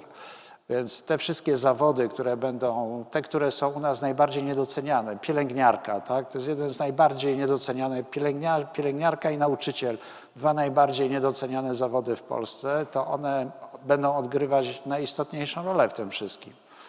Tak? Także po prostu my jesteśmy po przeciwnej stronie rozwoju, dokładnie po przeciwnej stronie rozwoju. Dziękuję. Ja muszę ad vocem do pana profesora, bo myślę, że między nami nie ma różnicy. Do tego ostatniego absolutnie po przeciwnej stronie, bo odwrócony mamy system. Pytanie zadane w książce Matsuka to wartość wszystkiego. Ona pyta, kto tworzy więcej wartości społecznej, nauczyciel czy prezes banku? No, odpowiedź, jak popatrzymy na nasze życie, jest oczywista. Kto miał większy wpływ na nasze życie i w ogóle na życie społeczne? To dlaczego prezes banku zarabia miliony, a nauczyciel już nie powiem ile? Więc to jest ten problem, ja się w pełni zgadzam, ale myślę, że w przypadku skracania tygodniowego wymiaru czasu pracy między nami nie ma różnicy, tylko ja mówiłam o jakimś urzędowym rozwiązaniu. Natomiast to, że mamy wolny czas, to nie znaczy, że nie pracujemy. Nauczyciel akademicki w wolnym czasie cały czas o czymś myśli, co jest właściwie jego pracą. Więc chodzi o to, żeby miał ten wolny czas na to, żeby się przystosować do tego przełomu cywilizacyjnego, a mamy podobno cywilizację wiedzy, a wiedza wymaga inwestycji w siebie, a inwestycji w siebie nie dokonamy poprzez pracę powtarzalną, męczącą, czasami 12-godzinną, więc chodzi o taki wolny czas, który będzie służył właśnie innowacyjności. To nie znaczy leniuchowanie. No bo czas nas goni, to mamy tutaj jeszcze tylko 2 pytania, a resztę to ja myślę już przy kawie, po oficjalnym zamknięciu obrad. Pan profesor Celary mówił o niebieskich kołnierzykach i białych, wszyscy o tym wiemy, ale między innymi GOS i rewolucja ekologiczna wykształciła nową grupę zielonych kołnierzyków. Proszę wrzucić w przeglądarkę Green Collars. W Niemcy 3 200 000 osób zostało do tego sektora przekształcone, między innymi górnicy, którzy wszędzie się zapierają rękami i nogami, żeby coś przekształcić. I to jest też olbrzymi sektor, gdzie mimo rewolucji tej cyfrowej tam ci ludzie będą potrzebni. I jeszcze jeden krótki komentarz. Proszę Państwa, nasz rząd, każdy rząd próbuje zmniejszyć bezrobocie. Teraz 5%, więc wielkie osiągnięcie, ale Amerykanie mają 10%, to się nazywa generacyjnego bezrobocia. I oni utrzymują tych bezrobotnych po to, żeby ci, którzy mają pracę, zarabiali lepiej, bo nikt nie psuje im tego rynku pracy i nie zajmuje miejsc pracy. I myślę, że u nas jak ta rewolucja cyfrowa wejdzie, to i tak powstanie taki margines, który będzie musiał być przez tych, którzy pracują, zarabiają, utrzymywany. Nie da się tego obejść. Dziękuję. To był komentarz, a pewnie teraz pytanie. Już. Ja już bardzo krótko. Dzień dobry Państwu, Anna Iwarygil. Inny pan. Pani profesor, nawiążę do Pani pierwszej wypowiedzi w kontekście 4-dniowego tygodnia pracy. To jest bardzo taki gorący temat. Zgadzam się absolutnie, że medialny z powodu wypowiedzi politycznych, a jest to z pewnością problem gospodarczy, społeczny i w tych 2 wymiarach powinniśmy go rozpatrywać. I to jest też problem, który też jest w fazie pilotażowej. Wiemy, że w Europie ta koncepcja jest wdrażana, w Belgii, Hiszpanii, w Islandii, w Polsce też, ale czy możemy już formować jednoznaczne wnioski w sferze gospodarczej i społecznej? I drugi temat równie gorący, ale znowu medialny, za sprawą bardziej polityków niż ekonomistów, bo ten głos wybitnych ekonomistów i w Polsce i na świecie jest rzadko słyszalny, to sprawa gwarantowanego dochodu. Jaka jest Pani opinia na ten temat? Proszę Państwa, to ja jeszcze raz te eksperymenty, o których Pani mówiła, no na przykład eksperyment islandzki, to w zasadzie doprowadził do samych dobrych wyników. Tam nie ma złych wyników. Okazało się, że produktywność pracy wzrosła. 80 parę procent ludzi w tej chwili, z tych, którzy byli objęci tylko eksperymentem, już całkowicie przeszli na skrócony wymiar tygodnia pracy, a mało tego, pojawiły się efekty dodatkowe. Ja zawsze uważam, że jednym z błędów naszych to jest niestosowanie rachunku kosztów i efektów zewnętrznych. Gdyby były stosowane, to hamburger musiałby kosztować 4 razy tyle, ile kosztuje, gdybyśmy wyliczyli wszystkie szkody z fast foodów i szkody dla ochrony środowiska. I w Islandii te wyniki są imponujące i Islandia się przygotowuje do rozszerzania tej koncepcji i z tych efektów ubocznych to takie, że dzieci, mężczyźni bardziej się angażują w życie rodzinne, czyli wychowanie dzieci, udział w jakichś czynnościach domowych, ale to nic nowego, bo już wcześniej w Göteborgu wprowadzono eksperyment skracania czasu pracy w instytucjach publicznych i okazało się poza wszystkim, że nie ucierpiała obsługa klientów, a równocześnie to mnie Belfra szczególnie cieszy, wzrosły znacząco obroty księgarni i kawiarni. Więc to znaczy, że ludzie ten czas wykorzystali albo na czytanie, albo na spotykanie się, co jedno i drugie jest bardzo korzystne. Natomiast my wszystkie nowe idee, albo prawie wszystkie nowe idee na początku traktowane są jako absurd. Tak samo 4-dniowy tydzień pracy traktowany jest często jako absurd. Bo co? Bo musimy pracować, bo bez pracy nie ma kołaczy i tak dalej. Ale przecież tu nie chodzi o leniuchowanie, chodzi o rozwijanie się. Chodzi o to, o czym pisał Keynes, żeby ludzie mieli czas na samorozwój, a to wymaga czasu wolnego. Natomiast kwestia bezwarunkowego dochodu podstawowego też jest traktowana jako absurd.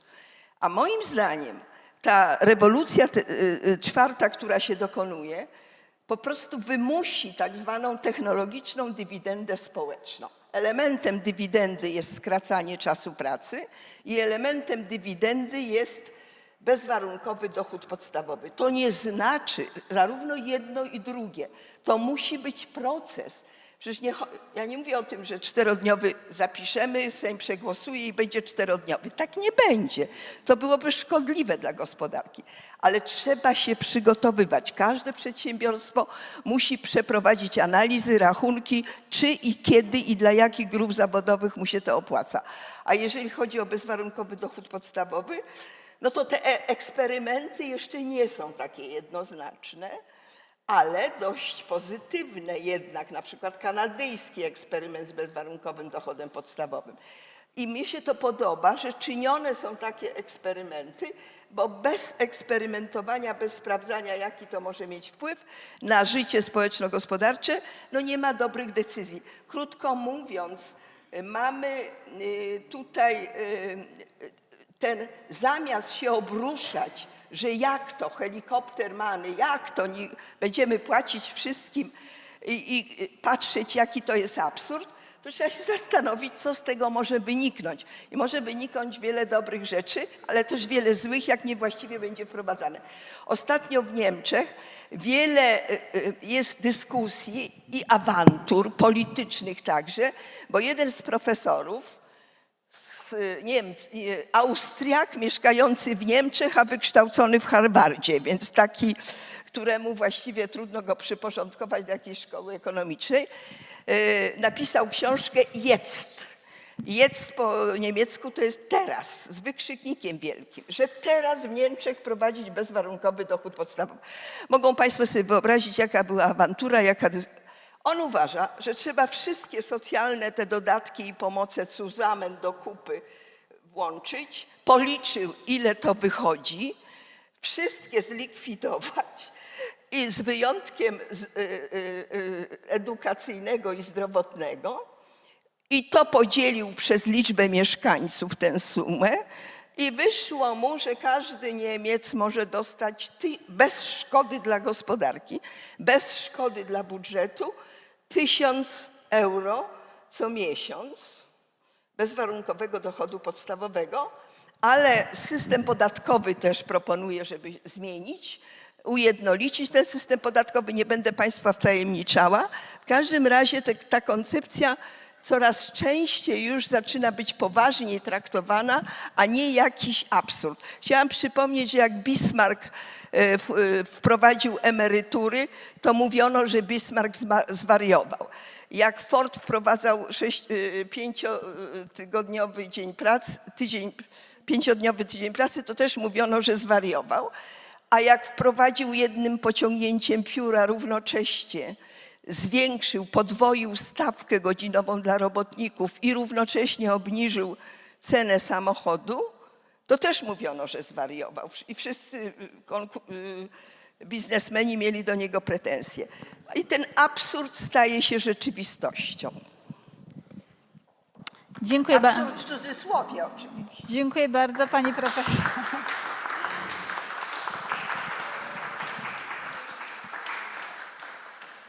Drodzy Państwo, żeby już nie przedłużać, bo trochę nam ten czas się rzeczywiście przedłużył. A jeszcze tylko jedno, ja nie podałam chyba nazwiska profesora, on się nazywa Straub-Haar.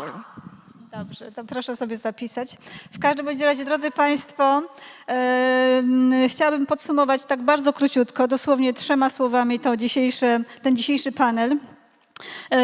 Przede wszystkim wydaje mi się, że tutaj nasi prelegenci podkreślili takie 3 ważne cechy. Z jednej strony pan profesor Celary mówił o innowacyjności, pan prezes mówił bardziej o przedsiębiorczości i radzeniu sobie z tymi różnymi, czy formalnymi, czy nieformalnymi sprawami, problemami.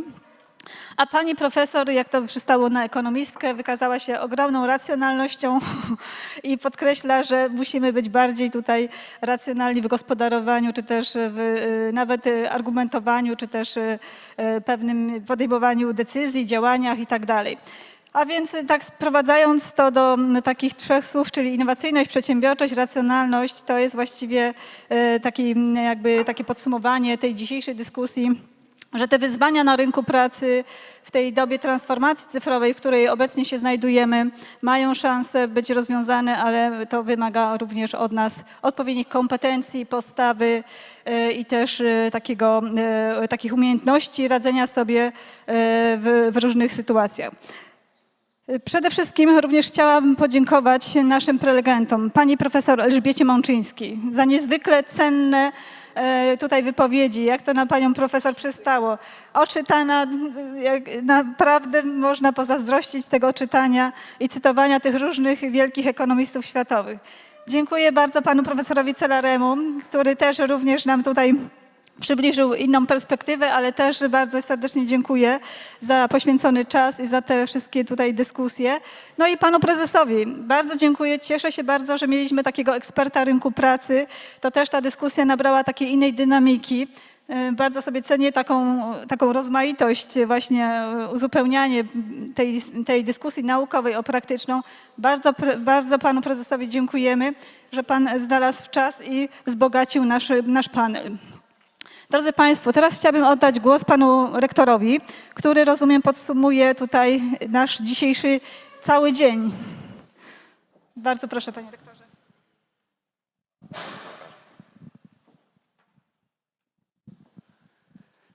Ladies and gentlemen, on behalf of our rector, Professor Stanisław Mazur, and myself, I would like to express my gratitude for your participation in this conference and in this meeting in discussion. I hope that this meeting was interesting and valuable for you. Also, I would like to wish you a great time today in the evening, not only for self-development, but also I think that it is a great time for other activities, and I would like to invite you for tomorrow, for the next day of our conference. Thank you very much.